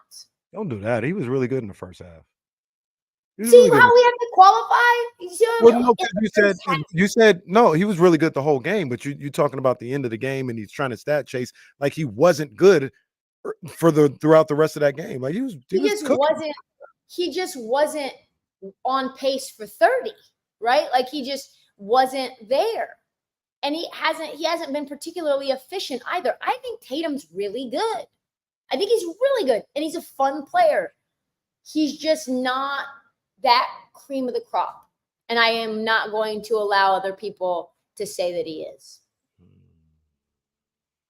What does and I'm using quotations for the radio audience, what does champion Boston Celtics mean? Because that's what your tweet said. With an accompanying GIF, which is amazing that you just had. It means they're champions. It means like the Los Angeles Lakers are champions in 2020. No. See, there's gonna be a lot of don't do that in this conversation. Why are you so dismissive of the Celtics championship? They didn't play anybody. I gotta get to a place where I can sit down. They didn't play anybody. Oh, sorry. I just kicked her. Oh, shoot. They played the Mavericks. Who did you kick? Did you kick a person? Emma. Oh, poor Emma. Sad though. No, okay. So they didn't play anybody. So they weren't the best team in basketball all year? No, they were. They just weren't tested. They were. And on top of that, see this is where we're gonna get her here. Who are they supposed to play? The Milwaukee Bucks that you think stink? I think everybody stinks. That's kind of a shoot at the way this is going. That's kind of true. I think everybody kind of stinks. You know? Everybody kind of stinks. I got love for the Kings though. That's all that matters. That's all that matters at the end of the day. Wait, who's that? That's Emma. Yeah. Oh, I thought Emma looked different. She got a haircut. Fun fact, she's so sweet and so cute. But the reason it looks like I got Simplex right here, which I do not, is that she bit the hell out of me the other night, made me bleed. Oh. And now it looks like I got a cold sore. Yeah, a cold sore. You know what I mean? No. It's tough. It's a tough situation, but really, there's a whole episode on The Office about this, Kenny. Is it close? Nope. You'll probably see it in about 12 years. There'll have been 4 Office reboots by the time you get to that episode of The Office. Did you guys? You talk about reboots. Sorry. Did you see they're coming out with Everybody Hates Chris cartoon? No. It's called Seth MacFarlane? I certainly hope not. But it's called Everybody Still Hates Chris. I'm with it. And Chris, Tashina Arnold, and Terry Crews are part. They're all. Oh, I'm as long as Seth MacFarlane is not right. Good luck. Like Terry Crews, though, he's kind of on the, He's a little. He's different. He's a little. He moves different. You got to be aware. Yeah. Yeah, you got to watch what you say around Terry Crews. Got to be aware. Okay, so the season's over. You hate the Celtics. They didn't play anybody. They're not worthy of being the champions. They're champions. No, They're stop champions. doing that. See, yeah, why you always got to do that? Why you They're always the got to do NBA that when you mention it? champions. Stop doing that. They were the best team in basketball all year. They lost 3 games in the playoffs. It's true. They are disgustingly good. They really are. Like all jokes aside, their roster's insane. Like they are stacked. Did they have to beat Denver? Like would the perception be different? Like they would have had to have beaten a team that wasn't good enough to get to the NBA finals. And people would feel different. The other crazy thing about that is I think Denver's been overrated all year long. Tell them. Like they're a good team. They're not. Tell them. They're not what people tried to make them out to be. They're just a good team. They're missing some depth pieces that they needed in that championship run. Like I do think we believe that Bruce Brown was not as important as he is. That we were convinced or they were trying to finesse us into believing that Jeff Green wasn't an important piece. And so that they were going to roll out, with Peyton Watson and Reggie Jackson and like guys who just weren't up for the task. And that's on us for believing them. But when you win a championship and then you kind of have some capital as in terms of your talent evaluation. And if you tell me, hey, I know what I'm doing. You saw what I built. You've seen the swings that we've made. We think that this guy Peyton Watson's better than Bruce Brown, then okay, we'll wait and see. Fine. Shame on me for believing them. One of the crazy things about the Western Conference playoffs and everything else like that is, I think you've heard it said a lot, and we all kind of agree. Matchups played a huge role in how these playoffs shaped off in the Western Conference side, and really kind of what a lot of that came down to was, what was it, the second to last game where Wemby just destroys the Nuggets? Yeah. Destroys them and kind of keeps them, I think, out of the 1 seed. Yep. Yes. They ended up, what, 3? The 3 seed or the 2 seed? Yes. 2 seed. I think it was 2 seed because Minnesota was 3. 2 seed. Okay. Yep. Yeah. And who knows how that plays out if they don't have to see Minnesota till the conference finals or at all. Minnesota might have got knocked out before that. That's a good point. That's a really good point. And Minnesota was built to beat Denver. And I think that's what you're going to see is you're going to see teams focus on how to beat the champs. And that takes time. And by the time their roster is ready, that team might not be the champs anymore. You might not even have to ever see them again. So I think the one thing, just going back to Boston really fast, it's not just Denver. I think the one thing that I wanted to see was the matchup against a dominant center. And Derek Lively is really good, as is Daniel Gafford, but they're not dominant centers. They're not all NBA caliber centers like Jokic, like Giannis, like Embiid. So I'd like to see that matchup where those teams were in their peak. They weren't injured. Dame obviously came in out of shape because he didn't want to get traded, or he wanted to get traded and he didn't want to get traded to the wrong team if he got hurt in Portland last offseason. Obviously, Giannis's injury was huge. So, I mean, Embiid's always hurt. So I would have just liked to see like a fully healthy team with a dominant center, because I would have liked to see the Kristaps Porzingis matchup play more of a part. And KP was injured, so that would have been interesting. That would have been more interesting to me. This is whack. No, this is trash. Who did this with Denver last year? Denver played the Miami freaking Heat last year. Anybody do this? I wanted to see him play Boston. But that surely didn't diminish the way anybody talked about them all year. It was like a coronation for the Denver Nuggets last year. This should have been a coronation for Boston, and it doesn't feel like that because there's a lot more Trista Cricks out there than there are anybody else. And I don't know why. We don't really know why collectively we feel this way. It's just, I don't know. I can't really call it, guys. Like, it's just inside of me. It's just inside of me. And You know what really bothers me too is Tatum's post-game speech. Now that was tough. Oh, That was tough. I ain't yeah. gonna lie to you. Yeah. I ain't gonna lie to you. Can't defend Have you ever everything. had like a super talented, corny friend that you're like, just why? Why can't you just like either be less talented or like more like suave?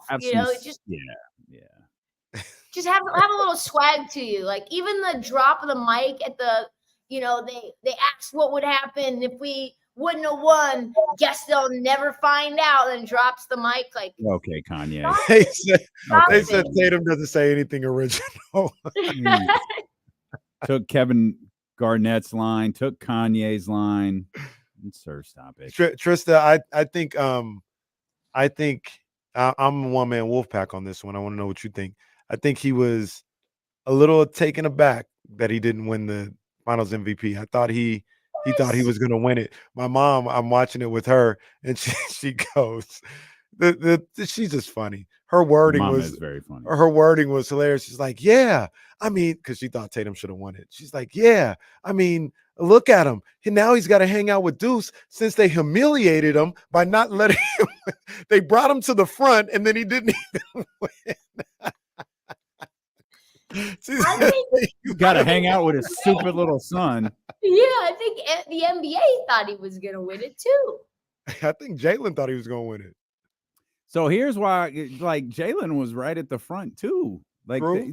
If you watch the podium thing, kind of when they're doing the wide shot as Lisa starts to talk, it looks like someone, I assume from the Celtics, maybe from the NBA, is positioning Jalen in a spot to where it's like, hey, don't go too far away. The funny part is you're right, but Tatum positioned himself on his own. Like he was kind of in the back, and then he kind of walked toward Adam Silver. The poor guy, as my mom said, got humiliated.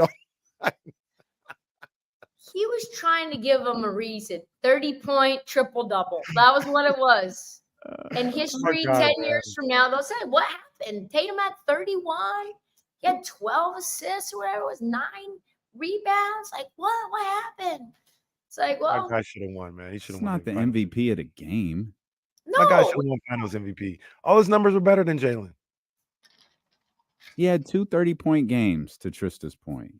Don't make the other one was like what was the other one? It was like 17, 11, and 9 or something. We read that off. What was the other one? This game 2. Yeah. Come on now. Yeah. Any other time we worried about filling up the stat sheet. Now we ain't worried about it. Come on now. Oh, don't do that. Don't do that. Don't do that. Don't make me. I'm talking about one. Don't do that. I'm talking about in general, not you. I'm talking about in general. Don't make me take a stand. I'm not going to take a stance again. Here's the thing, too. Like Tatum's putting up 30 shots a game. He should get 30 points. 26. He's also facing the best defender. What we talking about? We talking about Kyrie guarding Jaylen Brown, Luka guarding Jaylen Brown. That's what Tatum gonna do if Luka guarding him? Like gonna average 45. Probably still gonna be I like Jalen though. Shooting threes. At the end of the day, I think they both had it generally the same series. So I don't have a problem with Jalen winning it at all. Except for Tatum didn't have a tough defensive assignment. Luke averaged 30 points a night. Like, let's not act like he held him to 7. Yeah, Luka's issue wasn't even on the offensive end. It was he didn't play no defense. He was getting whatever he wanted on offense. And Jalen wasn't guarding him all the time either. And I say that to say it's not all on Jalen that he averaged 30 a night. Like everybody took their turns, and Luka offense wasn't the issue. But who did Tatum guard again? Like who was it that he was on? Was he Derek Jones? Probably. No, he was guarding Gafford, wasn't he? A little bit. Playing a little small ball 5. Yeah, he's versatile. I mean, he didn't have to guard Kyrie. Didn't have to guard Luka. Just saying. Who do you hate more, Jason Tatum or the Boston Celtics as a whole? Oh, the Celtics as a whole. Yeah. Yeah. I think if Tatum played for like the Thunder, I would love Tatum. What is it about specifically Tatum you hate so much?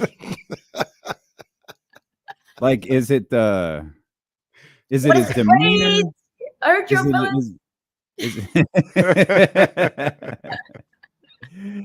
Is it his demeanor? It's the fall off. It's the fall off. It's everybody says he's still 19. He's just kind of being. It's like, yeah, he is only 26, and he's breaking records.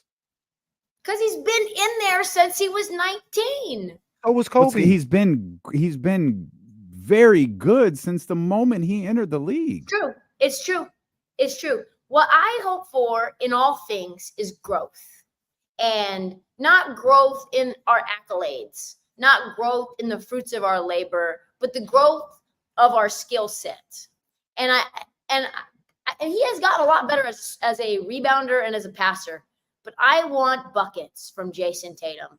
I want miraculous buckets. I want timely buckets. And I do not get those timely buckets. I rarely get them. I think he saw your TikTok when he mentioned he said that specifically the other day. He saw your TikTok. He said when I was coming in, they wanted you to score, but they said you wasn't a winner. And now I'm winning, and they say I'm not scoring enough. I think he was talking directly to Trista Crick. I think because I heard Cameron talking about Trista the other day. Let's go. That's where it was. Let's go. Yeah, everybody was talking about Trista over like a 48-hour period. She was on NBC, CNN, and Tom Brokaw was talking about Trista Crick. It is what it is. Just spanning. Crick love the kids. We love all. As long as they're not Celtics fans or Celtics players. As long as it's not Deuce, you love them. Yeah, God, what did Deuce do to you? Deuce is also annoying. Like the fact that Deuce all the time is annoying. He just brings him around all the time. Also, I love the vulnerability, but probably don't put it on wax that you didn't want to have Deuce. Like it's probably you don't put that on wax. Yeah, that was a bold strategy. Hey, but look, air horns. Air horns. You see what happened last night? LMA popped out of nowhere, and she popped out of nowhere. You see that? No. LMA pregnant with Tatum's baby. No. Congratulations. Okay. See, he has all that time to make babies, but not time to become efficient. Don't do that. Don't do that. That's a lovely couple. They're about to bring in a new little bundle of joy. He can play basketball and make babies at the same time. He's a more efficient shooter than Trista's giving him credit for. I wish he was as efficient as a basketball player as he is as a sperm donator. What? So look. I can tiptoe around stuff. Trista can't. Like Trista's like, no, I'm just gonna say it. Like, what do you mean? What's the problem? As long as I'm not dumped by the FCC. Well, no, you're dumped by Jesse. You're not dumped by the FCC. Well, as long as I'm not getting in fine territory, then we're just gonna talk as close as I do to everybody else. I haven't even approached it. Yeah. So Trista, do you have a favorite moment from the 2024 season? Ooh, favorite moment. I love the NBA, by the way. It's such a funny league. It is a funny league. There's a lot of good ones, and they're like they just don't pop up in that way, like unprompted. I think the one that comes to my mind the very first thing was LeBron on National Women's Day. No, that was a classic. You're the two most amazing women. Love you guys. I mean, the funny ones too is like Doc Rivers taking over the Milwaukee Bucks like midway through the season as like who he was consulting Adrian Griffin the whole time. Like meanwhile he was Littlefinger from Game of Thrones. That was really good. That was like shout out to AK. I was just about to say shout out to Giannis racing into the Pacers. Oh, that's an all-timer. Giannis Gate. Was that ball game? Yes. Wow. And then the Pacers immediately getting James Johnson because we're not doing that anymore. Mm-hmm. We're not messing around. We got a black belt now, and he will F you up. They just like the next day they did that, and he's been on the team ever since. Trista was in the you were in the Garden for the playoff run. I bet that was pretty cool. Did they win that game or they lost? Was that the Sixers game that Maxey hit the shot? Knicks lost that game. Yeah, that was the Maxey 8 points. Foul. Yeah. Even that seems months ago. Yeah, it seems like an eternity ago. Hey, we learned in the last few minutes KC hates OG Anunoby. There's reports that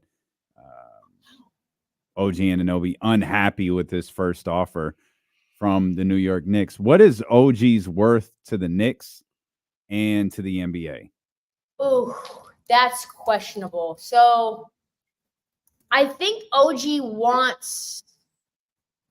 he wants max money, right? Well, like he does. I'm sure he does, but if I'm paying OG and I'm a Knick GM, I think it's $30 million. That's the number we set on. Kenny said he I ain't wouldn't worth pay it. him $30 million. This was the comparison I had, or the scenario I had. I said, would I pay OG, and not saying that this guy is better than OG. I'm not saying that, but would I pay OG $30 million or Caleb Martin $18 million? And I'd pay Caleb Martin $18 million. No. Did you not see what the Knicks did when OG Anunoby was healthy? He was gone half that time. Remember, he was gone half the time he was there. I think they lost 3 games when he was on the floor in the regular season. I think he played 3 games while he was with the Knicks. I don't think that's true. He was gone right after he got traded. He got hurt. He was gone half the time, and they start cooking. We can just find out, can't we? Basketball reference. That's what we got to do. He played 50 games this year. 50 games on the season. 50 of 82. Yeah, this season he's played 50. Here's the thing, though, guys. I've been like checking the temp on OG Anunoby all year with a very reliable set of sources, and I kept talking to them like I knew, right? You know you do that where like you make a declarative statement and like you don't really know it, and then you just wait for the person who actually does know to respond to get your information. That's like a low-key Krista Crick pro tip. And I'm like, man, OG will probably take less, right? Like he'll probably give the Knicks like an MSG discount.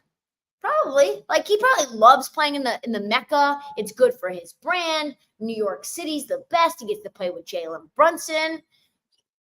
I'm sure like this is his destination. Like this is the place he wants to be. And this person was like, yeah, no. And I'm like, yeah, no. And they go, Tristan, don't do this. Don't like say no. And I'm like, dude, he's there. Like he probably doesn't say yes to the trade if he's not gonna sign long term with New York. You would think that was a part of the conversation. And he's like, Tristan, you're tripping. And then like a month, 2 months later, actually in this playoffs, remember when the Orlando Magic were rumored to go after OG Anunoby in this offseason? I called him and I'm like, there's no way he would play for Orlando. No chance, right? Like New York Knicks, Orlando Magic. And he goes, OG's going to go where OG gets paid. I'm going to tell you that right now. And no state income tax for Florida makes it even better. He is not tied to New York. And so I don't know where you're thinking that, but he will go if the money is not right. And I'm like, no way. And it is true. That came out today. And I was like, wow, good reporting by this person who's not a reporter. And they texted me as soon as I put the Instagram video up. LOL. Like, yes. OG Anunoby played 21 games for the New York Knicks. How many they win? He played 14 games right after the trade. They were 12-2. Yeah. He missed 16 games, came back and played 3. They were 3-0. He missed the next 8 games, came back, played the final 4. They were 3-1. They were a total of 18-3 in the 21 games OG and they're really good with him. How do we know he's going to play more than 21 games? I just am baffled that you're using that argument now. What do you mean now? Well, because you don't use that argument with Brandon Ingram or Zach LaVine and the Sacramento Kings. I actually do. I say that's a wart. That's an issue. So, who's my number one guy? But you would do Who's my number one guy for the Kings? Kyle Kuzma? Yes. It's not those two. But it should. But it's Kyle Kuzma more because of his health and the contract. His health and his contract, and he's had a little health issues as well. But the contract, this production, all that plays a factor. But you'd roll the dice on those other two players. I would roll the dice on those. You're a Knicks fan. You wouldn't roll the dice on OG Anunoby. You're 18-3 with them. Also, I think the Knicks they have more flexibility to get other players. I don't think the Kings have the flexibility to their options aren't as open as the Knicks are to get that. So if OG won $30 million, he played 67 games last year. So who's he? So OG Anunoby. So look, so here's my deal. OG Anunoby, you sign him $30 million. That's pretty much it. You winning a championship? That's it for the Knicks. Is it? Well, it's more. What more can they do? You're not going to win it. Trade with Julius Randle. I'm not saying you are, but you have the financial flexibility to be there if Giannis wants out. I don't think or anything. you have as much flexibility as you think. This is what I'm saying. If Giannis wants out of Milwaukee in a year and wants to come to New York, you can do that. Once you sign OG, you got OG, Randle, Brunson, DiVincenzo going to get paid. That's your team. Randle's a part of the trade. All right. Randle's probably the next Knick to be traded. Yes. I'm telling you, that's the same argument we have for Indiana, though, right? Like, that's your team. You don't have no more moves left. You sign Miles Turner, you sign Pascal Siakam, you got to pay Halliburton. That's your team. Siakam it's the same was a move, yeah. It's the same thing with the Knicks. I agree, but what I say about the Pacers? You said they're gonna be the 2 seed. They ain't beating Boston. I don't think they are, but I don't think the Knicks are either. All right. Okay. So we under that theory, then no one's beating the Celtics. So why try? Why even re-sign anyone? Why pay the money? We're just gonna. The Kings are beating the Celtics. I'm saying no one in the East is beating the Celtics. I'm telling you, But if you look at it, I'm not wishing this man ill at all. But say Tatum were to go down, the Celtics are vulnerable. It's not like injuries don't happen. Jamal Murray got injured. Jimmy Butler got injured, didn't play. Joel Embiid was injured. The Celtics are in for a championship hopes. You're right. The Celtics are built better than they're built a whole lot better than Denver or Philadelphia. I'm not willing to cap myself out for OG. That's all it is. If he takes a different type of deal and I still got some flexibility, I'd have no problem having him on the team. He's obviously the numbers speak to it, his game speaks to it. I have no problem on the team. But if I think personally he's like a $25 million a year player. Y'all Knicks fan, how much? Like 25 max. Personally, I don't think he's a $30-35 million a year player. Y'all Knicks fans have been trying to trade for a superstar for 20 years. And I think OG's the biggest trade that you've landed since Carmelo Anthony, who basically forced his way to New York. You just going to let him go? I mean, for $35 million, yeah, I'm not spending $35 You keep upping the number. I'm not spending 30. I'm not spending 30. You're wrong. Do you think that Tyler Hero should get paid more than OG Anunoby? Oh, you might be asking the wrong guy. I mean, Casey I like Tyler Hero. Tyler Hero jersey. Allegedly. I like Tyler Hero. I don't think he's a better player than OG Anunoby. Do you think Jordan Poole should get paid more than OG Anunoby? No, that's not fair. Absolutely not. Do you think Chris Middleton should get paid more than OG Anunoby? Not at this point in his career. Do you think DeAndre Ayton should get paid more than OG Anunoby? Nah, I don't think so. I haven't given up on Ayton though, but I think those guys are high 20s, low 30s. That's what OG's. And what do we say? What do we say about? We say those are terrible contracts, right? We say those are terrible contracts. That's way too much money. Contracts at that number, right? There's good contracts at that number as well. Well, I'm just talking about those guys that you talk about, like those Jordan. But Poole, you're putting OG Anunoby in that category of player. I think Jordan Poole and DeAndre. I don't think they should be making that much money. But they are, and that's Tristan's point. She didn't name the good players that are making $28 to $32 million. So but we should just give him money because the bad players are making that. No, type of money? He's worth it. That's the disconnect that you just won't. You don't like OG Anunoby as the player. Like Well, OG I Anunoby is a really good I player. don't. It's not. Don't like it. I wouldn't pay him that type of money. Okay, with my if I was franchise. Kenny Caraway, the general manager wouldn't. D'Lo, the general manager, would. I'd pay OG Anunoby. That's fine. I'm just. If I was the fine. Knicks, I'd do it. Like that. He makes the Knicks better. That's fine. There's a risk with every contract you sign with health and all of this stuff. Tristan, I'll tell you this though. I'll tell you this: if OG Anunoby's going to play 82 games, being in New York will be the best option for him to do that physically, given the team that is around him in New York and that would have to travel to him otherwise. So his best chances to be fully healthy are for him to continue to be in New York City. I think they both should come to an agreement. I think they will. I think he will be a Knick, and I think whatever he doesn't like about the contract, it's a negotiating period. So you negotiate, you do what you do. But I think at the end of the day, I think much like you just said, I think they're both best for each other. Let me ask you this though, Kenny. If your OG Anunoby in Orlando offers you $35 million, no state income tax, and New York offers you $27 million with the income taxes of New York, which are obscene. I think it's like 14%. What do you do?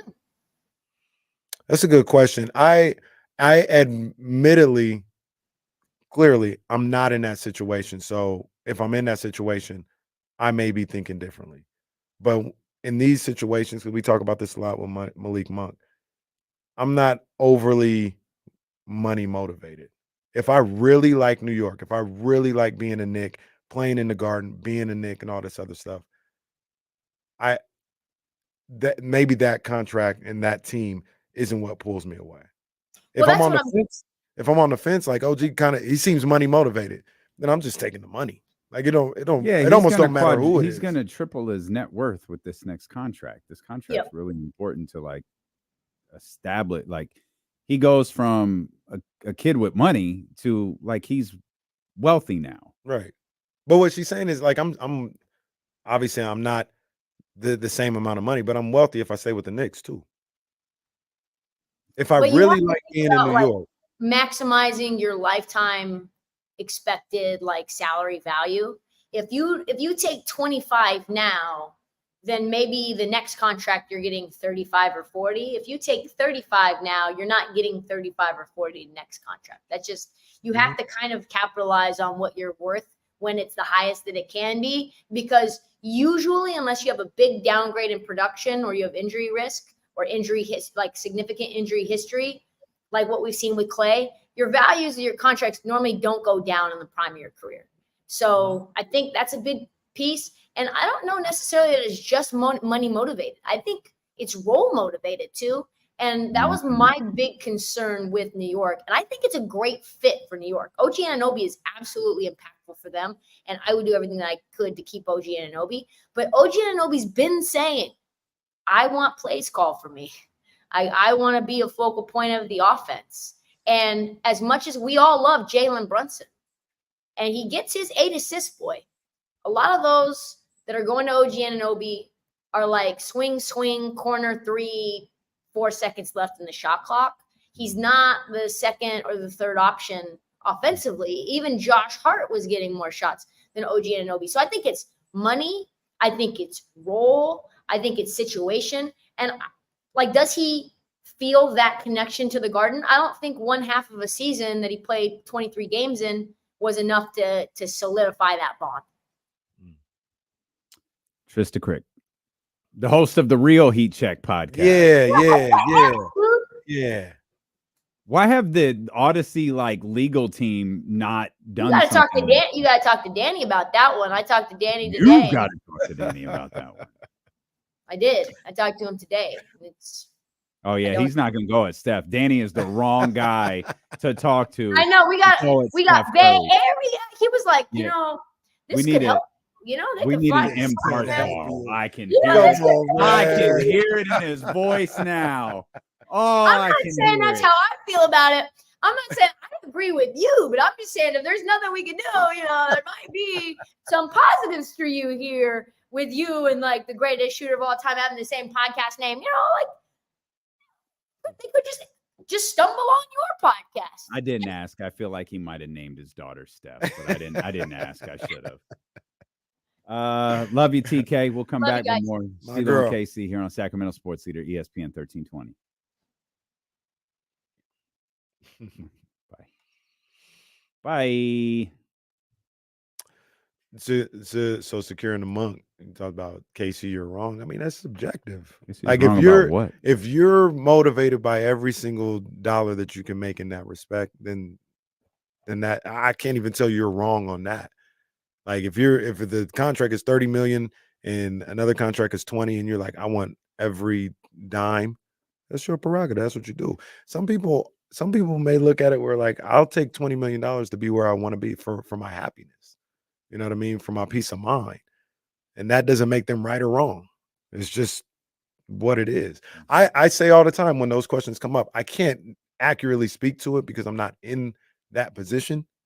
If I was in it, it might be completely different. But how I feel right now and looking at it, like I look at it where like 20 or $30 million, like I'm a year. Fine. I'll be where I want to be for $20 million, as opposed to I don't really want to go to Orlando, but they're offering me 30 million, so I have to go. Like I'm not. Yeah, that motivated. I think you're framing that. Well, yeah, okay.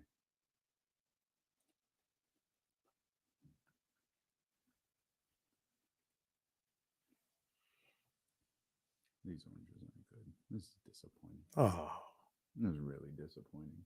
The crazy thing is I don't even really get oranges anymore. I just eat cuties, and they're delicious. What are those? They're like the mini So- tangerines. Yeah, okay.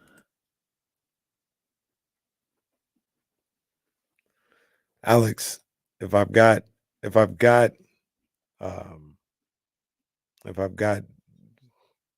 25 million already coming that year, I'm not going to do something that I don't want to do for an extra $10 million. That's all. That's all I'm saying. Then that's not being money motivated. He actually likes the place where he's going to pay him the most money, so that works out. Yeah, but what if Orlando's offering you 34, and if you don't take it, they're going to sign Malik Monk? What do you do then? Sorry, guys. What do you do then, OG? I thought you were saying OG. I was about to say I got to take one for the city of Sacramento, man. I got to go to Orlando to make sure Malik stays here. Well, we know you're a team player as well. So, especially after you rooted for the 49ers over root for the Kings first. Kings are my favorite team right now. Mm-hmm. Kings are my favorite team until October. Not really until January. All right, KC, here we are. We're in the in the NFC Championship. I'm gonna tell you right now. What would you do if it was Sunday morning and the football gods dropped from the sky and said, KC, I'll tell you what, the 49ers will lose again today. Mm-hmm. You didn't have to say again. And the Sacramento Kings will go to the Western Conference Finals. Can't tell you what's going to happen after that. That's unfair. Can't tell you what's going to happen after that. What if it's a trip to the finals? What happens if the Kings, if the Niners win? What happens with the Kings? They missed the playoffs. Let's see, that's too drastic. Of course, I'm gonna go with the Kings. I'm gonna go with the Kings. If you told me, I'll be honest with you. If you told me the Kings will win a series in the playoffs if the Niners win the Super Bowl, hell yeah. How about this? Niners win a Super Bowl, but the Kings go on a 3-year playoff drought. It's 3 years out. 3 years out the playoffs. Especially professionally. I don't know if I can do that. That's tough. Those first 2 years. That is true. We'll have to do a lot of work in April again. Yeah, I mean, hell, the season only ended a few weeks early, and look what happened this year. Nah, I can't do anything where either team misses the playoff. That's the deal breaker. But if they both in there, Kings losing the play-in. That's not the playoffs. That's not the playoffs. They get the King. So the 49ers can win this, but the Kings miss the playoffs, but win the in-season tournament. Huh? What do you do, pal? That's not enough. Because we don't even remember the in-season tournament now. Barely. The Lakers won. They They hung a banner and everything They for beat the that. hell out of the Pacers. And that's when what's his name wanted to fight Adrian Griffin. Bobby Portis. Yeah. That was the end of Adrian Griffin. That was.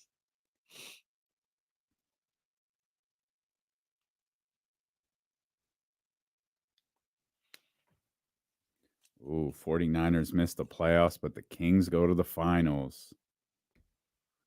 You take that. Yeah, I probably would. I would. I don't know how this show evolved into like ultimatums for Kenny's fandom. Oh, yes, I do. It started with Jesse talking about the Dolphins. That's how it started. I would take that. The Kings are my favorite team right now. Okay. It took some. They are my favorite team. So they're going to get the benefit of the doubt. Beat it out of you like the big boss man used to do to his opponents back in the 80s. But yeah. Who was he beating? The Junkyard Dog? Is that who he's Coco Beware? Wow. I think it was Barry Horowitz. Oh, that's how we started earlier. You talked about No, we won't go deep into the origins, but you were talking about the Repo Man. And yeah. Then we won't go into the origins of how the Repo Man came up. But oh yeah. Yeah. But when you get as a wrestler, when you get the, I don't know if it's an assignment or what, but like, we're gonna name you the Repo Man. Wouldn't it almost be like, just release me now? Well, the Repo Man ain't never gonna win anything. This is gonna be terrible. That's like when you got the Red Rooster. They're gonna put the championship strap on the Red Rooster. On the Repo, the winner and new heavyweight champion, the Repo Man. No, ladies and gentlemen, I'll tell you what, the Repo Man. Repo Man could have won a 24/7 title or two, though. Just release me now. I think the idea is always, hey, pal, you're on TV. You're going to get an action figure. Isn't that what matters too? I mean, not to Bret Hart, like wins and losses matter to that guy, but well, like, they being on TV do. and stuff, isn't that like what they mainly care about? Well, I mean, I think WWE at the time was like, that's what it was. It was a bunch of goofy stuff like the Repo Man. And like, if you make it work, like Repo Man didn't work, like Doink the Clown did. Duke the Dumpster Drosky. But Doink the Clown worked. Like the original incarnation of Doink the Clown was creepy as hell. It evolved into something else. And I think the problem is Matt Bourne, the guy who played Doink the Clown, was so good, it got over. And like they started cheering, and it's like, we got to make the clown a baby face. Whereas the scary clown, like the cranky Krusty the Clown version of Doink the Clown, that was a legit character. I don't remember him that much, but that seemed that would be great. Though. But like Doink the Clown isn't headlining WrestleMania against Hulk Hogan, right? Or whoever it was at that time against Bret Hart. You could defy all the odds. Like who was that? Zack Ryder? Remember when he had like 3 months? That Zack Ryder thing was weird, and I never understoed it. It's akin to LA Knight. It absolutely LA Knight made it to the main event, and thank God it main evented a PLE. Was that Saudi? Was that he main evented? It might have been. I can't remember, but he did headline something against Roman, and thankfully Roman beat his ass and put that out of its misery. But like the era of like think about what we saw last night. That Wyatt group, like those are characters. That was really cool. Yeah, that was. I want to go back and watch that with like sound. I watched it. Oh, you got to hear because I think there was a certain level like, and I tweeted this last night. It was emotional when you saw Bo because like this is Bray, right? Like that's what this is, and this had been anticipated for so long. That moment last night was anticipated when Bray was alive. And to have those puppets come to life for the first time and Bo to lead that, it was, I mean, it appeared they murdered everyone. I know, that was crazy. When I saw the blood on the wall, I said, it appeared that they murdered everyone in sight. And the crowd popped. like it was over, like the crowd. And then the moment with the lantern and Sister Abigail and all of them coming into light, that was fire. Yeah, that was really now cool. I don't know what they're gonna do next because the follow-up is tough, but this was reminiscent of when Bray came back at I remember if it was Survivor Series or what it was, but this that they produced it in a very similar way that they did Bray Wyatt's return. And I thought it was incredible. Raw had a night last night. They did. Raw Had a really good actually night. Had a night. And like I said, I hadn't got a chance to see everything, but I saw the highlights of everything was going. I didn't know Seth returned. Yeah, that Seth was returned. major. I didn't know until last night when I saw the recap of Clash of the Castle that we talked about the match and all this other stuff. I didn't know Bianca and them lost. They did, yeah. Oh man. Greatest tag team of all time. They didn't make it out. They didn't make it out of the month of June. Less as long as the Kyrie and Luka Doncic greatest backcourt of all times. Oh man, it did die quick. So now I'm gonna have to go back and watch that match. I didn't know that happened. Also, I'm fully out on Damian Priest too. Like he's challenging Seth Rollins. I saw the tweet. He challenged Seth Rollins to fight for the title. Bro, it's your title. Seth should be challenging you. Like I read the tweet. The tweet says that he challenged Seth for his title. It's like, what, all right, bro.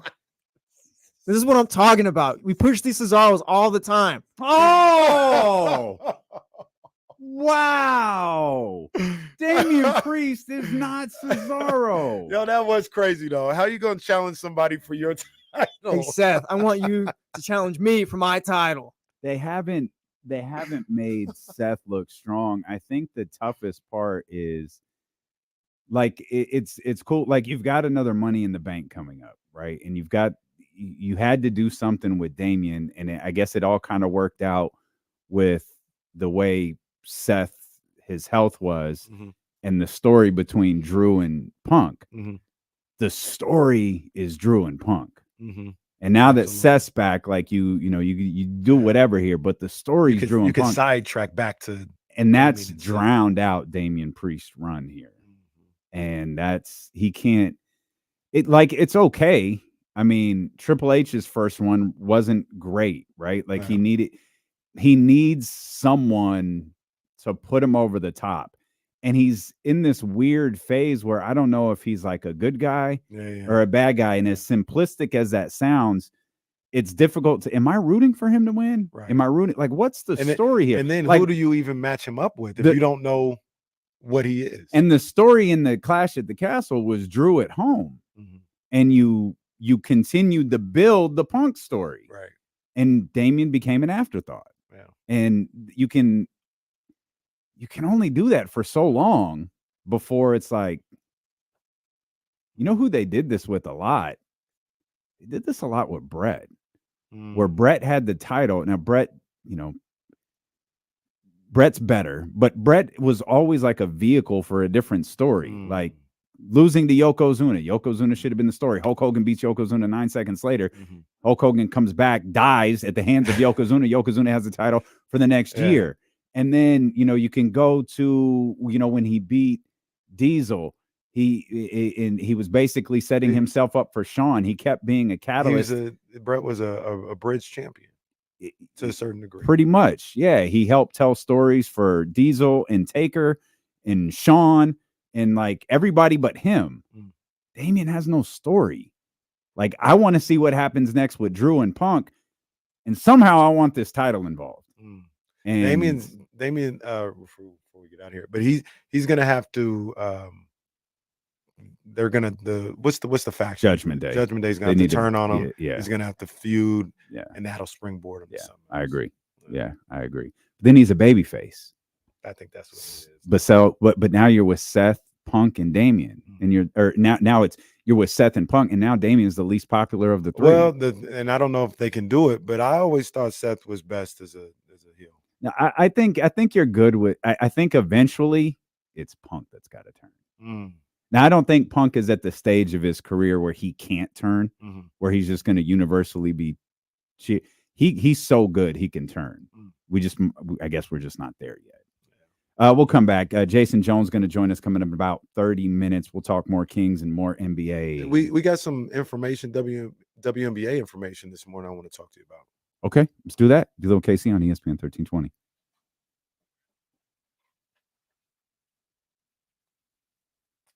Yeah, Dr. David, I don't like his finisher either. It's kind of a I don't love it. It's not Mabel, but it could be. No, it's definitely it's definitely not. It's definitely not.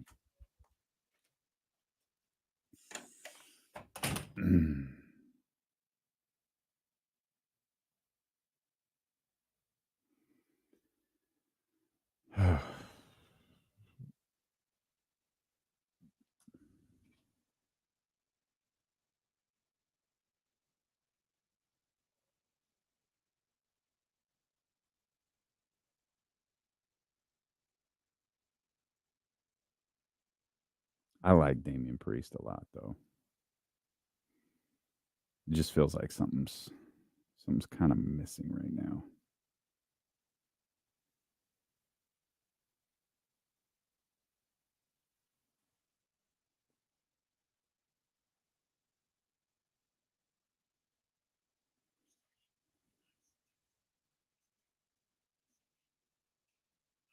Nah.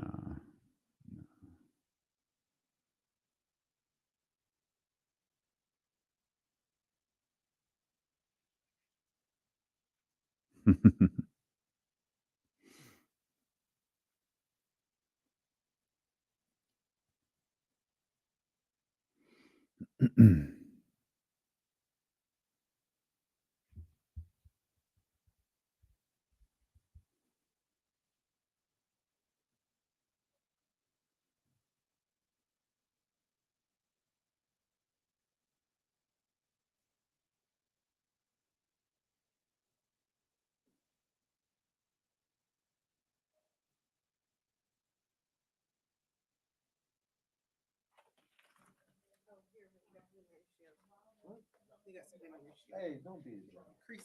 Don't be a jerk. Well, yeah, I was saying he's in that front room.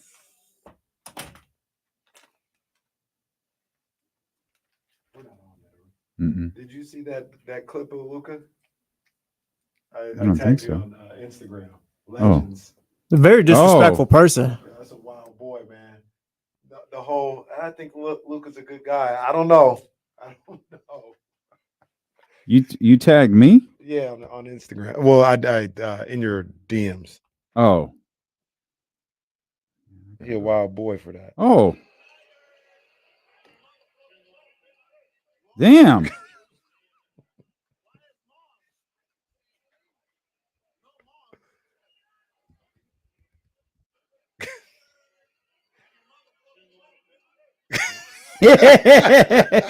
Hey, so sit down. You think Luka just picked someone on the court, like sitting courtside, like, yeah, I'm gonna talk trash to you today. Like, Dude, are these that people is even talking to him? Weird. It's every game. That didn't even worry. It's like, Luka, you look tired. Fuck your mother. What? Luka, I got a Dallas Mavericks jersey on. Look, I'm literally wearing your jersey. Did you see this guy trying to safeguard the broadcast? Watch him. Okay. No. Oh, that's tremendous. Shout out DB. Looking good in all white.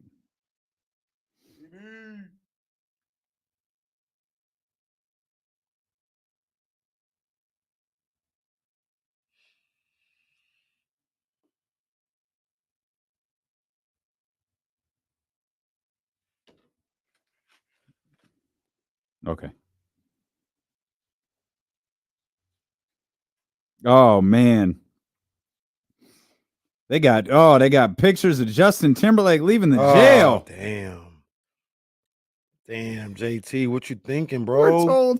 We're told the cop who pulled Timberlake over was so young he didn't know who the 10-time Grammy winner was. He didn't recognize him or his name. Or his name. Damn. Who was that? Devin who pulled him over? JT hit him with it. Hey, I'm Justin Timberlake. Okay, pal. Just like that old KC in LA.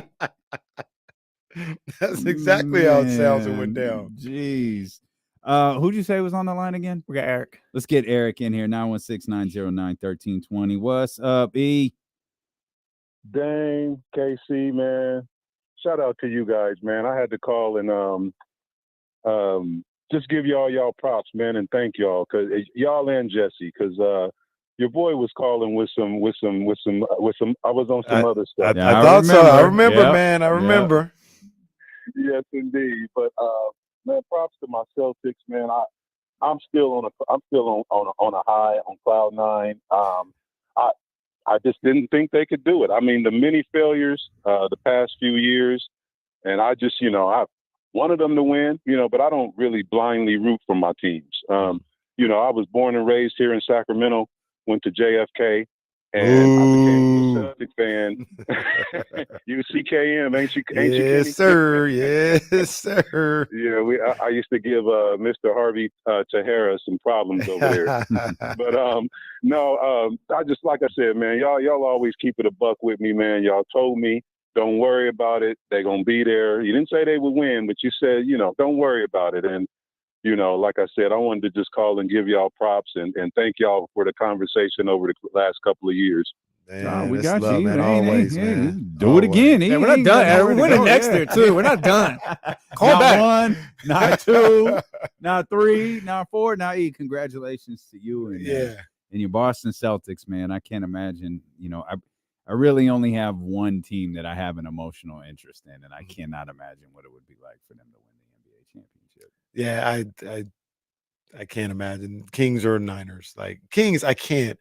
That's just oh my. We talked about the last week when we was like, yo, can you imagine an NBA getting ready for an NBA finals? Oh my God, game? yeah. Like how could, let alone if we've won the thing. Yeah, I was thinking it feels like you're watching TV. It feels like you're watching. Yeah, I'll never experience it. And I hate it. This crowd has experienced it 18 times. Man. Well, did you see the thing? Let me pull it up. Let me pull it up. This is crazy. Boston just went through. Hold on 1 second. So it says 5. Number of years between major pro league titles won in Boston, in the Boston area team, making it the second longest stretch since the formation of the Patriots as an AFL franchise. They've gone basically no more than 5 years in that city without celebrating a title more times than that. Well, you know what? That's crazy. They're still miserable people. No, they are. They are. It's facts. I think we should cut the water off now. Just cut it off. Give him a good 25 years. Well, it is gonna get cut off because the Patriots are done. Patriots are done, but the Bruins aren't. And I don't know. I feel like the Red Bruins Sox, are just world-class chokers in the NHL from what I've seen. Bruins get to the Bruins. They're always like one of the best, and they haven't won second round. They just lose. No. They beat. That's what started Vancouver's riot. But I think they won another time after that. So yeah, it's been a little. I was gonna say I don't feel like it's been that long, has it? Yeah, I feel like they won in 11, and then like I said, maybe another time after. Maybe it's because they're always there. Yeah. But that's crazy. Like the Patriots. I don't even know. Oh, in 1960. So since 1960, that city has only gone more than 5 years without a title once. Yeah, they won in 2010. Well, I guess that's a long time ago. I don't. Well, 11 was when the the riot. So just to be clear, is that a long time ago? I think it's for the Bruins being as good as for as good as they've been or whatever. All right. Yeah, I mean, there's conference titles in 19. So I guess. But I couldn't imagine. But I will say this: I remember vividly watching the Yankees win the World Series in 2009. I was in the gym and I saw them win, and they had shots of the Bronx and New York, like after the last pitch, and everybody's going crazy. And at that time, I was really the Giants. The Niners were so far away. The Kings were so far away. the Giants weren't as far away. So I think they were on the front of my mind when I was like, damn. Like you, I'll never experience that. I'll never experience what it's like just one time. And ironically, the very next year, the Giants win a title. So we at Sacramento, we look at Boston and we're like, man, we ain't never. It may happen next year. It may happen next year. What's the thing too? Because I feel like being a Dolphins fan, I can kind of relate to Kings fans because, like, as far as I've been, the Dolphins have never won a playoff game or anything like that. They've barely been relevant and stuff like that. And, like, it's been about 25 years, and like now they're barely starting to get it together. So you just need the right people, honestly. It could happen, man. It could happen. I remember when the Niners went through their stuff after Harbaugh left, and everybody was just like, Jed York, get him out of here. He's an awful owner. They moved to Levi's. They're never going to win here. They ruined the franchise, all this other stuff. And well, I don't imagine Warriors fans thought they were anywhere near another title. That's true too. Before going on the phenomenal run that they went on. That team, you can bury your history quick and salute. Because that Steph Curry-led group did, because they were a mess. They had the We Believe and all of that in there, but that was not a model organization by any stretch of the imagination. But again, you can erase that history quick. The only time you can't erase your history is if you're a Dodger. Imagine being the only title you win is a summer league tournament. And it's not changing. They're not winning again this year. That's not happening. That's crazy. The amount of money per championship that team has spent. That's insane. That is nuts. Absolutely insane. What was the WNBA news you said we had? Oh, did you see? I think it came out this morning and I think I read this right. For the first time ever, WNBA team evaluations came out. I did not see that. Yeah, Can I guess who's last? Let me see. That I got it right here. No, go ahead. Felt me. No. Yeah, go ahead. I want to say Chicago, but I actually don't think it is. I just think Michael Alter's a cheapskate. It's got to be Atlanta or Dallas, only because Dallas was Tulsa.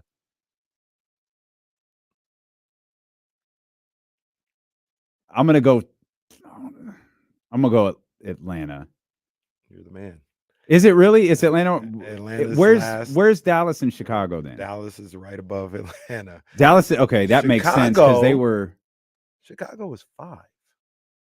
Really? So the top is the Aces at $140 million. And then is their valuation. The Chicago Sky are 5 at $95 million. Wow. Okay.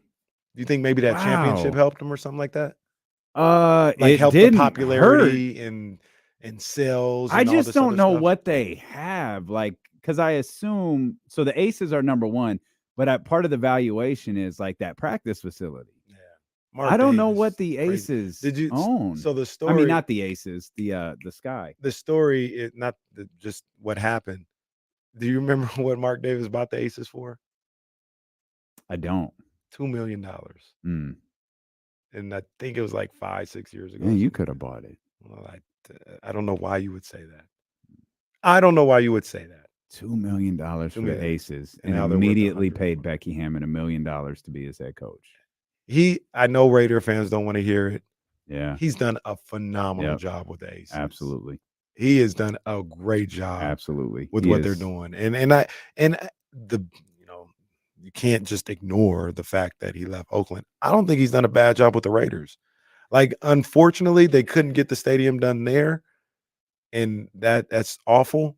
But his decision to make that move to Vegas that franchise has gone up a number of different levels because of that. So, yeah, you see, Steve says Crazy Mark Davis is best owner in women's basketball. Man, I don't know that he's wrong.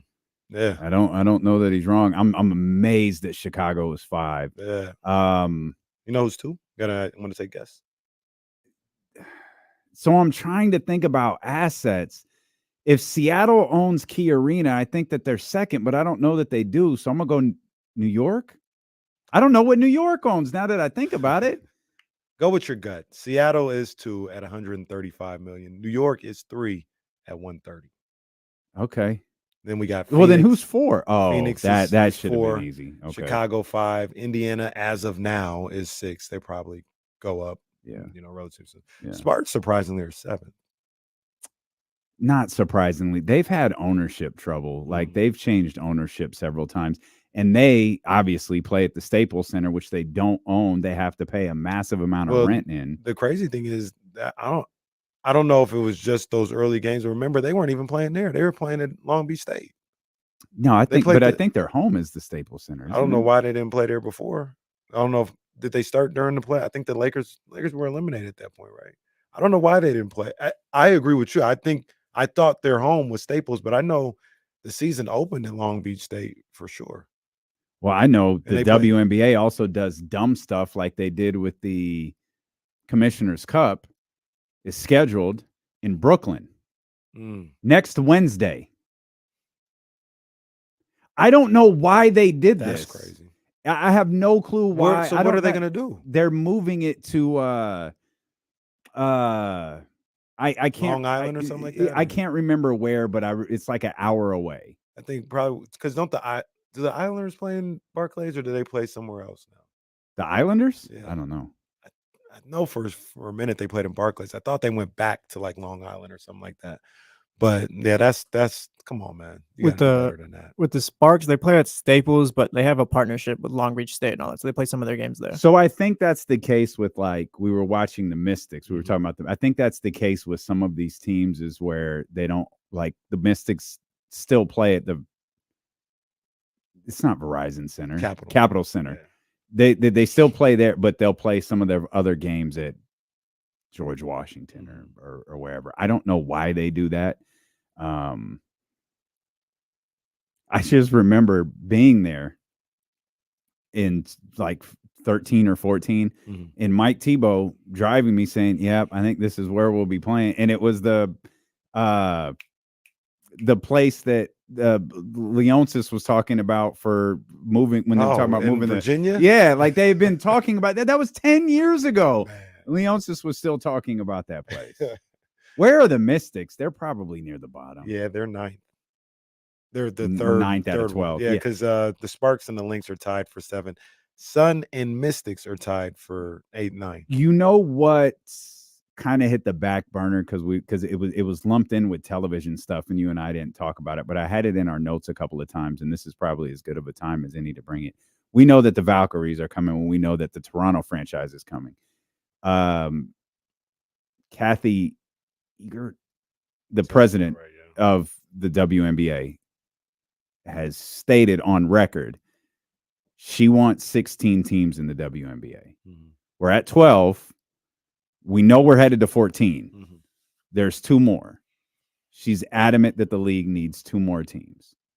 And there's a lot of talk about Nashville and some teams over there. For reasons known to absolutely no human being on the planet Earth, Portland has an inside track. That's and crazy. I don't know why. I don't understand why, because Portland had a very, very, very failed run in the WNBA. And it's incredible to me that even if I'm taking my bias out of this, that Sacramento and Houston aren't first in line for this. And we can tell you definitively, we said it before and we'll say it again, Sacramento wants an NBA team. I'm not talking about D'Lo and KC. I'm not talking about the Chatty House. I'm talking about the people that matter. Vivek Ranadive specifically wants a WNBA team in Sacramento. And I'll pause you right there because there's been talk about that and questioning that. We're here to tell you right now, don't question that. Vivek Ranadive wants a WNBA team. 100%. And why they're making the Kings like jump through these hoops. There's well, we don't know that it's sustainable. Like, ma'am, check the record books. Like you telling me Portland? Well, I'm sorry. What do you have that shows Portland is sustainable? That's crazy. What was it? The Portland Soul lasted like a month and a half. Was it Fire? I don't even know. Well, was it Fire? Who was the Soul? No, it was the Miami Soul. And the Portland. Who was the Rockers? Oh, that was Cleveland. That was Cleveland. I didn't like the Rockers. I don't know why. Wow. Well, you always did hate Marty Jannetty. You've been trying to throw me through the barbershop window for not those Rockers. Been trying to throw me through the barbershop window for 4 years now. Hey, and in the Matthews Chatty House, Jesse is champion connection. Says I question that. I think that's Manny, by the way. If he's talking about one a WNBA team, don't question. Portland Fire. Portland Fire. Portland Fire. That's what it was don't called. question it. No, there's nothing to question. Yeah. Like, we're telling you, it's not a matter of opinion. Vivek Ranadive wants a WNBA team. Tweet it, put it on wax, put it on stone, put it on whatever you want. He wants a WNBA team. And I can't figure out why a team that lasted 2 years, or why a city that lasted 2 years is in the front of the line for another West Coast team. Yeah, that's crazy. And when you lay out the math the way you did, I think there's only room for one West Coast team. Yep. I don't understand, like you, I don't understand why Portland is in there. It has to be Sacramento or Houston. I think it has to be. I think so too. I also think that they I could see them. I wish they go to 18 teams, because I think they want the Bible Belt too. I think they'd be smart to go back to Charlotte or somewhere else like that, especially the Bible Belt. Yeah, that's what it's called. But dude, yeah, but isn't nobody's over there? They'd Well, be smart to go but there. You think so? Between Duke, North Carolina, NC State, and South Carolina. Oh, that's the Bible Belt? Yeah. Oh, I thought the Bible Belt was. Oh, it's this way. I thought it was the other way. No, it's that ACC country. Okay. I thought it was. I thought the Bible Belt was more the SEC direction, like this way. I mean, it may be as well, but I'm pretty sure that ACC country is Bible Belt. Where and what is the Bible Belt? The Bible Belt appears to be half of America. I thought it was that Carolinas area. There's the Rust Belt. There's the Sun Belt. Is that the Corn Belt? There's the Corn Belt. Wow. Oh man. Oh, okay. Yeah, the Bible Belt is pretty much. Is that the ACC? It's like 70% of the United States. It is. It's North. It's a big belt. There you go. It looks like it stretches North Carolina, Georgia, Alabama, Mississippi. That's when I think of the Bible Belt, that's what I'm thinking about. True. Very fair. But yeah, Kentucky, Tennessee, that's Nashville then. Yeah, I think you can go even more east. I got you with Nashville as well, like not excluding them, like have them have a team and put one a little bit, but it's probably closer. I wonder if they would go to like South Carolina, like if they would go. What is it, Gainesville? Where's campus? Columbia. So you don't want to go there though. If I was there, I'd go to Charlotte. If I was putting a team there, I'd go to Charlotte. That's North Carolina. And it's close enough where you get the South Carolina. So you also got to think about. Yeah, you also got to think about travel. I guess Charlotte's a phenomenal airport. So, yeah. All right.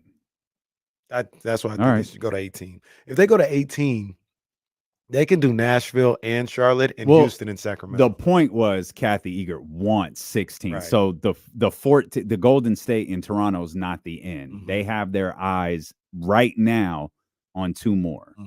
And again, the Portland Fire lasted 2 freaking years. That's crazy. Again, if I'm trying to take my Houston, if they desire, should have first dibs at this. Sacramento, we know they want in on this. We know there have been conversations about this. That's the other thing. They got ownership that wants right here. I don't know. It's frustrating. It's frustrating, but at some point, probably over the next 5 years, 2 more WNBA teams, I think, will enter the conversation. Yeah, the valuation, that's crazy. When I read that though, that Mark Davis how detailed is the article? Does it give you like how much? I didn't read the article. It's like how much linked. did the Aces make last year? Oh, I'm gonna tag you because I just saw the chart. It was what's this Sportico? Okay, who put it out there? I'd be fascinated to know how much like the Liberty made, how much the Aces made, because the Liberty have a bigger building than the Aces. So if the Aces are selling out that 8,000-9,000 seat venue, and I don't know if it might be higher than that, but I don't think it's like 17,000. And the Liberty are pulling, 60 to 70% of the Barclays Center. The Liberty are probably bringing in more money. So this is just in that tweet, the revenue range is 8.8 million for Atlanta. I think that's the low end. Mhm. The high end is 18 million for New York. So I'm assuming New York is Oh, wow. is the top. Okay. How did this league lose money if that's the case? Then? That's what I kept wondering.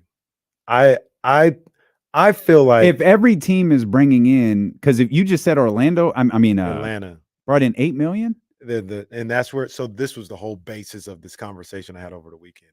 Revenue doesn't necessarily put you in. It's just the money you're generating. That's right. Yeah, you're right. You're right. It doesn't your count. Outcome maybe more than what you're bringing in. Yeah.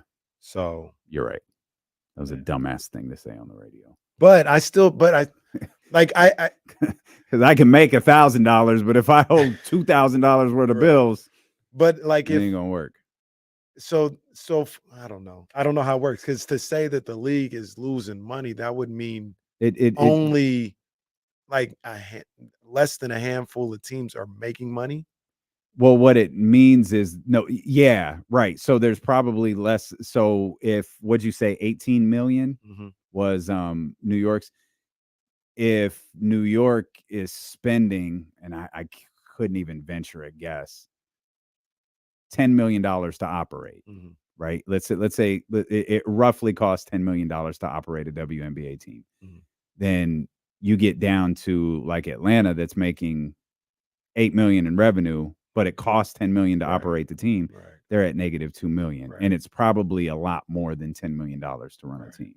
And where you get, but I don't know how close it is to 18 though. Yeah, where you get they're losing $50 million this year may come from the fact that the flights this year may be a big expense. And while they've got some good things going for them, ticket sales and all this other stuff, you just added another expense to before, like I said, that you haven't gotten completely figured out yet. Right. And like I said, you're doing all this before that your big check comes in with this media rights deal. Yeah, that's all this whole conversation is gonna change probably in a matter of days, but realistically when the dollars come in a year. The whole conversation about the WNBA and their value is gonna drastically change, and then we'll find out their true worth in about 10 years, right? When they negotiate their television deal for the first time. But if I read this correctly, I think this was the first time. Maybe it's Sportico's the first time they've done that. Yeah, I've never heard of a WNBA team evaluation before. This was evaluation first one, I guess. That's awesome. I love 2021 was when Mark Davis bought the Aces for $2 million. That is crazy, man. Hey, salute. That's phenomenal. And that's I've made my Mark Davis jokes before. But you invest $2 million in something and turn it around and it's worth 140. Now, he didn't just spend $2 million on, the team. He paid $2 million to be the owner. He's built that practice facility. He's paying Becky Hammond. He has that roster. But even at that, if you put his expenses at $50 million, and he's still winning. Yeah, he's still winning in a major way. We'll come back. Jason Jones joins us. We'll talk to him. Always fun to talk to Jason Jones. Actually stumbled across Jason's latest article. Not one I would expect from Jason, but is this a culture one? Is it? No, I actually kept looking like this isn't Jason's article. Yes, it is. We'll talk to our man Jason Jones next here on Sacramento Sports Leader, ESPN 1320.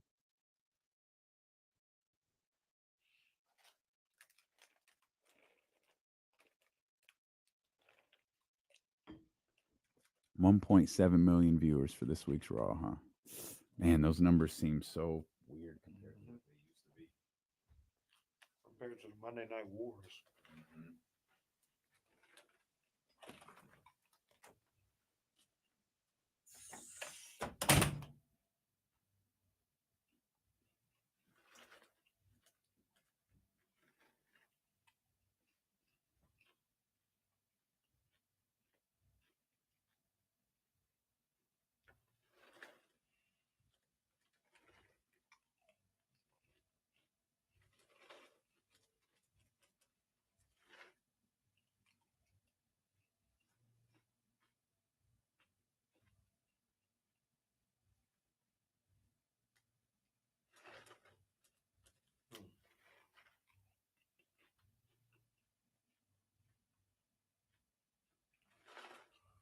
Royals and Yankees play tonight, huh?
Yeah, man. Yeah, as far as we know right now, we'll be at Tom's Watch Bar next Wednesday after the show. So the show will be done, and then we'll shoot out there to watch the draft, man. They didn't lose last night. They didn't lose last night. You know, that's all I do know. They didn't lose last night.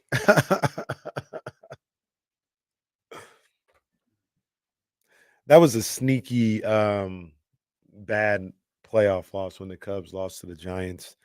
Blew a 3-run lead in the ninth, I think, with Sergio Romo on the mound, because Giants were going to win that game, tie the series up at 2, and I thought they were going back and going to win Game 5 in Chicago. They gave up like 4 in the ninth or something like that.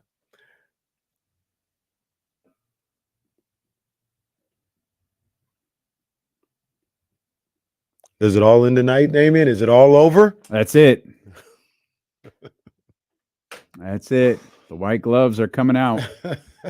I actually do enjoy that. That's pretty cool. Yeah. Yeah, I do enjoy the pageantry of the Stanley I Cup almost as well. always watch the last Stanley Cup game because I enjoy that part of it.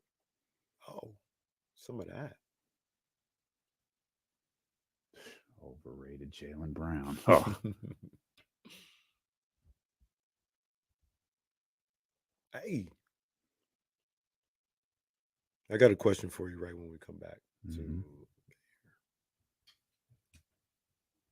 I love how much Pharrell has incorporated hip hop into his Louis Vuitton shows. I just saw like a thing that the Clips debuted a new song at the latest the latest. You see the biopic they're doing on him? I can't. The Lego thing or whatever. The Yeah. Lego movie. That's gonna be dope. That's gonna be real dope.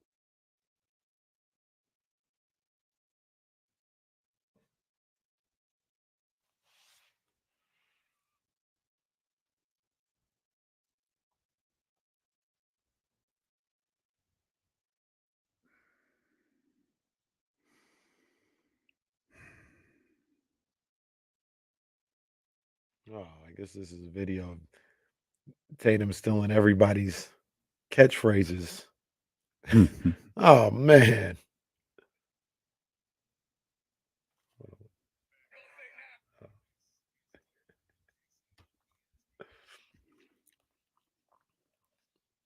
Doing my boy Tatum dirty. Yeah, so he took 3 people's catchphrases. So what? In one night. Winners do what they want. So what? I got a quick lifestyle question for you. Mm-hmm. Tomorrow, for those wondering, we are off. We are. Tomorrow, in Juneteenth is tomorrow, man. So we taking the day off, just like it's federal holiday. So a lot of people will be off tomorrow. Hopefully everyone is. Yeah. And if you're not, calling sick. but say President Biden says, you know what? I'm listening to Bernie Sanders. I'm listening to him, and damn it, I just signed a bill, 4-day work week. Let's go. Would you rather have Friday off Yeah. or Wednesday off. Oh man, that's a good one because I was thinking about that because this is weird. It's weird. It's weird. Like the having Wednesday off is strange. But it kind of breaks up the week a little It bit. does. It's like, oh, really? But just there's work on 2 also days? like I'm admittedly because this is just how my brain works. Like I told you this yesterday, like before we started KSFM, I thought it took a minute to get into the show. Like I felt like we were it just felt like the show wasn't flowing, and then it was. And then it's like, all right, we're good. Like we're moving, and like here we are. I already started thinking about Thursday. Like, are we gonna have Thursday's gonna feel like Monday? Yeah, So like it always does. Every time we take a day off during the middle of the week, it always. But that means Friday's Friday. It's gonna throw us off. The week's so not gonna like, feel normal until Monday again. So I think my answer to you is Friday, like Friday or Monday, something that puts the 3 days in a row. Yeah. Because I feel like regularly having Wednesday off, like it's difficult to get into your routine. We've had like a Wednesday off for, family reasons, for different reasons before, like individually, maybe not as a show. And it's always like, all right, we're back. All right. And then it becomes, because I feel like we'll get here Thursday. We know next week is a big week with the draft and the finals are over. So I feel like coming back Thursday, it's like, let's just get through it. Let's get through Thursday and Friday. Yeah. And so whereas if it's Friday that's off and we're here tomorrow, it's like, all right, we've established a nice little rhythm here. Let's keep it moving. I think I go Friday too. See, I the thought about it though. Tough part is that we work in radio, so we can't 4-day work week is just impossible. Like we don't think we could take a Friday off like for sports or anything like that. Yeah, no, it'd be tough, and we could never do the Monday. We couldn't switch it because of football. Right. As we bring in our man Jason Jones. Jason, if we went with the Bernie Sanders model and had a 4-day work week, would you rather have the 3-day weekend like Friday or the midweek break like we get tomorrow with Juneteenth and just be off Wednesday? I'd rather have a 3-day weekend because you give me a off day in the middle. Like I'm even struggling now. I have to make a dentist appointment. They said we're open tomorrow. I'm like, I'm not going to the dentist tomorrow. I'm like, hell no, not tomorrow. Also, why the hell is your dentist open tomorrow? Yeah, what's up with the appointments? I was offended on a few levels. I'm like, no, I'm not coming in tomorrow. No, don't ask me to do anything tomorrow. Yeah, I think Lord knows Friday's we're the not. answer. I think Friday's the answer, but I had to think about that first. I was like, midweek holidays are just weird in general. Like the 4th of July this year's all in the middle of the week, and I was going to be off. I was like, okay, I'm taking the 1st and the 2nd off. Why am I even going to go to work? I'm not going to work on the 3rd. Then right, I'm like, that's what happened with us. We're like, I was taking the whole week off. I just told my boss today, you'll see me the 2nd week of July. I'm just not going to play these games. I said, there's no in my luck. I'll work the 3rd, and you'll have some crazy story happen, and I'll end up working all day on the 3rd. It'll spill over to the 4th, and we don't need those problems. The famous one, KD, he chose the Warriors on 4th of July. Mm-hmm. I remember Tyreek Evans got arrested on Memorial Day one year. I was eating barbecue and see on Twitter that remember he was driving through Sacramento. He was on the way to a cookout or something. Yep. I got on the phone. I said, Tyreek, what is wrong with you? What are you doing? He was like, man. I was like, dude, I'm just trying to chill today. I don't want to do this. I tell all players, please don't get arrested during the offseason. I don't want to do that work. This is not fun for me. So the Kings took that to the next level and decided to fire Luke Walton on Mother's Day. Well, that's a classic. That's a classic. I mean, there's been some, what was it? What day was that they fired him on? It was Mother's Day.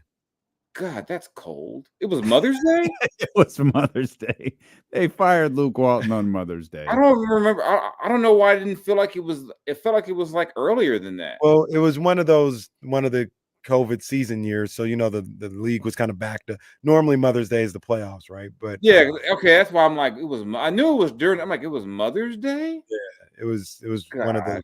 I mean, I guess there's not really a good day to get fired. I mean, I remember Malone thought he was going to get fired around Thanksgiving. They waited a few days before Christmas instead. I mean, I don't know if there's ever a good time to get fired, but hey. I disagree. The night after the guy pukes at center court is pretty much a good time to just end this whole thing and try again. Like, you know what? I'm out. I'm out. They what was I gonna say about the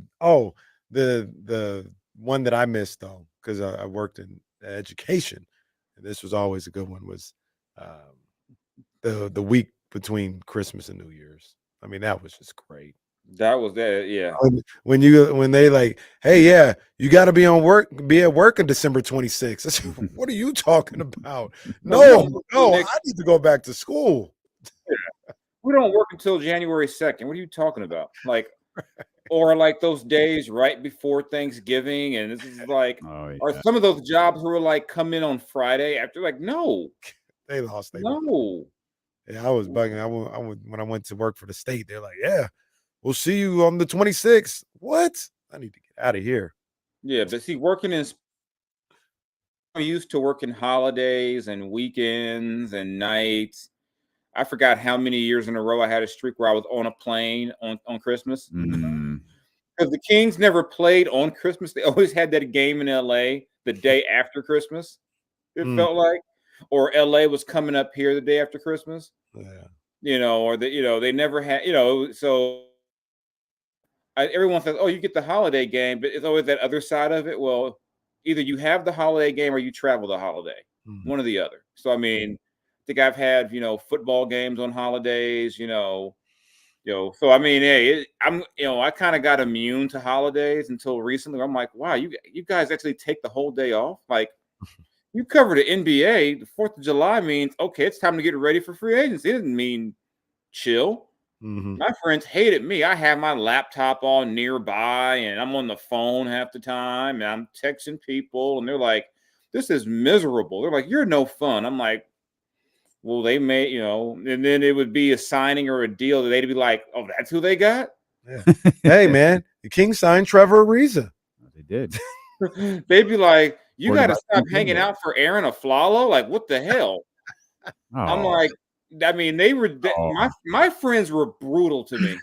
No matter who the Kings got, they'd be like, dude, you're not going to drink over Dwayne Dedman. And I'm like, I have no choice in the matter. It's my job. So you're sober because Glenn Robinson III is here. All right. He's like, so you're really not going to drink right now because you got to write about these guys? I'm like, man, let me do my job, please. Don't make fun of me. They're like, man, what a waste, dude. You're actually going to stop. You're actually going to put the glass of, put the whiskey down, because Hassan Whiteside's coming back. Like, It's big. It's funny. We just named like all these guys Monty McNair signed in one off season. One off season for Monty McNair right there. Of course, he had been the general manager for 2.5 minutes, but still. Holidays. How you feeling the day after the hated Boston Celtics captured title number 18? I'm actually just kind of numb. I'm like, I mean, it's like their second title in 38 years. So I guess congratulations, I guess, for Jay. I'm happy. I mean, if I'm going to be happy, it's Jaylen Brown. Yeah, there you go. My Cal guy. Well, that's how the media always twist it. No, I don't hate Jaylen. I like Jaylen Brown a whole lot. I just think Jason Tatum should have won MVP. No one cares what you think. I mean, you know how this goes. You got to take that L, because us Wesley Snipes bros was back up after Kendrick, and then Frank Martin went out there and took an L for all of us. So they had to balance it out and give Jaylen that award. You know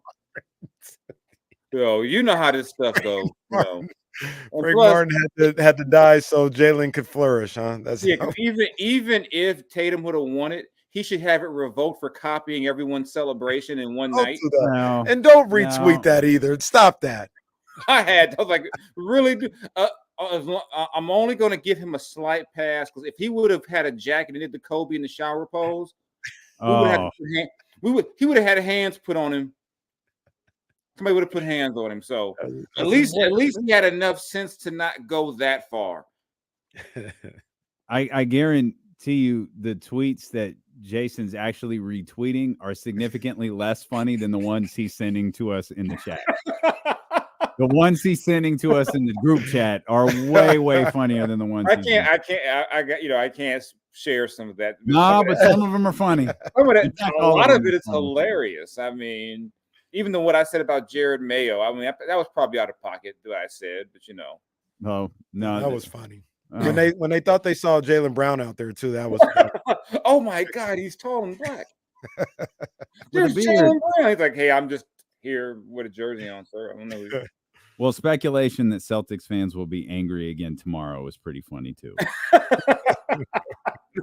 They're like, oh, they're the reason why the team went to Miami to celebrate, then come back on Friday. We're coming back for the parade. Like, we ain't sticking around here.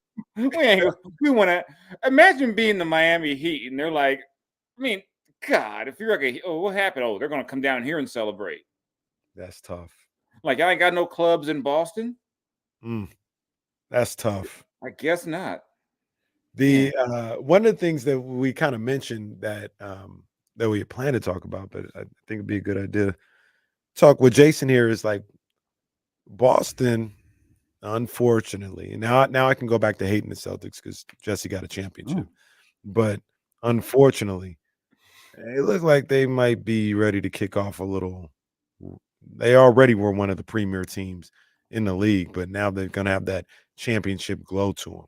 I think they got 4 or 5 years where they're at that level of championship status.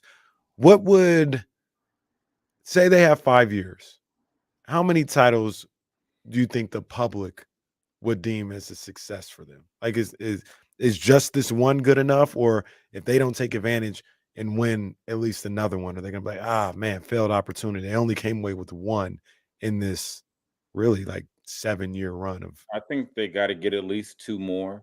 I mean, considering they were like at least 2 more. I mean, considering they were with a 1 seed last year and they lost to Miami. I mean, they've had some flame outs in the playoffs. If you want to make everyone forget that, you got to get 3, like, you got to go 3 and 4, something like that. Especially given the age of these some of their key players. It's not like Tatum and Brown are old. They're both going to be under contract. I mean, when it's not like they're broke. They'll pay the luxury tax in Boston. And I forget how old Drew is. They've already got him locked up. He's like 31, 32, I think. I mean, Drew. They already signed Drew to the team friendly extension. I mean, you look at their rotation guys. The only guy who's kind of old is Horford. It's I think look at that. Yeah, they've I think me and Horford might have been in college together. I'm not sure, but 17 years. That's a dope story. Yeah. Like, he won an NBA championship in his 17th year. Too bad he had to win it with that team, but hey. But look, I mean, what's a dynasty? 3 or 4? I feel like it's one of those. Right? I'd say 3 in a short. I think depending on the span, I think it's got. I think you got it. I almost want to say if it's like, say, 10, you got to win 5, or if it's like, it's got to be a good chunk of it. But wouldn't it depend? Like, here's a question: if over the next like 3 years, Clay's gone and Draymond's gone, but somehow they revamp the Warriors and they win a title, is that part of the Warriors dynasty because Steph is still there? I think it's part of Steph. Because that's how I look at the dynasty, is like, it's what's the centerpiece. This is it, for the Patriots, it was Brady, or I get maybe to a certain degree it was Brady and Belichick, but here it feels like it's Tatum and it's Brown. Well, we have, not to interrupt you, Jay, but we have an example of this. Do we consider the Spurs a dynasty? Yeah. Jason? Tim was there for all of them. Are they not? Are they a dynasty, though? They're from 99 to what was the last one? 2012? Yeah. You don't think so? I'm not sure, because I'm not sure it's hard to say, because in the middle of their dynasty, the Lakers won 5. Yeah. If you're talking about that's what makes it tough to say, because how can it be a dynasty when another, But then again, even with there's you guys check essential the Laker one, there's the Shaq Kobe Lakers, and then there's 2 more later on. Right. So it's I would say people look at that Shaq Kobe Lakers as a dynasty before they look at the Spurs 5 as a dynasty. Yeah, because I think it was spread out. The Spurs had like a first round loss in there mixed in, and I just think it all terms beat of him and cried. Yeah. Because what was that? That was 5 over 15 years, 99 to something like that. Yeah, beating the Heat was the last one. Was that right? 13 or 14? I think that was 14. No, it was 20. No, it was, because he went back. LeBron left. Yeah, Yeah. So 5 over 15 years. Yeah. It's. I mean, you say it like that. They never went back to back. That's crazy. I never questioned whether they were, or I guess I frame it differently. I never questioned that they weren't a dynasty. I don't know what to call it. Some people would say you got to go back to back at least once. So that's what I mean. I've heard that argument, and the Spurs never went back to back. Yeah, Laker fans make that argument because they did it. Well, so do Warrior fans. Well, is that the company you want, Jason? I'm not. I'm presenting a topic. I'm not trying to be alone. Well, I don't. But to be fair, I don't question whether obviously the Lakers. I don't question whether the Warriors are a dynasty. Yeah, I feel like the Warriors are a dynasty, but I don't know the Patriots rules. Did it once. The Patriots did it once, right? Or did they? They did a 3 and 4. They had a 3 and 4. Okay. The Patriots also, they lose 3. They lost 3 or 4 Super Bowls. No, I think they lost 2. Super Bowls. They lost to They Eli. lost 3. They lost 3. They lost 2 to Eli, 1 to Nick Foles. That's right. Oh, that's right. That's they right. lost to Nick Foles. Yeah, that's crazy. Like of all the people they beat McNabb. They beat all these people. The guys who got them. Nick Foles being in that list is crazy. That sounds like a dynasty. The Patriots are a dynasty. They're looking as a dynasty. I think Jason's point is what makes it a little murky. Is there's dynasties within the dynasty when you talk about the Spurs, and that's what kind of throws people off. Hell, like, well, wait a minute though. Like the Lakers and Celtics in the 80s. Isn't that the same thing? I think people would say the Lakers still ran the 80s compared to Boston. Oh, I completely agree. But that Celtics 80s team, that Celtics team in the 80s, that's a dynasty too, no? I guess I don't know. I'm sorry. I'm asking. I'm not asking you, Jason. You don't have to answer that. The Celtics won 3 in the 80s. They won 3. Yeah, and the Lakers won 5, and Detroit won the other 2. Yeah, that's the crazier stat. 3 teams. Right. Well, no, we're missing one. Philly won. Oh, Philly did. They won 1. Detroit was 90, 80, 89, 89, and then 90. Yeah, and then yeah. Jordan, Philly won in 83. Detroit was the Bret Hart of the NBA. Little placeholder championship real quick for the, but I mean, I guess I would consider the Spurs a dynasty. I would, but it's I don't feel like they're always looked at the same way we look at dynasties. I don't think they're looked at the same way as those Shaq Kobe Lakers, as the Warriors, as the Bulls, because they won so much in a short time. Yeah, but I think what helps them is they weren't the New York Giants where they missed the playoffs every year that they didn't win. Like they were, they lost to the Heat. Like they Jay mentioned they were always in the playoffs, right? Those are other pop stats. They were always above 500. They were always in the playoffs. They were always in the mix. Yeah. And I think that helps with the overall conversation, even if they weren't winning titles. Whereas you look at the Lakers and over that stretch and the Warriors over there, they do have times where they miss the playoffs. Yeah. Hell, even before the Warriors' last title, they stunk. Yeah. They missed the playoffs. Yeah. Yeah. So badly missed the playoffs. What was it? Theirs is like 4 and 8 years or something like that. Something like that. 2014, right? 15, 17, 18. Jeez. How different is the conversation today if the Celtics got 2022? Is it any different? Because I mean, Yeah, obviously think the it narrative is. of, oh, they finally got a title. I feel like Tatum and Brown are looked at differently if they had gotten 2022. so. Yeah, and I think part of it would hurt them just the way. I mean, the way they played, and it wasn't like, you know, they win game one and then you lose the clincher at home, and that really wasn't Tatum's best look. And it's a whole. I think if they win in 22, I think it's harder to fire Ime. Yeah, so that's the other thing I was thinking. That was Ime's team. Like it feels so long ago. I was like when I said it, I was like, Brad would have had a championship. He would have, but he would have had it as a GM. Ime Udoka. That was his first year as the coach, right? Yeah, it's crazy. First and only year. Ime Udoka went to the finals his first year as a head coach, and Joe Mazzola went his second year. That tells you something about this team that they have, and I think it tells you something about Brad Stevens. Well, but definitely about I'm a Brad Stevens. Stevens mark. So. But I would even say, you know, the narrative is I don't like coaches, which I do. You don't. I think hate them. what Joe Mazzola did was sensational. Mm-hmm. Like he did a great job these past 2 years, making sure everything stayed the way it was when Ime was there and the way Brad had created it, but also gaining these guys respect.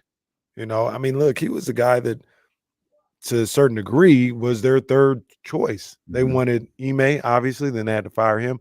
If Will Hardy wouldn't have left, they would have gone with him. That's right. And they got Joe Mazzola in there. And not only did he make sure everything stayed status quo, he elevated that team. I think you got to ask though, how many Christians have won the championship now? Look, I love the Lord too. I don't know if it's okay. That was one of the wildest answers to a question ever. You know what cracked me up last night was when he took the mic from Lisa Salters. I noticed that. Because that is like the number one thing that they never want to happen. Jim Gray would have fought him. Oh, Jim Gray absolutely would have. He would have hit him with a rock bottom if he had to get the microphone back.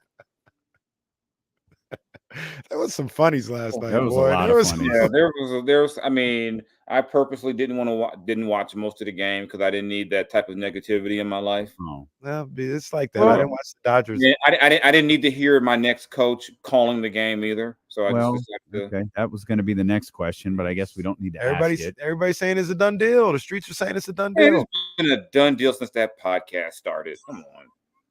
You want to talk about Bo Dallas and what? Oh, that was cool. Look at Jason's move. yeah. Let's talk White Six. Yeah, let's not talk Coach Redick. Yeah.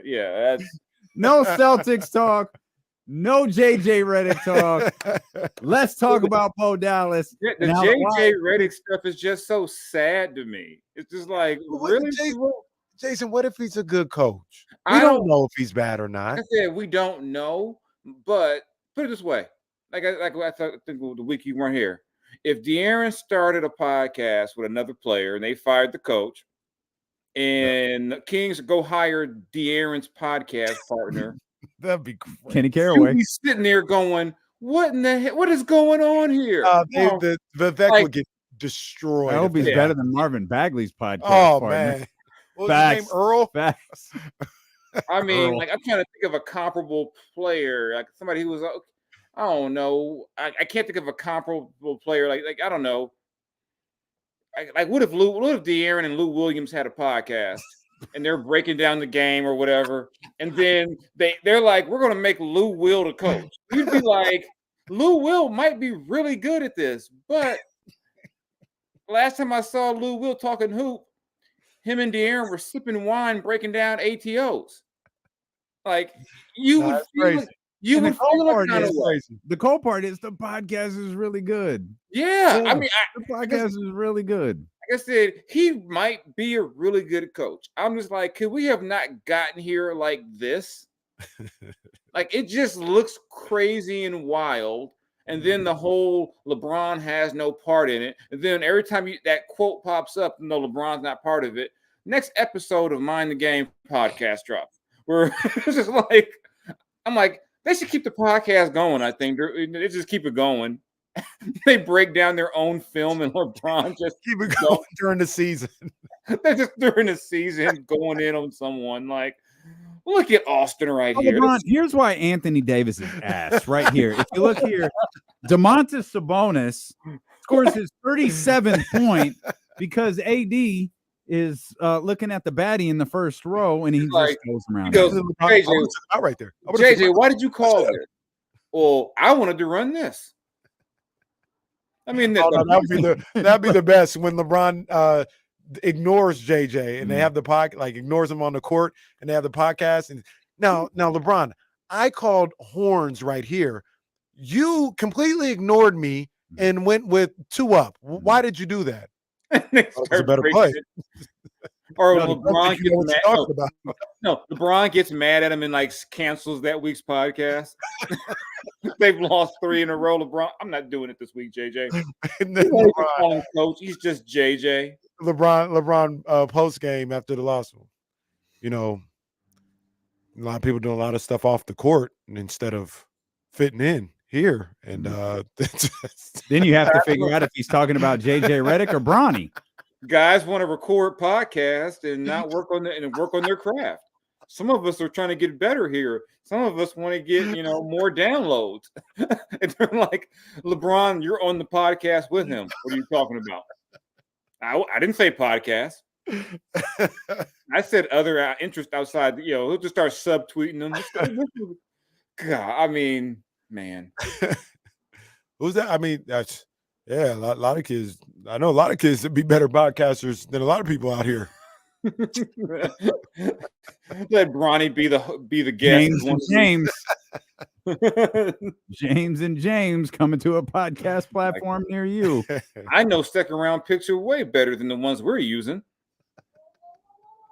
Second round picks. I had to do a double take because I as I do every Tuesday, I go try to find Jason Jones' latest article. And I found it. And it was about George Mikan, which is not at all what I was expecting when I was looking for I was expecting something on Bo Dallas. I was expecting something on the latest shoe drop or Kendrick Lamar's, show in Los Angeles tomorrow. But nope, there is a very in-depth article on George Mikan. By the way, very good. And I love that you posted it the day after the Celtics won the title. It just happened to be George's birthday today. Perfect. It was perfect. But this was a bit of departure from, what we've talked about in some of your most recent articles. Yeah, they kind of have me all, I think with yesterday they had the whole jersey ranking thing I did with the baseball team. And I don't think I put the Giants dead left. They had them next to left. I forgot. The guy, he's good at a lot of stuff. He's not good. Those creamsicles, fire. Stop playing. Whatever. Creamsicle and fog, whatever they're trying to do. But yeah, it was a little departure. I'm working on some stuff that's kind of more back in line. But yeah, I never know what they're going to ask me to do from week to week. Sometime I just go, hey, got an idea here. I'm like, okay, I guess I'll jump in. Yeah, but George Mikan, the 6'10" guy from the 50s, who later on would add the 3-point shot to the ABA. It looks like he's wearing a Lakers jersey in Celtics colors. Who knows what colors they had back there? Like that, I keep looking at that. That really looks a lot like that Boston green with gold Laker 99. No, we know that's not the case. It's probably just a bad cut, bad lighting. Yeah, it's lost in translation over the years. The color fades. They would never do the legend George Mikan like that. Now I gotta look at the picture now. Yeah, it does look like he's wearing. Yeah, yeah, that looks like he's wearing. Maybe they wore green at some point back then. Who knows? I've never seen that color associated with the Lakers, but maybe me neither. Yeah, that's like an old school picture right there. That's a trip. Yeah, I just realized something. So yeah, it was that was a cool look to talk to his son about. Just the even like in his 40s and 50s, he's up there putting elbows in his own kid's face in the driveway. Like, don't challenge me. I was gonna say I just realized something. I don't think we talked to Jason about Jerry West, and I think that happened Wednesday. he I think did. it was. Yeah. Yeah. Did you do you have any Jerry West stories? Did you get a chance to meet him, talk to him at all? Yeah, I got to be around him. I didn't like really get to like talk to him really, but I just know how the people who I knew revered him. Like we were in LA. I mean, like whenever Vlade saw Jerry, he just no matter that's how we usually be talking to Vlade. Oh, there's Jerry West, gotta go. Jerry Everyone brought him over, right? That yeah, was the guy who drafted him, and the guy who traded him. And even through that, Vlade was like, well, traded me for Kobe. At the time, you don't realize it's like, well, okay, I can kind of live with why you did that. He tells me he got traded for Shaq and Kobe. Which is pretty much how it ended up going. Yeah, he got traded for Shaq and Kobe. You get over that. But yeah, just one of the obviously we know all the accomplishments, but just even no matter where he went, he made that place better. Whether the Lakers, and he goes to Memphis. And remember, people forget what Memphis was before he got there. Mm-hmm. And he goes, I'm going to hire UB Brown to be the coach. You're like, what? Because UB's an older guy now, but I thought UB was old back then. Right. Yeah. I'm like, he's going to hire who to coach? Then he pops up in Golden State. They went, was an advisor. And he goes to it just pains me that, Jerry Buss's, kid, his offspring treated Jerry West so bad at the end of his life. Like, I hate that. I mean, the Lakers have really embarrassed their fans a lot in the last few weeks. Like that statement they issued was outright trash. Like 2 paragraphs, and you've got other people like writing glowing things. You're like, well, Jerry will always be a Laker, but why'd you take his season tickets? I just wish the organization that drafted him and all that, and where he did most of his, it felt like the other organizations appreciated what Jerry West meant to basketball more than the Lakers did last week. And I gotta ask, I mean, is that a Genie thing, or is it the brothers, or like? It feels like, I mean, everything I've read and heard, it's a Genie thing. I guess Jerry didn't necessarily think it was a good idea for a team owner to be dating the coach. It's not the wildest thought from Jerry West right there. I mean, God forbid, that's I mean, it's not like breaking news with an opinion. Doesn't feel like it. And I just, some of those quotes, and it's also appropriate too that, as the Lakers get ready to hire Jerry, JJ, I don't even know what the JJ stands for at this point. Who cares? But, that they keep on playing that video of Jerry West absolutely dog walking JJ Redick as a player. Where he's like, what did JJ ever do to affect winning? I mean, that clip just kept popping up. And, if they said Jerry West would rather not be here than watch Boston win again. Oh, that was amazing. That was an all-time. Yeah, they were just like, Jerry was like, I can't watch. Yeah, I can't watch this. I can't. Yeah, but I think everyone can appreciate what Jerry West meant to basketball, even if his old team is trifling. Man literally had to live through all of them. Like, I'm not living through another one. He's like, no, I had to lose. Like, how many of them was he on the losing end of? 9, I think. 8 or 9. 7 or 8. Yeah. So I mean, and then that doesn't even include what was it, 86? No, 84. Well, 84. Mm-hmm. Yeah. So yeah, he went through. And then as one of my friends pointed out, it's a damn shame that they had to play him like that in winning time. But he was the star of winning time. I thought he was great winning time. It turned out I thought he was that episode 2. I think it was episode 2. Yeah, that opening scene. Too. It was really hot wherever Jerry was in that opening scene. It was really hot. Man. Before you go, do you have any thoughts on the murder scene that occurred at the end of Raw last night? Crazy. God, that was wild. I for a moment I thought that Braun Strowman was a victim. I couldn't tell. It was dark. I mean, all I know is Chad Gable. They made that look like something I've never seen on a wrestling show before. Yeah, I was like, this is like, I don't even know what that was yet. No, they're gonna play it off. Still somehow. don't know what it was, but it was crazy, and I loved every moment of it. All was it 5 minutes and 15 seconds? Yeah. That was just like. Then we realized, you start figuring out, okay, there's the buzzard. Mm-hmm. Like they put every puppet character in the real. I'm like, I said, this is going to be good, and even the people they picked for each one, and it's like, this is going to be some good stuff here. And I'm like, somebody said Bray would be really proud.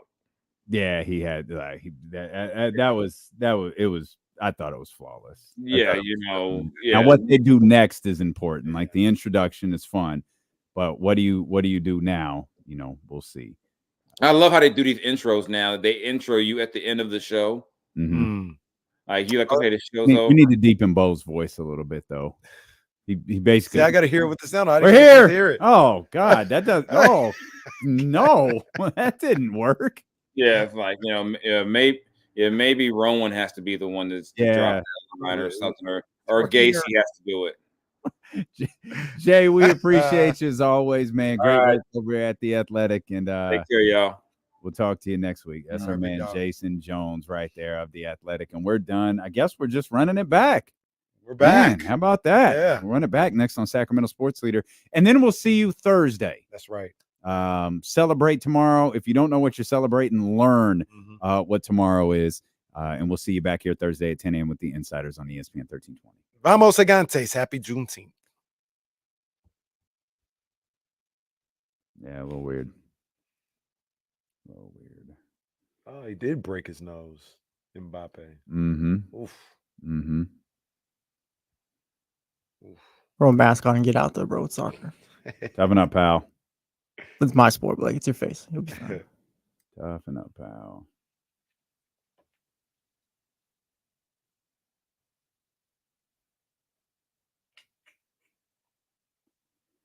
All right, y'all. We have business to attend to on the other side. Actually, got a lot of business to attend to on the other side. So we're gonna run over to 102.5.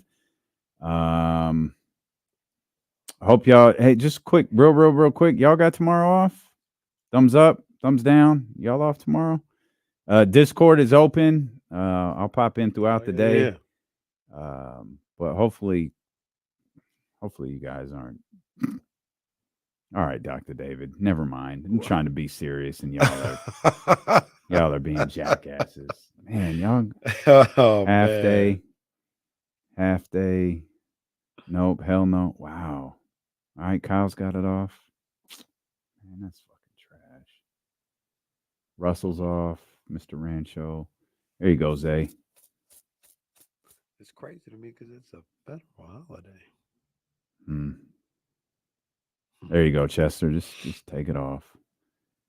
Ramsey always working, so it don't matter. State workers, nope. Man. All right, man. All right. Well, our companies have taken the day, and so we'll see you guys back here Thursday. Hop in on the Discord, man, and we'll have some fun tomorrow. Yeah, man.